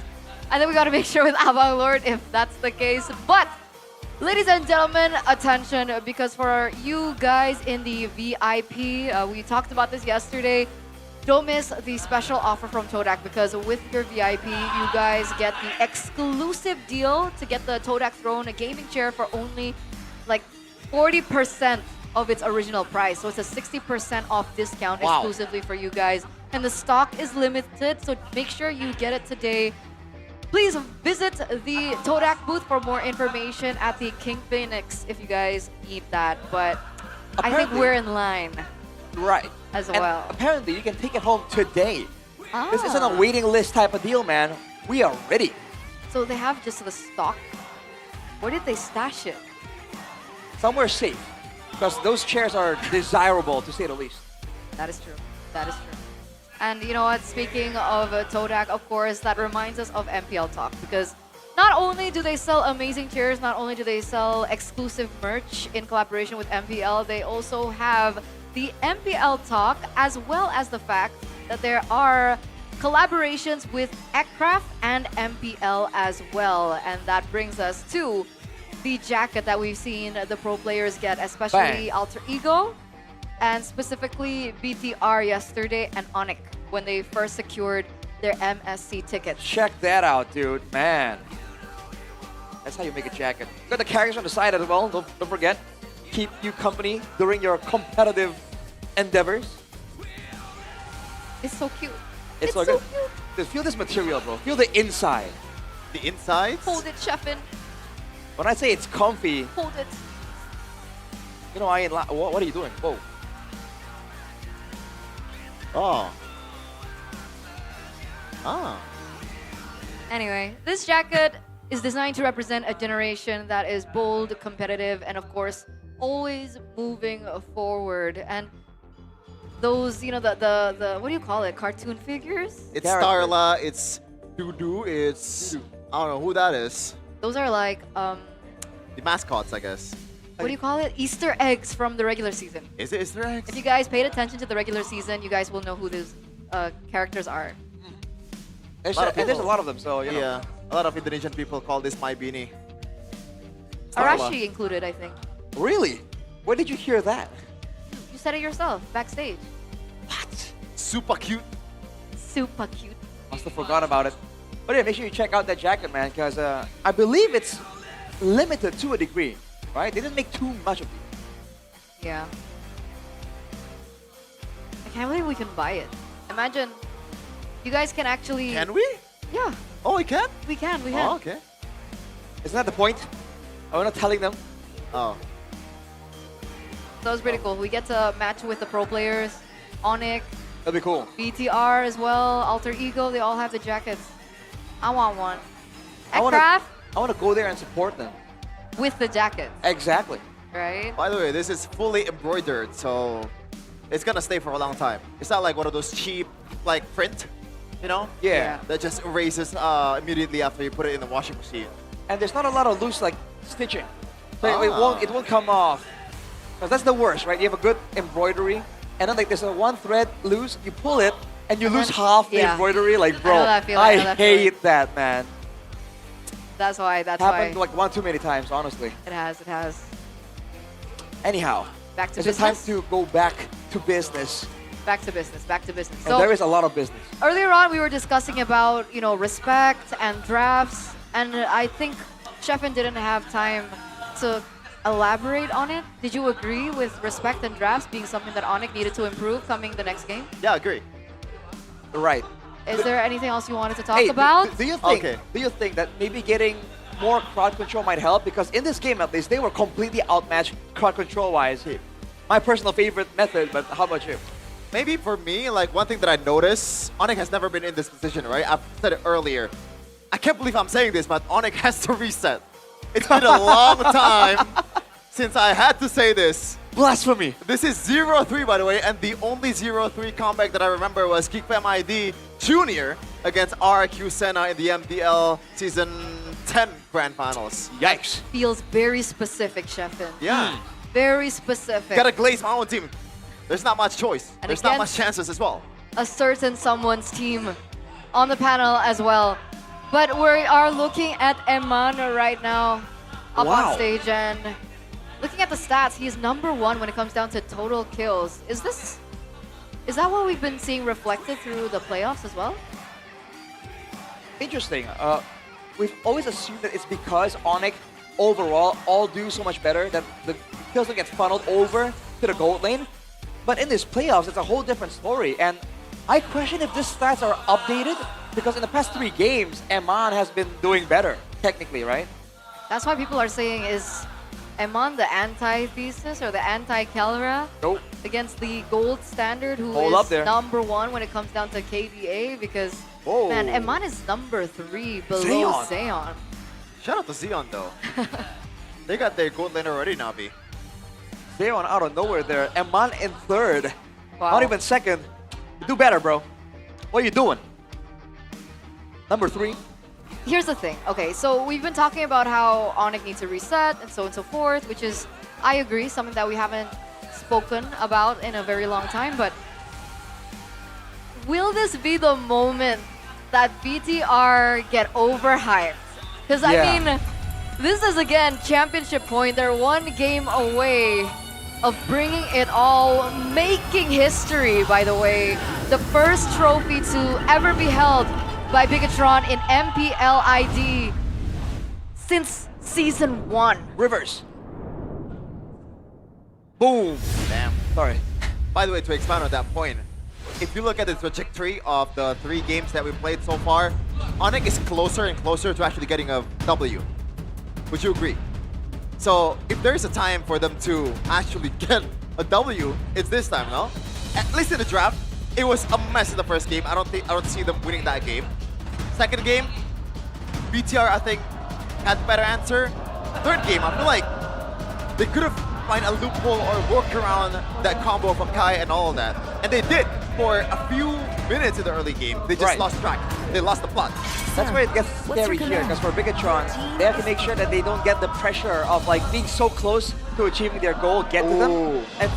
And they also have to be careful not to be read out by ONIC, right? Because ONIC is constantly adapting. As we take a look at the class right here, Atlas. They've taken heavy measures. They might take Outlet here. They might take Arlet and then secure an Akai later on in red 3, if it's possible. But I think Claude is still going to be the option. Arlet Claude? There's still a Paquito, there's still other... Oh, Phobius is also open. Do they want the Phobius Phobius though ban. against, you know, Oh, against Phobius ban? the- Okay. ONIC first. The relentless flow of Right, time the Arlet makes a lot of sense, but now for Nice call. ONIC, that breaks the tide. is it back to the mid lane for them? Oh, Tushin is open. The Khalid is as well, but again, we've seen Keyboy play this hero, what, 3 times at this point? It's Jushin plus other heroes here. Do they want to go Moskov again with the Claude matchup? I almost feel like they had a better time with the Harith, technically. And again, if they want to match Bigetron in the team fights, if they're not confident they can get away from all the crowd control, double down on it. Because if they have half measures on winning fights, it's not going to be enough, man. Bigetron are so synergized right now. I feel like there's gonna be something new here. Otherwise, it's gonna be a Jushin Harith. Do you really want to take the Harith here? I feel like they have a better chance with a Moskov at this time. All right. Well, this is a signature pick for Lutfi, right? The Lutfi Lapu. Oh, I have PTSD. Dude, to be fair, he's really good situationally. He's situationally more aware, I think, on the Lapu. I don't know if that's a comfort type of deal, but now that if that's part of the picture, and ONIC has a good dive comp coming in, Vitality, do they want more kite ability, or do they want more crowd control to stop the rush coming in from ONIC? It's either a Kai or Guinevere. I think that's the only thing that makes sense right now. I see a Kai. Arlet. I mean, I see a Guinevere angle, but I do agree that going by the trajectory of the matches so far, Akai fits Nile more with the momentum that they have. Okay, what will it be? Will it be the jungler pick here? Akai again. All right. Oh If boy. it ain't broke, don't fix it. Now, the difference is there's no more Atlas for Fit, so you gotta break up his brains on what makes things the most. I always think every time that Fit plays, it's gonna be a Badang, but it's never Badang, bro. I wish there is more Badang. Kalea. Or maybe no. Kalea doesn't really work that well here, I think. The sustain's great now, but I think they need something a bit more threatening, you know? More big AoE engage to force the respect out of ONIC. Because otherwise, they can just jump onto the Akai. I think there is none. Aside from Atlas, no? Or you want to go crazy like Valorant? Like, Coach Aldo thinks there's some potential. And fun fact, us casters played a five-man rank game and we struggled against a Bellerin, so hey. We just suck. But there's not a lot of dive from ONIC for it to have value. Is there not? Technically, these are 3 potentially divey characters on ONIC.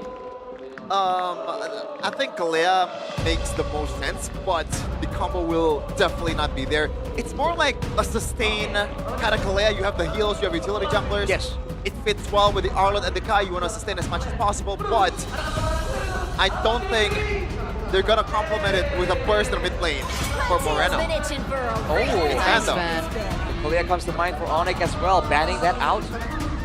And the Cho gets respected, which I find quite interesting. Do BTR not want to take away, you know, like the Harith? I guess they don't care. Whoa. Maybe now that they know that they can, they have so many picks for Moreno, they want to make sure that Finn, right, isn't counted too hard. What do they have in mind though with Cho and the big band? Yeah, what is this Hilda pick? I can see Cho is more comfort than anything else for Keyboy, but this Hilda pick feels like they're setting up something here. Either in the roam, or is there a possibility of the Akai? I don't think so. What, roam Akai? I don't think that's... What Omawa dubs the vlogging Akai? They can do nothing until level 4? I don't like that. This is the problem, man.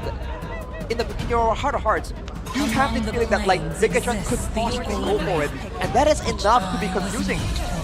Ban from ONIC. There's a counter for the Sushin. rises when I give and they took the Khalid. Let's look for Keyboy. Yeah. Badang, Datot. Hylos. I guess Hylos. Chip and Blue. Ooh, I don't know Chip. I don't know about Chip. Blue isn't awful, I feel like. It's a bit more difficult to push back away. Can wreak havoc in the midst of a chaos, right? It can't be like a crazy pick, right? For Keyboy? But what could... I don't think there's any set heroes because Kai is on the other side. it's really tough for you to play that kind of game. It should be called like zoning heroes, control heroes. That's why the Cho and the Hilda is banned out potentially. So what, like Hylos?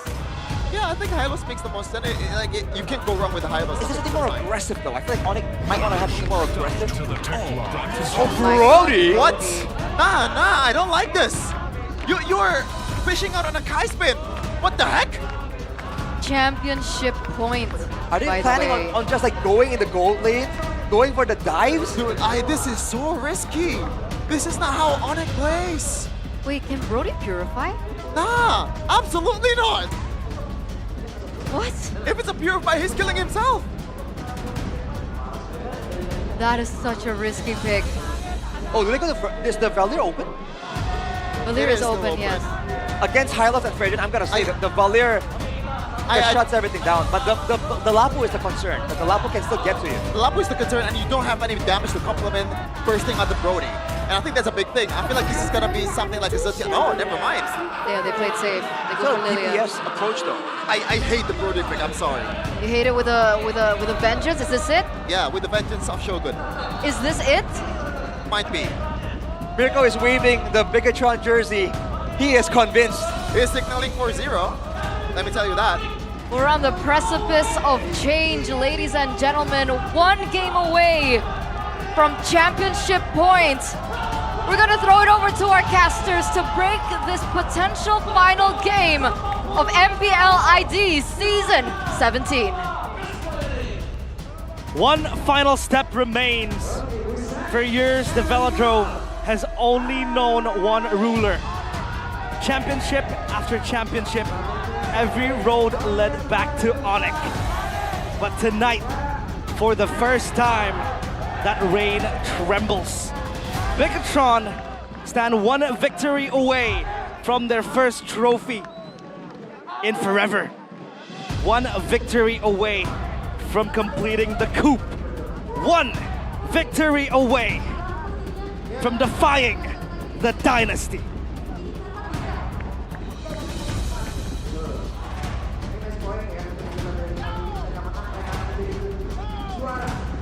Still a lot to fight for.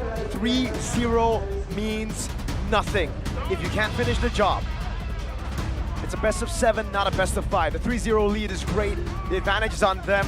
They have no pressure compared to ONIC, who have to climb back from this mountain of a lead. But it is not over yet. They gotta stay calm, composed. And right now we are waiting for that final game. For Bigetron, that's definitely what they want to think, the final game.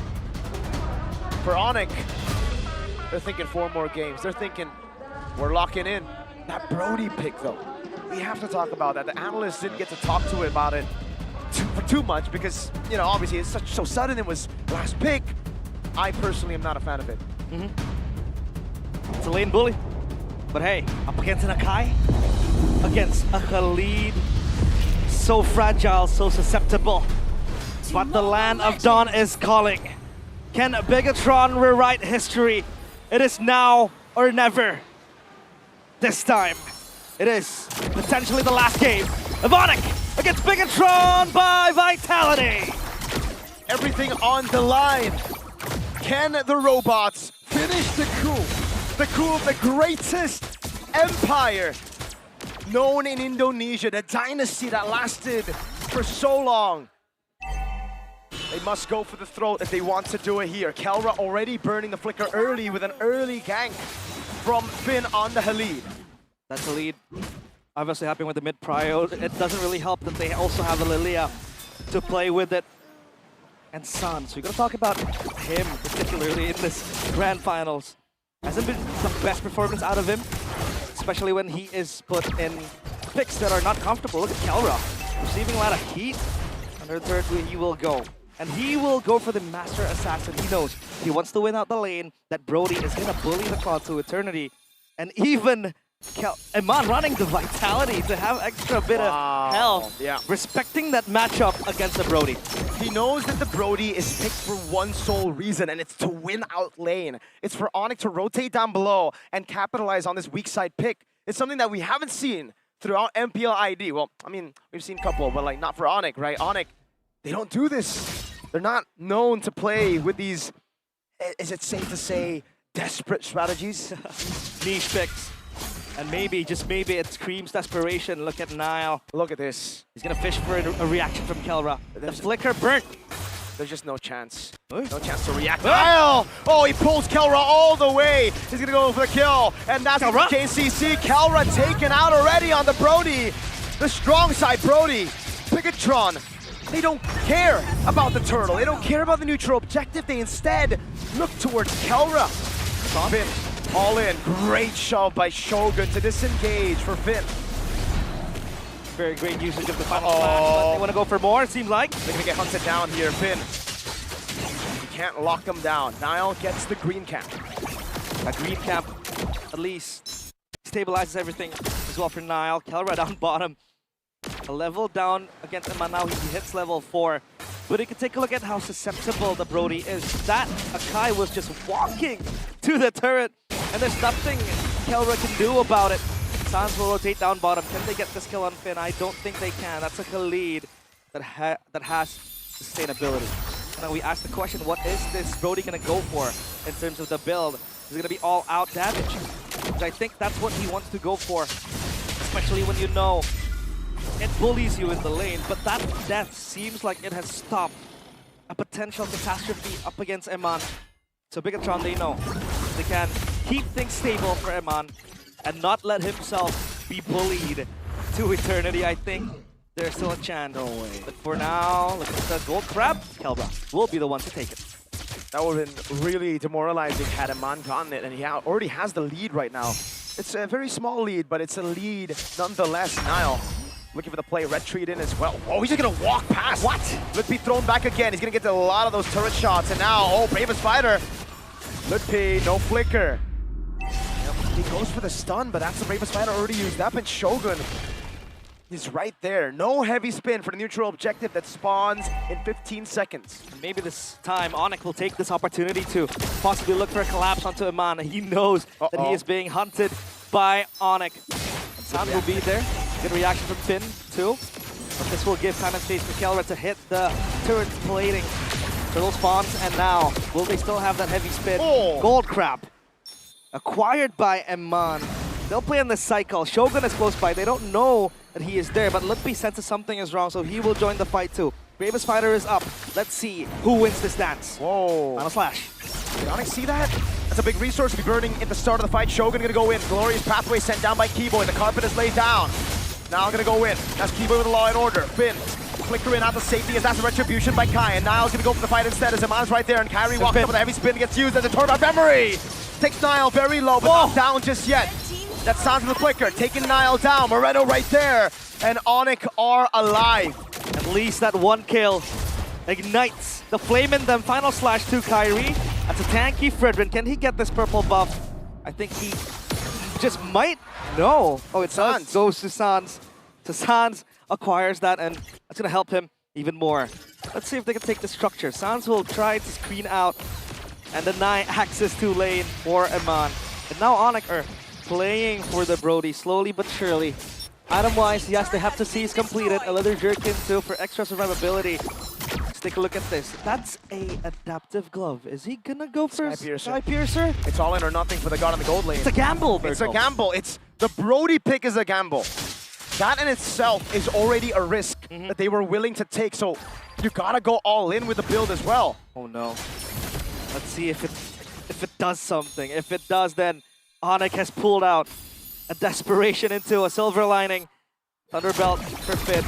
So now you have extra damage in defense. Keyboy. Glorious pathway. Keyboy able to get the law in order. Now the final slash. Great dodge by Keyboy. Heavy spin to lock him down. Shogun zoned away. Keyboy stays alive for a bit, but Moreno takes him out of the fight. That's the Gloom to win damage. Now he goes on to Sans. The black shoes away as Sans has to escape. A stun from Lutpi onto 2.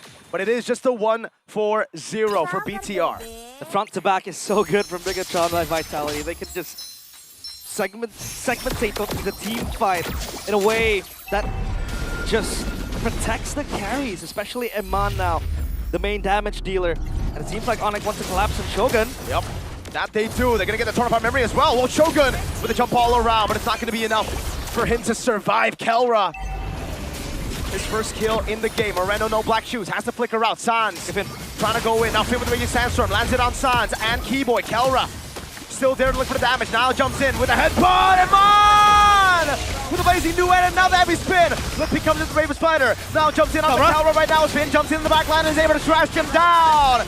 That's a kill. Eman right there with the help of Lippy. He's going to go for the Raging Slashes. And it takes him on down. Lutpi again, the beacon of hope. For ONIC, it looked like everything was lost. They took down Eman and Nile. Lutpi still staring at the eyes of death. But ONIC, that's what happens when you clump up together. That ultimate from the Khalid, a heavy spin to pin them down. But still, flawless is ONIC. In terms of that mutual objective, Kyrie gets all three. This Brody, yes, it hurts. The Sky Piercer completed. But once a member from Bigetron reaches to him, he has no other option than possibly the skill 2 or a flicker. But the flicker got burnt there, so now this Brody sits in a very tough spot. Again, the chase potential from the Arlet, from the Panda too, from the Akai. Shogun cancels his recall, essentially waiting for Lutpi to overextend. But as of now, it's going to be quiet. Lutpi senses something fishy, that's for sure. Great read on Lutpi. 2-level lead.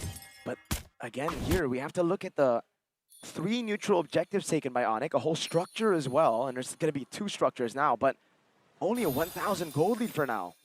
Bigetron doing a good job at playing damage control. Niall sent to clear up top. He goes for the Retribution and denies the turret away as the mid lane looks good for Bigetron. And man, just poking Lutpi down every chance he gets.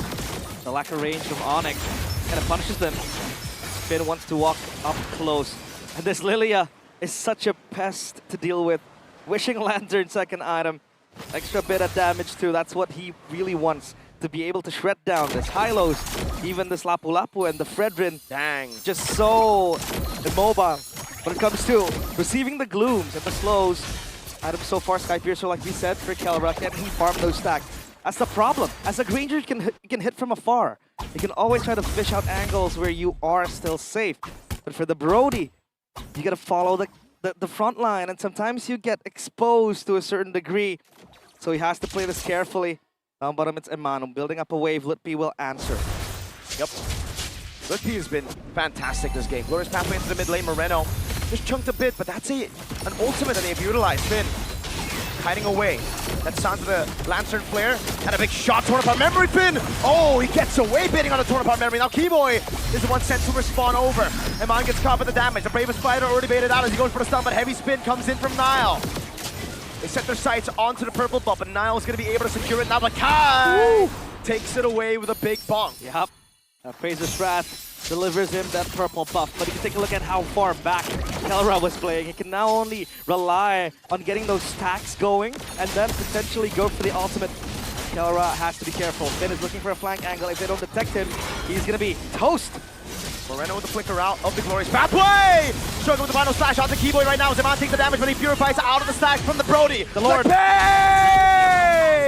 Takes him on down. Oh. He's good for Kai. Kelra goes for the stun. He goes for the kill. The torn apart memory doesn't land, but it's a flicker in. And the Sky Piercer stack. Moreno in the mid lane, taken down by Sans. As Shogun has been, get rid of just one. Now it's Shogun trying to survive. Kelra looking for the stacks. Shogun with a stun on Lutpi. The Vengeance still ready, but he has to escape as Lutpi's trying to go in for the chase. Giving him Ozy with the Bravest Spider. That's the final slash, and it's a kill over to Lutpi. They were trying to give him the Sky Piercer stack, but still a kill is gonna be valuable. Plus the Lord too. 3 members fall down.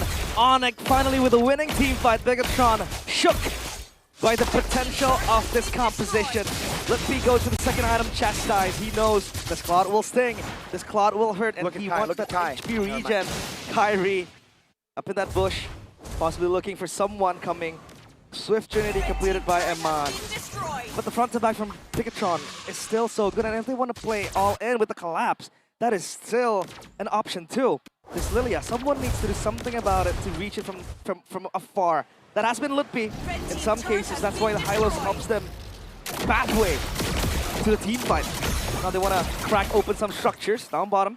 Still being worked on. Bigetron doing a fantastic job of just trying to hold and pulling the trigger first. This is the advantage though when you have a Brody on your team and you played for him, right? Strong side, playing to the gold lane. I thought Bigetron with that early gank on the Akai, they would have already dealt with Brody. But it's Kelra on the Brody, not just an ordinary Brody. Yep. Even now, they're sieging the turrets like it's nothing. They're just playing around this Brody to take those turrets, structures. Bigetron gonna have to scale, and ONIC have the mid game. This is the time where they are strongest. The gold lead is still in the hands of Kelra, though. And Lutpi. And Lutpi, too. Oh my god, that's almost a 3,000 gold lead. Yeah, look at the Lutpi. Lutpi has been so strong. Even the Winner Nature completed for the Brody, plus that Malefic gun. Because he knows he has to hit from afar, almost like an artillery mage to a certain extent. But the Sonics, hopeful they are. Can Bigetron shatter that? Now it's all quiet, waiting for the next objective to go. Because it has always been about the big team fight. And if they can give Iman time and space to deal damage and dive. Because this Brody is going to be a victim of that too. With that skill too. If you ration it right, you can cancel that. Replacing Duet, potentially it can happen. But Kelra needs to be super careful. 20 seconds to the next Lord. And we have seen Finn multiple times looking for a flank angle. Just surprising ONIC, hitting them from under. So far, ONIC, they stand very tactile together as a unit. And the sieges, if they do get the Lord, it's going to be very good for ONIC. Finn's clearing the wave up top, and Man is holding this position as well. Lutpi's done good. They have dips. Wave in the bottom lane, cleared out. It's going to be a slow push for ONIC, pushing towards Bigetron. Now they want to dance against the Lord too. Bigetron, will they be content of handing ONIC like this? Because I know they have that power. Kyrie hits level 15 already, Nile with a heavy spin. Is it going to be the pin down? Is it going to be what scatters ONIC's formation? Because they have to keep it compact. Iman? Brody cannot take damage, cannot die. And Iman, the BMI, a bit too close for comfort. The Lord, it is now or never. Finish it in the bottom lane.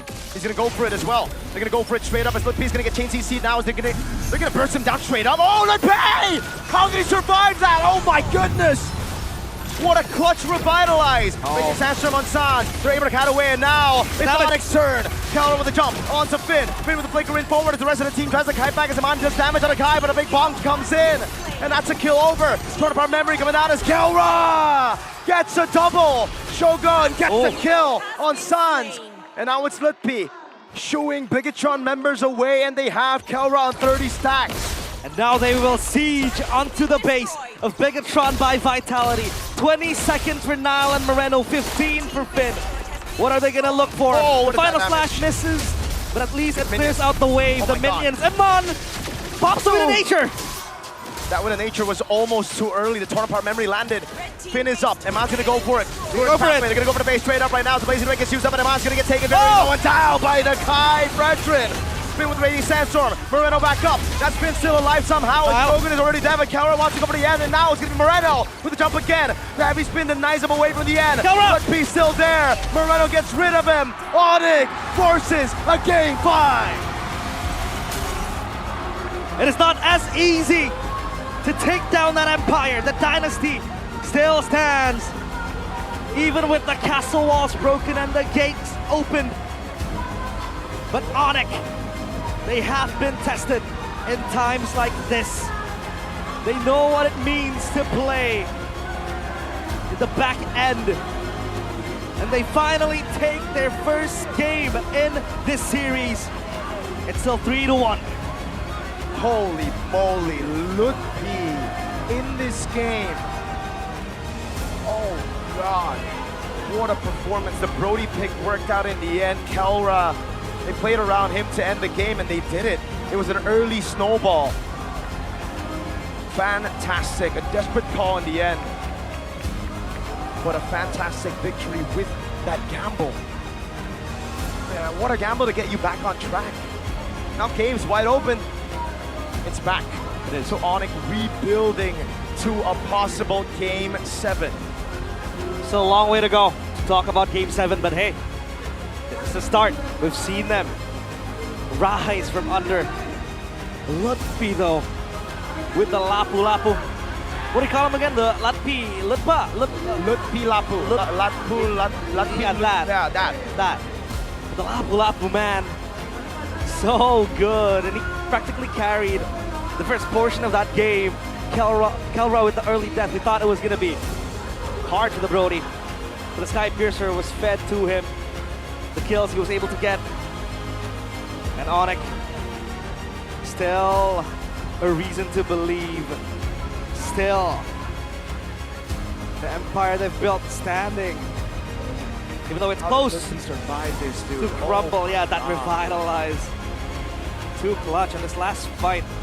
Kelra practically untouchable for a brief period of time. He just hits everything else in his way. And ONIC, will they be able to climb the tall walls? Will they be able to make their way home? Will the roads be smooth for them to force a Game 7? One thing we know for sure is that so far, every road leads to ONIC. That is true. And Bigetron really tried their best here with the defense here of the Lilia. But it is just not enough up against the Brody, you know. When I say the Brody, I remember AP Bread in Game 7 against ONIC. Well, take a breather first because we will toss it over to Bude and Sabila on stage. Dan Bude Clara di sini bersama dengan Bang Jeffrey Nicole. Heboh banget ngelihat Bang Jeffrey di sini, Bang Nicole di sini. Semuanya langsung penasaran. Gimana tadi ngelihat grand final kita? Cukup deg-degan ya, karena ONIC udah 3-0 tadi, terus tiba-tiba menang. GG banget buat semuanya. Nail juga serem banget akainya. Agak deg-degan sih lihat Nail main. Agak deg-degan. Tapi kalau ngelihat di sini emang ada supporting player atau tim?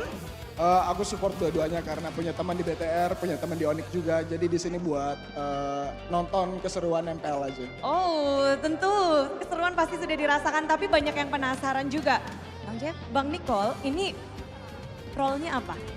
Kalau aku XP biasanya. EXP. Kalau boleh tahu rank-nya apa?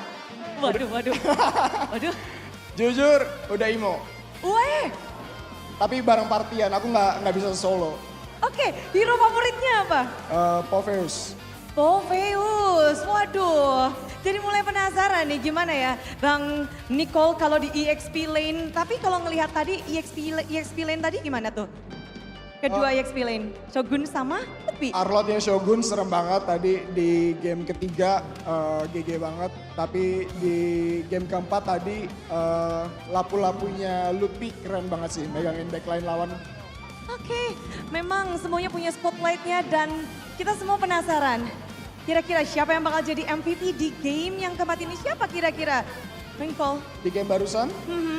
Kayaknya Lutfi sih. Lutfi? Lutfi sih. Apakah benar? Langsung kita cek siapa MVP di game keempat. Inilah dia. Inilah dia dan Ciluk. Wah, Lutfi. Coba Nicole kasih tahu sesuatu, say something tentang Lutfi. Lutfi semangat di game berikutnya dan kalau menang nanti ajarin gue cara rotasi ya. Cara rotasi, oke. Lapu-lapu dari Lutfi mendapatkan MVP 306. Kemenangan yang begitu mengejutkan karena mereka berhasil membalikan keadaan. Thank you Kak Nicole. Dan kita akan langsung balikan kepada para panelis. Inilah Lutfi, the MVP.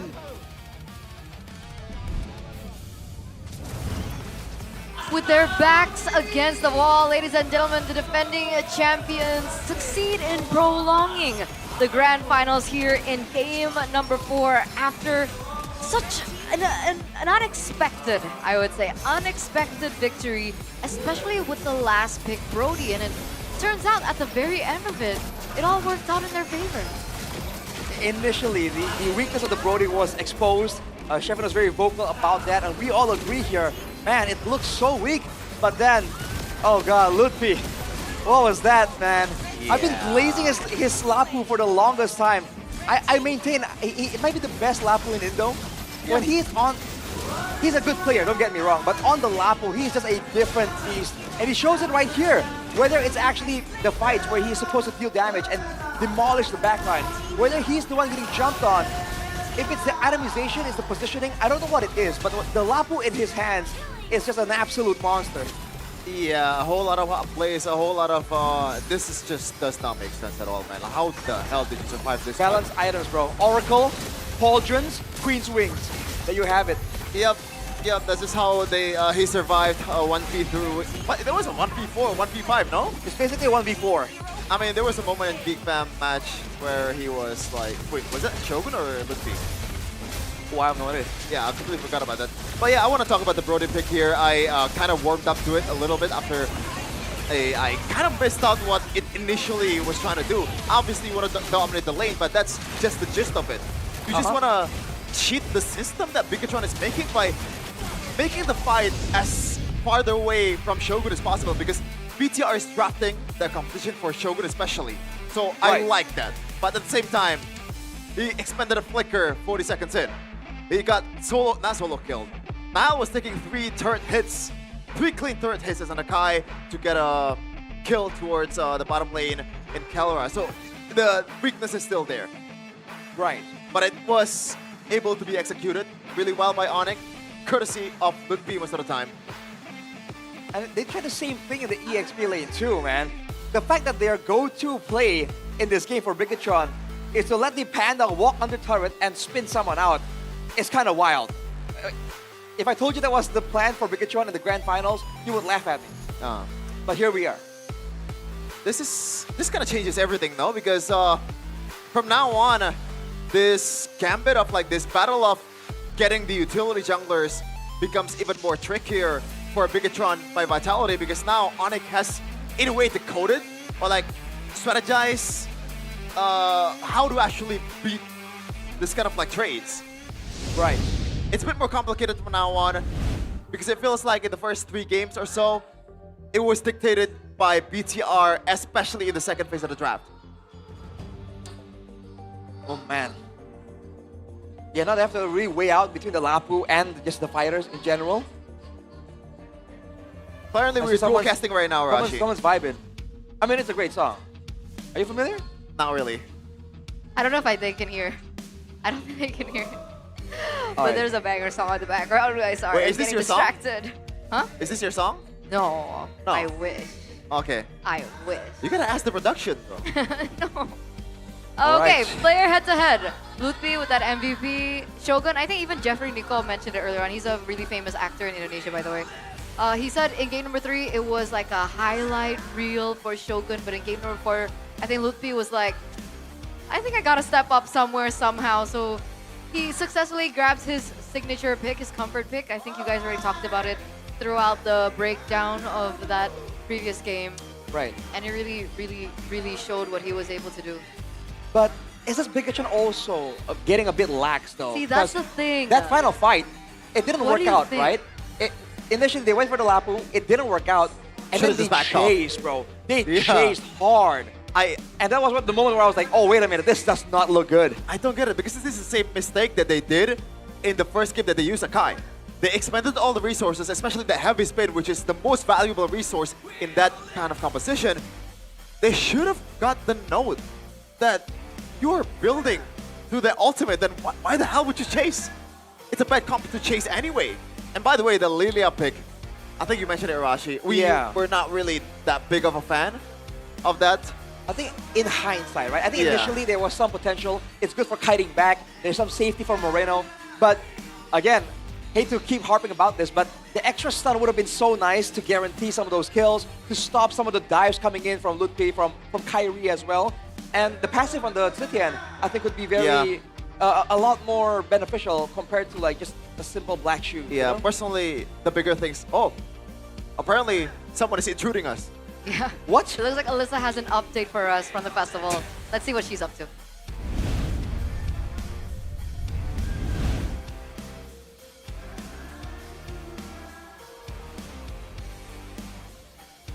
Ada suaranya! Alyssa berada di depan ribuan orang yang menyaksikan dan mendukung tim kesayangan mereka. Karena seperti yang kita tahu bahwa Grand Final kali ini tiketnya sold out dengan begitu cepat dan mereka harus menyaksikan tim kesayangan mereka bertanding, namun tentunya semangatnya tidak akan luntur. Tapi kalau begitu kita coba dulu kali ya, seberapa semangat sih ribuan orang yang hadir bersama Lisa di KINGFINIX Festival. So kita akan cek ombak dulu kali ya. Siap untuk KINGFINIX Festival, kita cek ombak. Alright, kalau gitu mulai dari barisan paling depan kita coba ya. Kita lihat ke arah Bang Billy. 1, 2, 3. Woo! Kita coba sekali lagi. 1, 2, 3. Boleh dong minta tepuk tangan yang paling meriah KINGFINIX Festival. Wow! Tapi ya, kalau boleh tahu nih, Alisa penasaran. Di sini tuh lebih banyak Sonic atau Bigetron sih? Sonic, mana suaranya? Bigetron, mana suaranya? Wow, ternyata mereka sama banyaknya dan kali ini sudah hadir bersama Alisa. Langsung aja kita tanya-tanya, di sini ada Bigetron dan juga Sonic. Halo. Namanya siapa nih Kak? Turnip. Turnip. Kakak asalnya Sonic dari mana nih?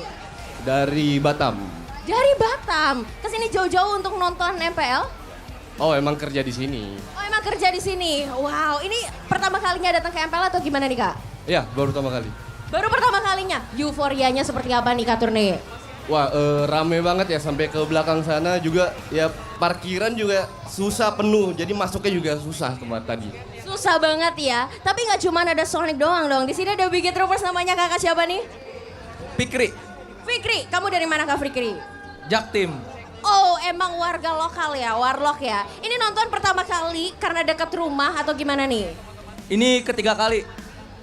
Iya, setelah season 13, season 15, ini season ke-17 di sini.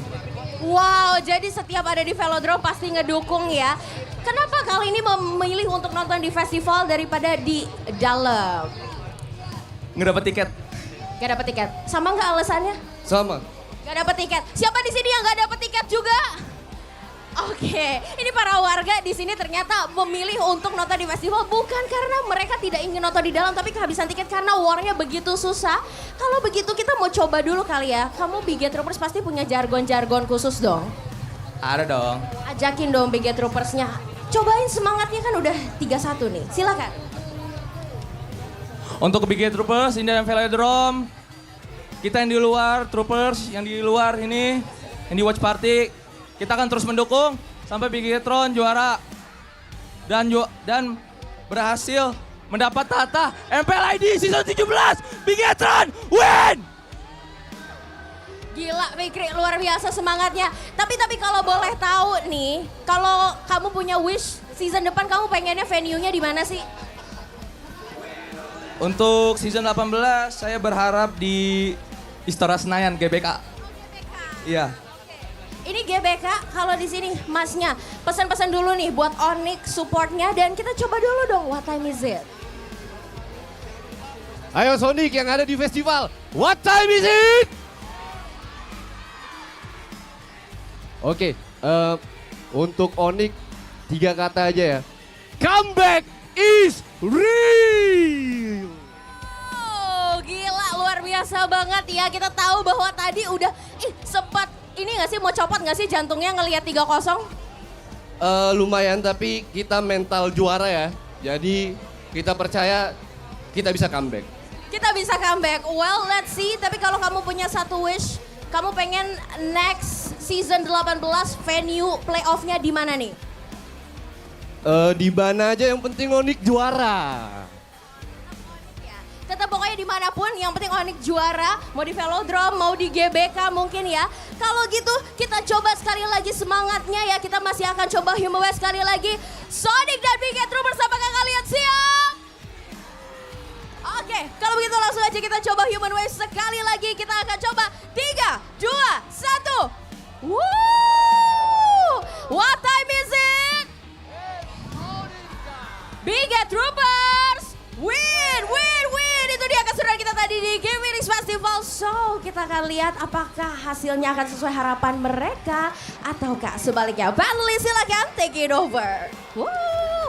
Mana suaranya sekali lagi KINGFINIX Festival? Wow!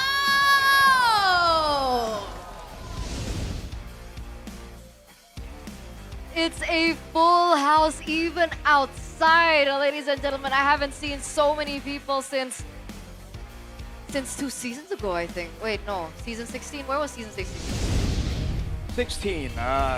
Season 16. No, Nice season pick. 16 was Pick. pick. Yeah, nice pick too. Season 15 was That's Velodrome, Velodrome right? again. Yeah, so since season 15. So it's the 2 seasons Velodrome ago. effect. Yeah. Velodrome Or is it effect. because the Tyrants are on the brink of being overruled? I think it's gonna be full house either way, whoever plays in the grand finals. That's just how it is in MPL Indonesia. We have so much people that really likes Mobile Legends, man. Once again, we want to appreciate everyone that made this possible. Are you feeling cold, by the way? What's up with this? I just want to show cultured by Todak, Indonesia. Todak. What's wrong with that? Yeah, what's wrong You, with that? you have a Rashi? problem with I that? was assuming you're feeling cold. You have a problem with that? I said I was concerned that you were feeling cold. You understand the words that are coming out of my mouth? I could be colder though. How? With Garnier. Garnier. Garnier? Yeah. You mean like this? Looking good. Looking good. That's a combination of cold and good. Looking good. Looking good. The gameplay wasn't lacking at all, and the players' faces aren't lacking either, especially Whoa. Who's your Maloyski. choice? He's thinking. Maloyski. He's thinking. Yeah. Well, Who's your choice, Arashi? Super Ken. Super Ken. How about Alright. your choice, though? That's a lot of people's question. My choice is not in MPL ID. But, ladies and gentlemen, let's focus back because Garnier Game Face Bundle is ready to buff your face, keeping you fresh, focused, and confident anytime. They are ready in your favorite mini market or the online stores to get your game face on. Alright, yeah. Plus, now when you buy Garnier, you can get diamonds and other exciting prizes. Cool. So, can't waste any moment right here, man. Go get Garnier at your favorite mini market or online. And when you get Garnier, get Bayou as well because it is a unique internet provider that's actually real.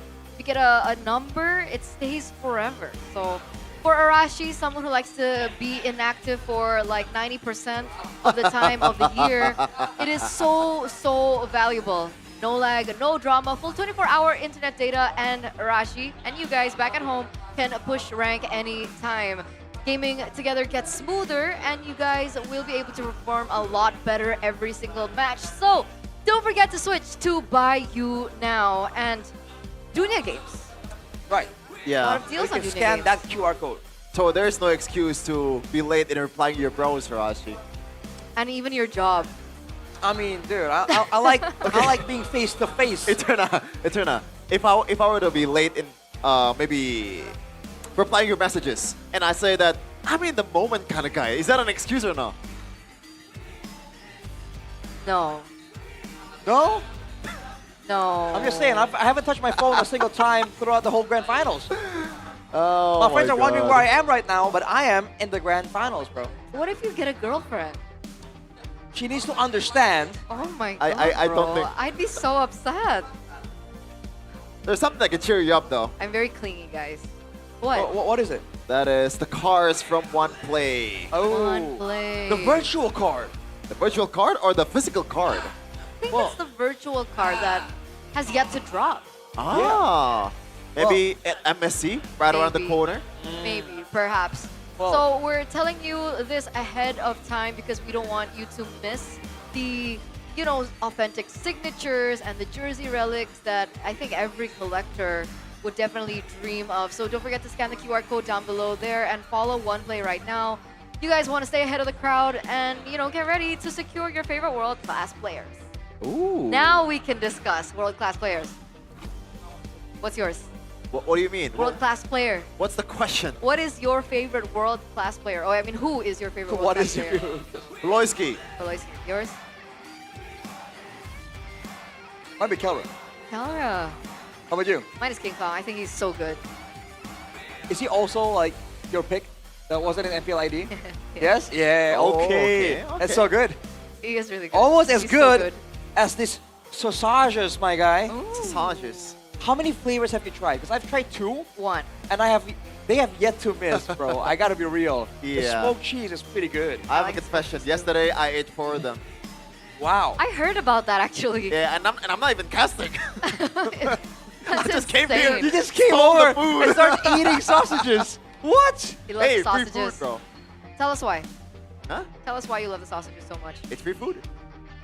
Yeah, and also it's packed with real meat, and you Oh, guys okay. get a chance I'm to a bit win dense, awesome meaty prizes until June 22, 2026. Yes. Check out their Instagram, So Good ID, for details on how to join to win those amazing prizes.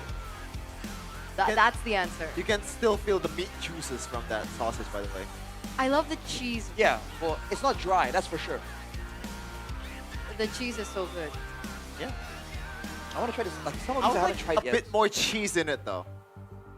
Oh, you're a cheesy kind of guy. I Yeah. see. As you know. Oh. But what we don't know is who will win finals MVP this year. All right, and this is specifically Hey! for MSC, and we can take a look. 2021, it was actually sorry for Kelra when he laughing. was back in Execration. Why are you laughing? Where he won that year, I believe. Was it a PHPH Grand Finals? Our first MSC? Yeah, it was the online COVID one. Dude, good times. Do you remember that? Wow, wow, wow. 2022, it was Emman winning Finals MVP, RSG RQ. I remember crying there. Not ONIC a Blacklist. great time. 2023, it was Keyboy. So we have a stacked amount of players here. 3 of them are in the Grand Finals. Exactly. What? Fast. 3 of which have won Finals MVP and MSC, and they get a chance to do it again because technically both teams still have that ticket to Paris, even if they lose this one. Yeah, I just want to say, what a glow up from Kelra. I think all the players have glowed up over the years. Yeah. Every single one. Us too. Amen. Amen. I think it's factual, no? We can appreciate agree. it. We I can appreciate it. agree. We appreciate it. Right. But still, a potential final game once again. We're still at championship points. Not just match point, but championship point as we get into the drafts. Dangerous grass, For could it be? game number 5, Arashi predicts Dangerous Grass. Oh, close. But it will be expanding rivers. Get your boat shoes on. We are getting in the river. Fast rotations here. If ONIC double down on the early game approach, this could be dangerous. But hey, Bigetron first pick. It's a bit of a curveball. ONIC needs to be careful about this one. I just want to say the game has been amazing, but for my own enjoyment, I would like to not see another utility jungler. Why? Because. See value in me? I just like seeing his assets, man. You should. All right. Well, if they don't ban the Baksha, it is. If they ban the Baksha, it will indeed be an assassin type of game, but it will not be the case. Baksha for Bigetron? Is this something Gee, ONIC I wonder. are trying to bait them into? Yeah, you know what? The fact that ONIC is letting go of it is pretty sus as well, but I think Penny at this point is a bit more valuable than the Baksha. Uh-huh. And we haven't seen a Kai on Kyrie. The last time I believe I remember him on a Kai, he got a 4-man pin. And I dubbed him as the best player in the world at the time. Oh, that was you? Yeah. It was The best player in the word. In the word. Oh, the word. Word? Yeah. Dang, okay. Word, girl. Word. Okay. The word is the bird. Let's take a look at the first 2 picks. The Claude makes a lot of sense. Is there gonna be a curveball though? No, it's too shit. Will they pick the Lapu away from Ludwig? That's a big question too. I'm not sure. Don't they want to pick their jungler first?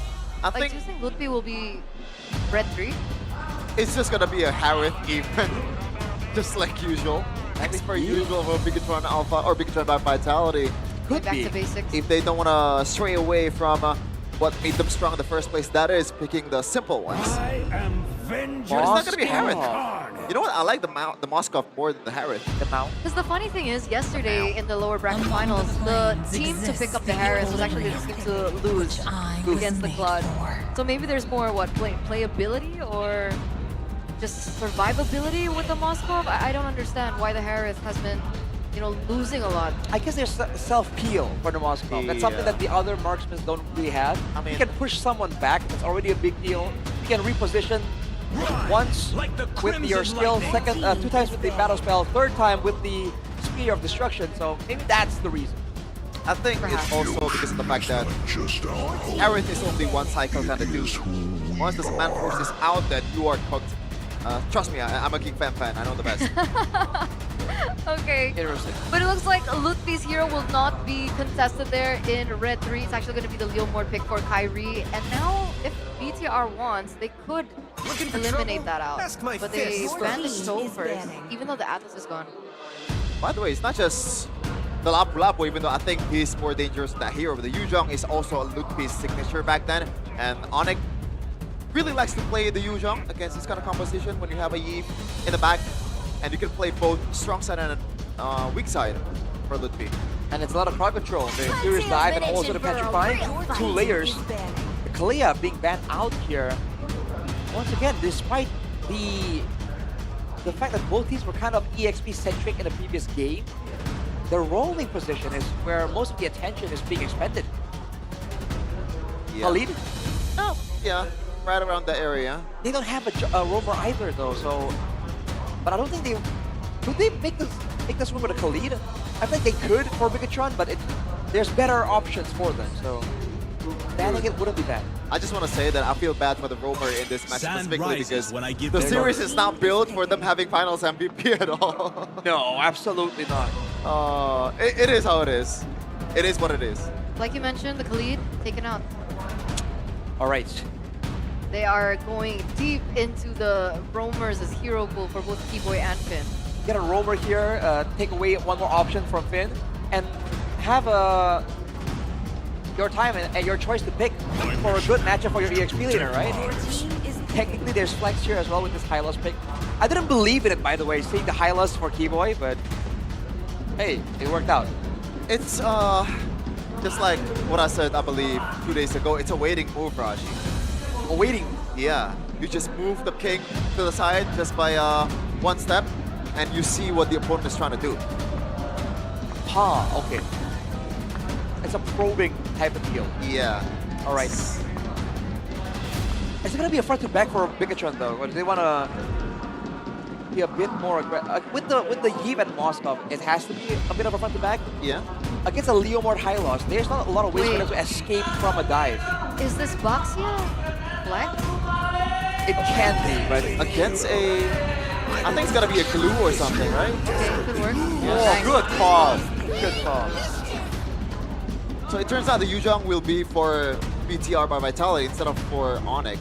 I like that. And Shogun, I think he made some plays. Lapu again. Oh, this is like the old school TikTok matchup right here. The Yuzhong and Lapu Lapu. Dude, the Lapu into the glue, by the way. He's gonna be healing so much. It's gonna be ridiculous. So, quick predictions. BTR ONIC. I think it's one of the ones that are actually a bit more even. Feels the most 50-50 out of all of them, to be honest. But I think ONIC has an edge here, though. For me, I like the E from Moreno. All right. So 1 for BTR. I think my pick would be for ONIC. 1 for ONIC. But it's still very close. Still, ladies and gentlemen, we hyped the previous game up, and the fact of the matter is we are still at championship point.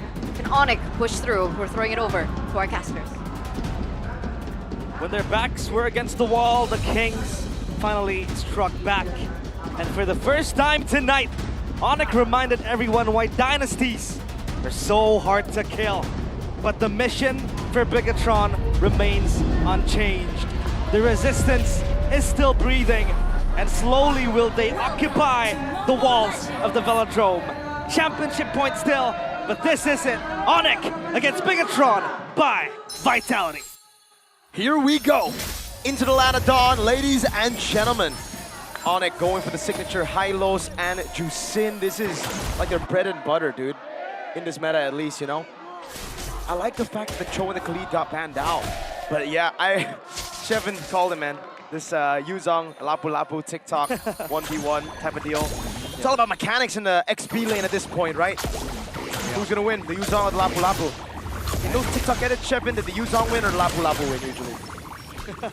Waiting for his answer. We can't really hear him, but yeah. The classic matchup. It's all about skill. You know, the players using each hero obviously will win out, but Man will wait. But that's why the Art of Thievery is very good to last hit that Gold Crab. The Glue and the Yves up against the Hylos and the Fuse. And the Glue is pretty good up against the Hylos because like the Hylos will always walk up close first in the team fight, and Glue really wants to stick to the Hylos. But look at that movement coming in. And by Bayou. Yeah, fully set together for both mid laners. And a bargain hunter for Iman, because he is going to focus on just farming up a storm. But look at Lyle rolling in. Yup, this is the classic though. Every time you have a Yuzong on Bigetron, they're always looking for that shield unity into the Furious Die Petrify gank into the XP. So you gotta be wary of that. Shogun gets level 4 first. It's the Black Dragon form. And both teams, the XP laners at least, will play between cycles. That famous fighter, Black Dragon form 2. And up top, it's just gonna be another battle, you know, the classic gold lane league side. But here we go, BDF. Yep. Dragon coming down now onto Kai. Petri as well. Kai gonna be caught in the RWM. Shogun's just taking him out. ONIC forced a fight that was just not favorable for them. And now Sans walking up again. Looks like he's gonna be trying to go for the Babus fighter. He still has it. He jumps on the Shogun who doesn't have anything, but now it's gonna be Shogun trying to get the DOT. Gets it in time, but he gets stunned up. And in the end, it's Moreno who gets the kill. And it's Bigetron with a big win early. It's disastrous for ONIC. They were trying to hold on to the turtle. They were trying to get that objective, but everyone was so far away from one another. And now, Bigetron by Vitality, they have an advantage. A kill towards Shogun and Moreno as well. And look at that, Shogun munching on the plates of that bottom side turret.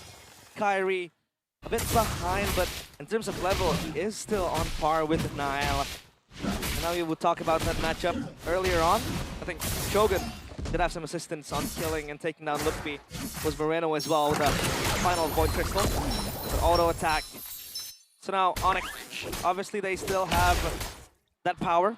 And the Leomord, the Lapu 2, we knew what happened in the previous game where Lapu of Lukby was able to carry the game just so far.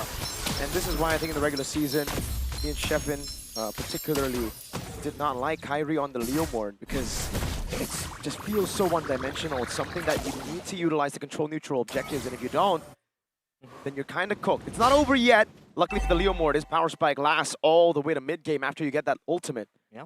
But again, when you have Kyrie, usually I think you'd expect something more multi-dimensional, something that can, like the Fredgen. We saw the Fredgen earlier. We saw how good he can be on it. Even the Lancelot, you know, those assassins especially. Yeah, gonna farm fast as well. I think Leomord, not too bad of a clear, especially with the skill 1, but first item from Moreno. Blood Wings again, movement speed, extra shield, and the damage too. And now again, the turtle. Will ONIC be able to defend this? They're gonna play in cycles again. Lutfi is gonna come by. Aman has the SOD to respond to potential 4v5. That's quite big. Shogun shows up top. Finn's gonna try to go on Lutfi now, as he's gonna have to take, I think, a stun from Finn. He's trying to jump in now. Nile as well. Black Dragon form coming down as Nile's gonna go in, and that's gonna be the RWM, and Kai mounted on, thrown back. Lutfi going for the damage, but it's just not enough right now as BTR are too tanky. Spear of Misery from Iman. Shogun tearing them apart as the retreat comes through, and Iman's gonna go for the kill on Lutfi. Lutfi shoved back. It was Iman saving Moreno with that Spear of Misery, and Bigetron by Vitality. They pulverize ONIC. The Sky Kings, completely clueless in most of the team fights. They are lost. And the early game from Bigetron arrives in the nick of time. Realize, I don't know. Last game was so clean because they understood their win conditions so well. Is this a case of ONIC just placed on a win condition that is impossible against the Yuzong, or them forcing things? Because, again, it was kind of the same approach. And this time, the glue, Keyboy let go of him. He basically let Finn get on Kai. Especially up against a Leomord. A Hylos too, that really wants to run towards the enemies. That glue will thrive so much. And now you see ONIC on a chokehold with their win conditions. Obviously, it's going to be running down towards Bigetron by Vitality. The Sieve is also very, very fragile. There's a Claude over there. There's a Lapu as well. We could just run it down towards the Eve. But it seems like it's able to survive because of the peel that Bigetron brings to the table. The Baxia peels pretty well. Shogun can just access the backline so easily. We don't even think about damage. Lupi. Oh, Shield Unity petrifying the Furious dive into the Dragon now. Pops into Poissons. ONIC collapse on him, but I don't even think this is a good idea. The whole team's coming down. If they can survive for just a more. Oh, they do! Fitting with the slam and the pass, and now the Mount Down is asking for the mobilization!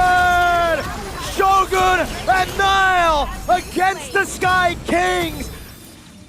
and they beat them straight up.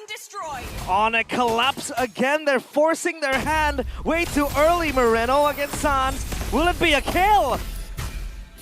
No, it won't. Go! Hold up. There's a flicker, Moreno!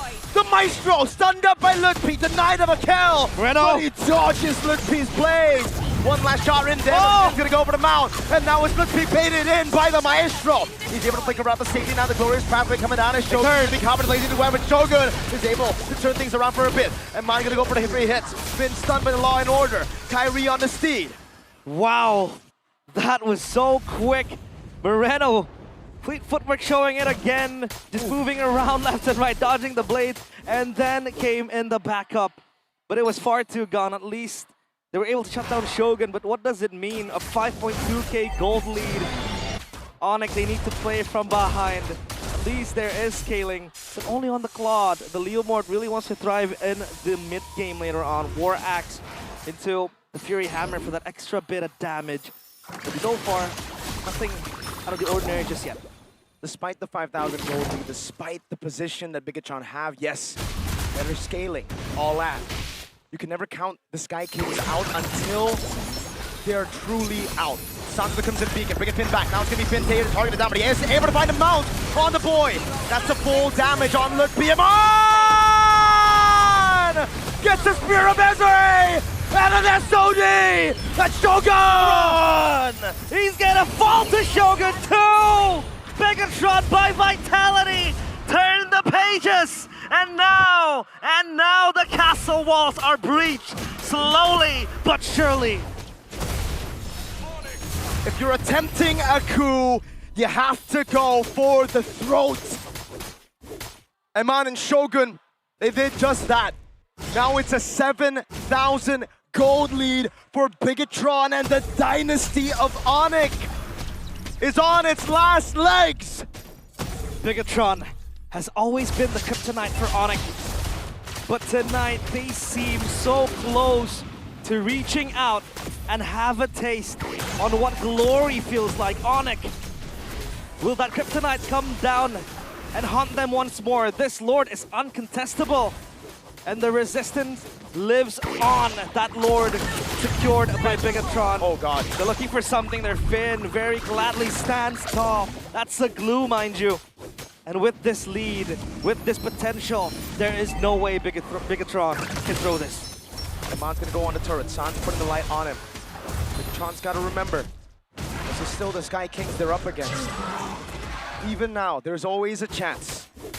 The real-time victory rate on the side of Bigetron, 71% to 29%, presented by our official gaming phone, INFINIX GT50 Pro. And Bigetron will play it slow. 71%. That is so close to victory. Oh! Can they make something happen? God dang, that piercing damage from Eman Spears. It's zoned both the Ks, Kyrie and Kelra.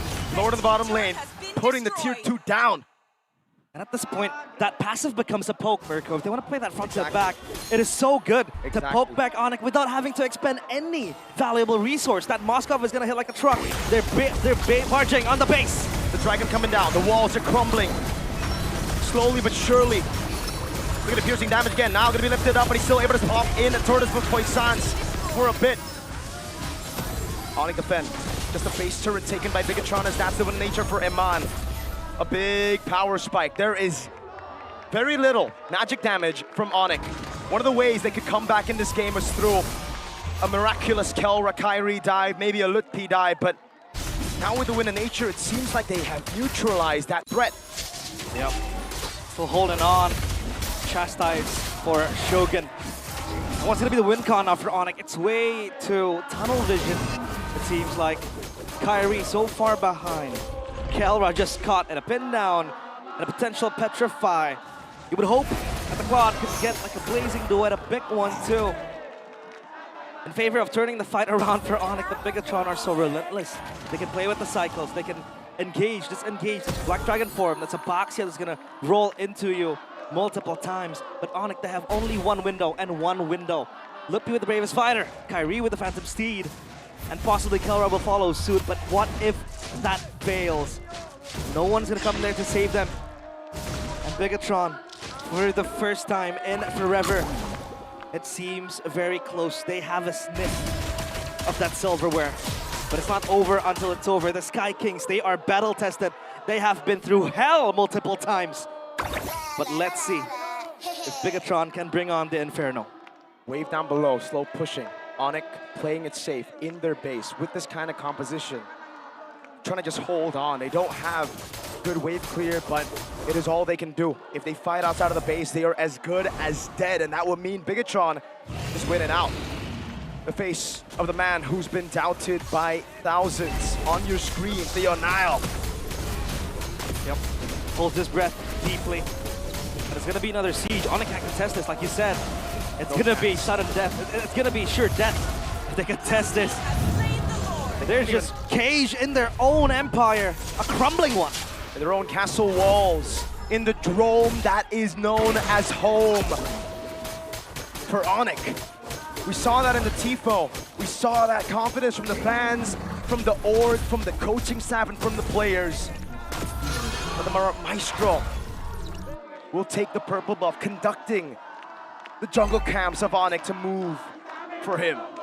Now look at the believers, the ones that has joined the resistance, believe in the movement. And Bigetron by Vitality. It is now or never. The Lord will come marching in. Up top, down bottom, still intact, but they go for the conceal play. Spin to the bottom lane, gonna go for Kai! He's dead, the Sky King has fallen! The walls are crumbling! The throne is burning! ONIC have dealt with the Lord. Pokemon's gonna be poked down by Moreno. No RBM, but the dragon comes around as the P comes in again. But that's gonna be Iman, piercing him down. That's the mount down as the P goes out! A full fight onto Kelra with a blazing duet. Saber to survive right now as Sans goes in again. He pulls Shogun back! Another minute! But Moreno takes him out! 8 years ago, the Red Robots entered this league with a dream. And for 8 long years, that dream was buried beneath heartbreak. Third places, near misses, collapsed runs, and a name they could never escape. They return to the workshop again, and again, reforging the steel, rewiring the circuitry, waiting for the day it would finally be complete. And today is that day!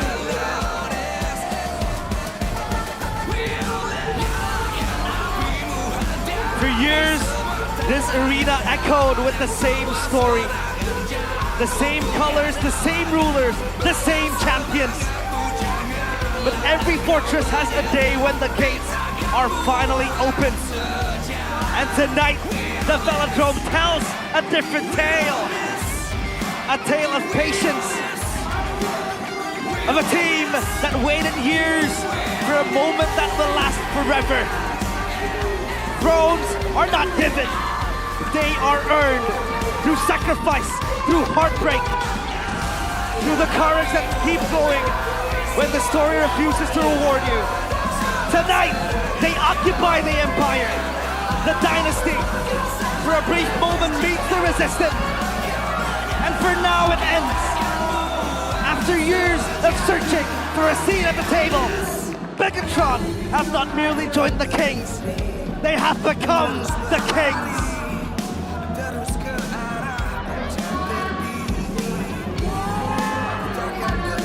The Maestro Moreno from season 10. Iman season 13. Shogun season 16. With Nael. And Finn the Human, who's been entrusted all the way from season 13, but had never seen stage play, was only on the bench up until they finally trusted him last season, a whole entire season. Theo Nile, the scapegoat, always blame K-Dot, the man from MPL, Erpang. Coach, goddamn Panda. Everyone, a part of that machinery, that refuses to fall when everyone doubts them, that refuses to surrender when they get dismantled. And for once, the Sky Kings, after so long being up in the clouds, they get a taste of what it feels like to stand deep underground. Immortal no more. They'll have to fight back next season. We have crowned our KINGFINIX.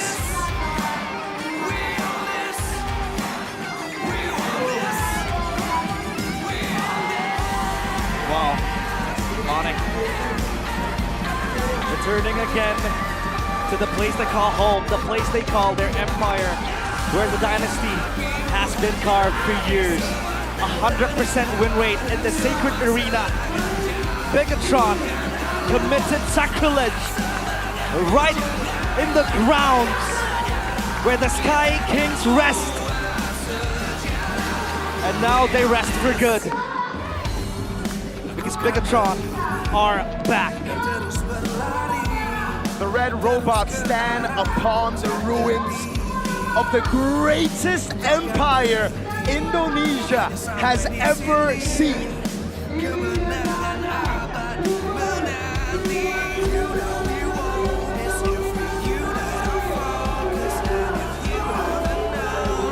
Look at that silverware. Ladies and gentlemen, Bigetron by Vitality are champions!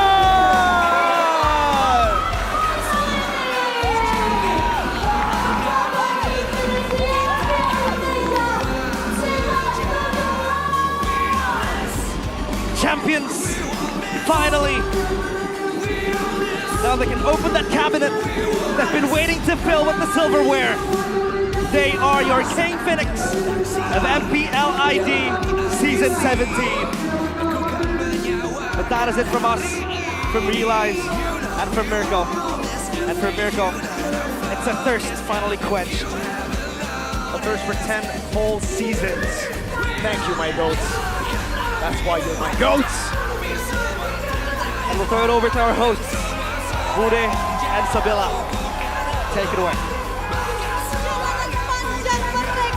Bigetron by Vitality berhasil mendapatkan gelar KINGFINIX.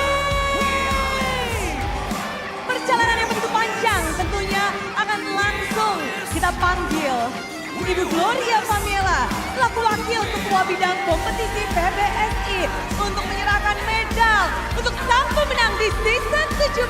Kepada Ibu kami persilakan, dan juga kepada Bapak Julius selaku CEO Very Games untuk dapat naik ke atas panggung dan juga memberikan rings kepada pemenang kita, yaitu Bigetron by Vitality. Momen yang telah mereka nantikan berseason-season, bahkan bertahun-tahun, bukan hanya menjadi grand finalis, namun kali ini mereka yang mendapatkan medali untuk kemenangan yang mereka benar-benar perjuangkan. Yes, perjalanan mereka di regular season mungkin tidak begitu mulus, tapi akhirnya mereka berhasil untuk jadi pemenang di MPL Indonesia Season 17. Kemenangan yang tentunya akan menandakan sejarah baru bagi MPL Indonesia, khususnya di Jakarta International Velodrome. Karena pada akhirnya venue ini mendapatkan juara terbaru. Dimana kita melihat sekarang para player yang sudah memakai medal dan juga menggunakan cincin kemenangan, membuat mereka tersadar bahwa mereka lah pemenang untuk di season 17 dan menjadi sejarah baru di Jakarta International Velodrome. Medali pertama, cincin pertama, title pertama untuk Bigetron di MPL Indonesia. Mari kita abadikan momen ini bersama dengan Ibu Gloria dan juga Bapak Julius. Boleh langsung ke tengah, pamerkan, tunjukkan kepada dunia bahwa Bigetron by Vitality, mereka berhasil untuk mendapatkannya.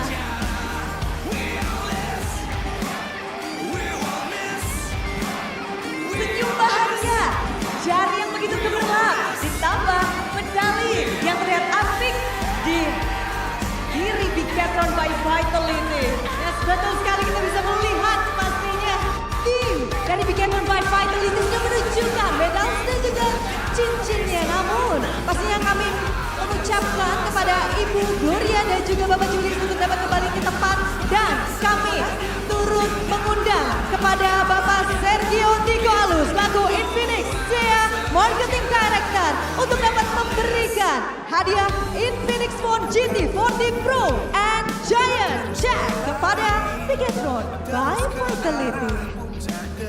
Banyak sekali yang akan mereka dapatkan, tapi tentu saja Bapak Sergio udah dinantikan. Ini dia, satu persatu akan mendapatkan Infinix GT50 Pro. Wow, bisa makin jago lagi untuk mempersiapkan diri menuju MSC at EWC. Ya, betul sekali, sekarang kita akan sedang melihat bahwa satu persatu sudah mulai memegang dari Infinix GT50 Pro. Dan sesaat lagi nantinya kita akan melihat adanya Giant Check yang akan langsung diberikan kepada champion kita hari ini, kepada KINGFINIX kita untuk di MPL Indonesia Season 17. Banyak sekali yang akan mereka dapatkan karena mereka benar-benar sudah memberikan segalanya untuk momen ini. Perjuangan serta berhari-hari, berseason-season, mungkin mereka telah menantikan momen ini. Yap, dan sekarang dipersilahkan untuk dapat diberikan Giant Check kepada pemenang kita, yaitu Bigetron by Vitality. Lalu kita akan berfoto bersama untuk dapat mengabadikan momen yang luar biasa pada malam hari ini. Jangan lupa siapkan gaya terbaiknya. Tunjukkan pada Super Friends dimanapun mereka berada bahwa inilah New KINGFINIX.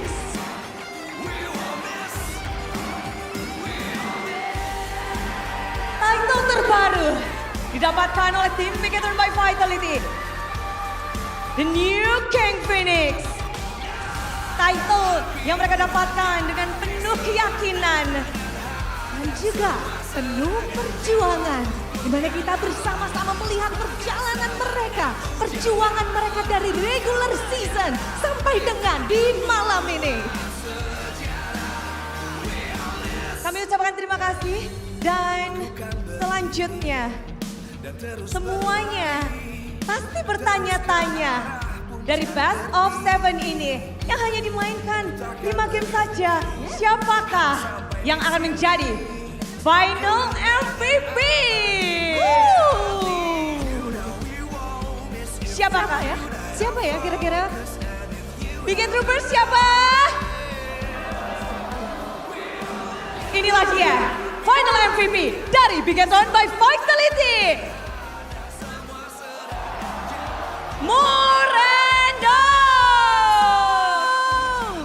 Moreno the Maestro, sang kapten berseason-season yang membela Bigetron by Vitality. Saat ini selain mendapatkan title terbaru, rupanya ia juga merebut gelar Final MVP. Yes, di mana perjuangan yang luar biasa sekali dari Moreno. Tapi kita akan mengundang kepada Ibu Vina Julita selaku Infinix Indonesia PR and Social Media Manager untuk dapat memberikan Infinix Trophy, device dan juga Giant Check kepada Final MVP kita, Moreno.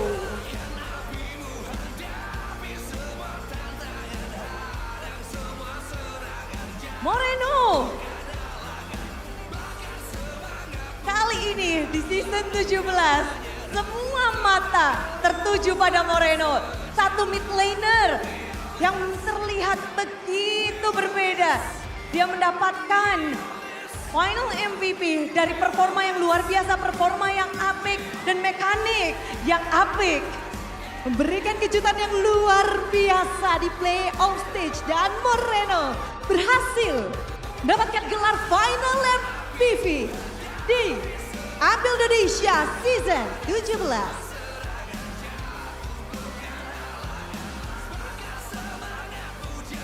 Sang kapten, The Maestro, Moreno.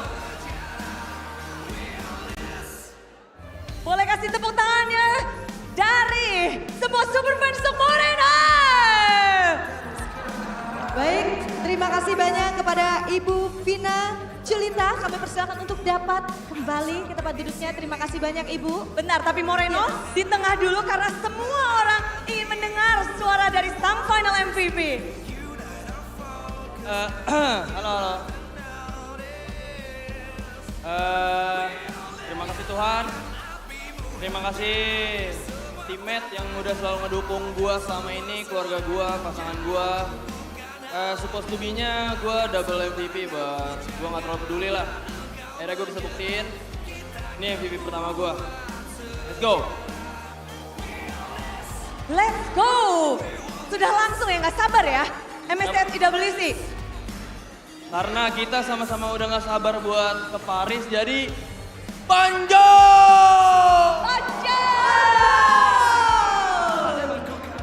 Luar biasa sekali dan sekarang teman-teman Bigetron by Vitality boleh mendekatkan area trofi dan nantinya akan diangkat bersama-sama untuk trofinya.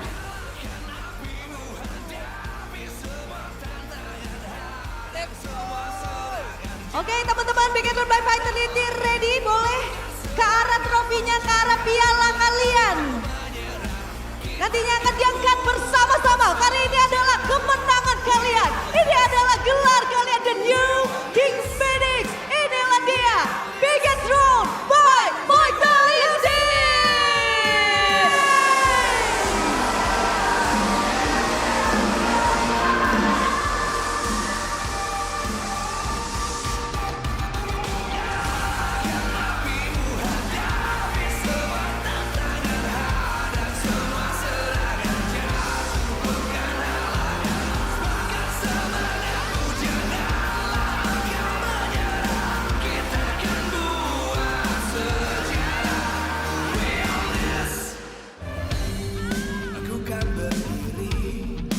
Terus berlari. Ini adalah momen untuk Bigetron yang telah dinantikan. Momen untuk merayakan bahwa the new KINGFINIX telah hadir, telah terlahir sejarah baru bagi Bigetron by Vitality.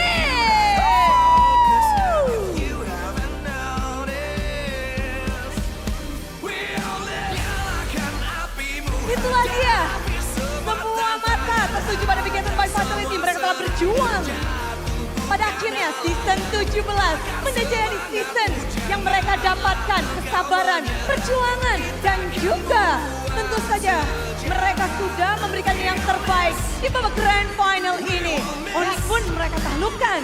Betul sekali karena kita melihat kejutan yang diberikan oleh Bigetron by Vitality di grand final match kita membuat Bigetron bersorak-sorai pada malam hari ini. Permainan yang begitu apik. Mereka pada akhirnya mendapatkan yang mereka inginkan. Tapi kita tak boleh lupa bahwa mereka harus berjuang di MSC at IWC. Yes, dan pasti kita juga berterima kasih kepada seluruh super fans yang sudah datang mulai dari regular season sampai dengan grand final season kita hari ini. Dan semuanya kita terus berterima kasih kepada MPL Indonesia season 17 powered by Lunton, presented by PBSI, presented by Official Gaming Phone Infinix, Officially Wallet GoPay, Official Gaming Chato, dan Official Reward Partner. Ada Fairy Game, serta untuk partner ini sport kita, Garnet, Bayu, Dunia Games, Games Max, OnePlay, dan So Good. Ditambah supplier IndiHome, Klik Indomaret, Yummy Choice Aqua, Tayo, Jakarta 5 Abad, Pemerintah Provinsi DKI Jakarta, dan Aircraft. Tidak lupa untuk venue kita yang luar biasa. Official venue partner kita ada Jakarta International Velodrome. Di sini Bunda Clara Monster dan juga Savila Aprilia. Pastinya kita berdua pamit undur diri. Terima kasih banyak kepada seluruh super fans dimanapun kalian berada. Bersama-sama, mari kita serukan MPL Indonesia Season 17. We on this! Congratulations, Bigetron!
terus ke arah puncak tertinggi. Ku takkan berhenti, hanya sampai di sini. Kemenangan abadi menanti. You know we won't miss if we unite our focus. And if you haven't noticed, we all live. Nyalakan apimu, hadapi semua tantangan. Hadang semua serangan, jatuh bukan halangan. Bakar semangatmu, janganlah engkau menyerah. Kita akan buat sejarah. We all this, we won't miss. We all this, we won't miss. Saatnya beraksi, jalani ambisi.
Aku kan berdiri dan terus berlari, terus ke arah puncak tertinggi.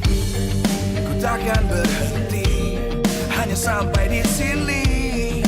Kemenangan abadi menanti. You know we won't miss if we unite our focus. And if you haven't noticed, we all live. Nyalakan apimu, hadapi semua tantangan. Hadang semua serangan, jatuh bukan halangan. Bakar semangatmu, janganlah engkau menyerah. Kita akan buat sejarah. We all this, we won't miss. We all this, we won't miss. Saatnya beraksi, jalani ambisi. Aku kan menyawakan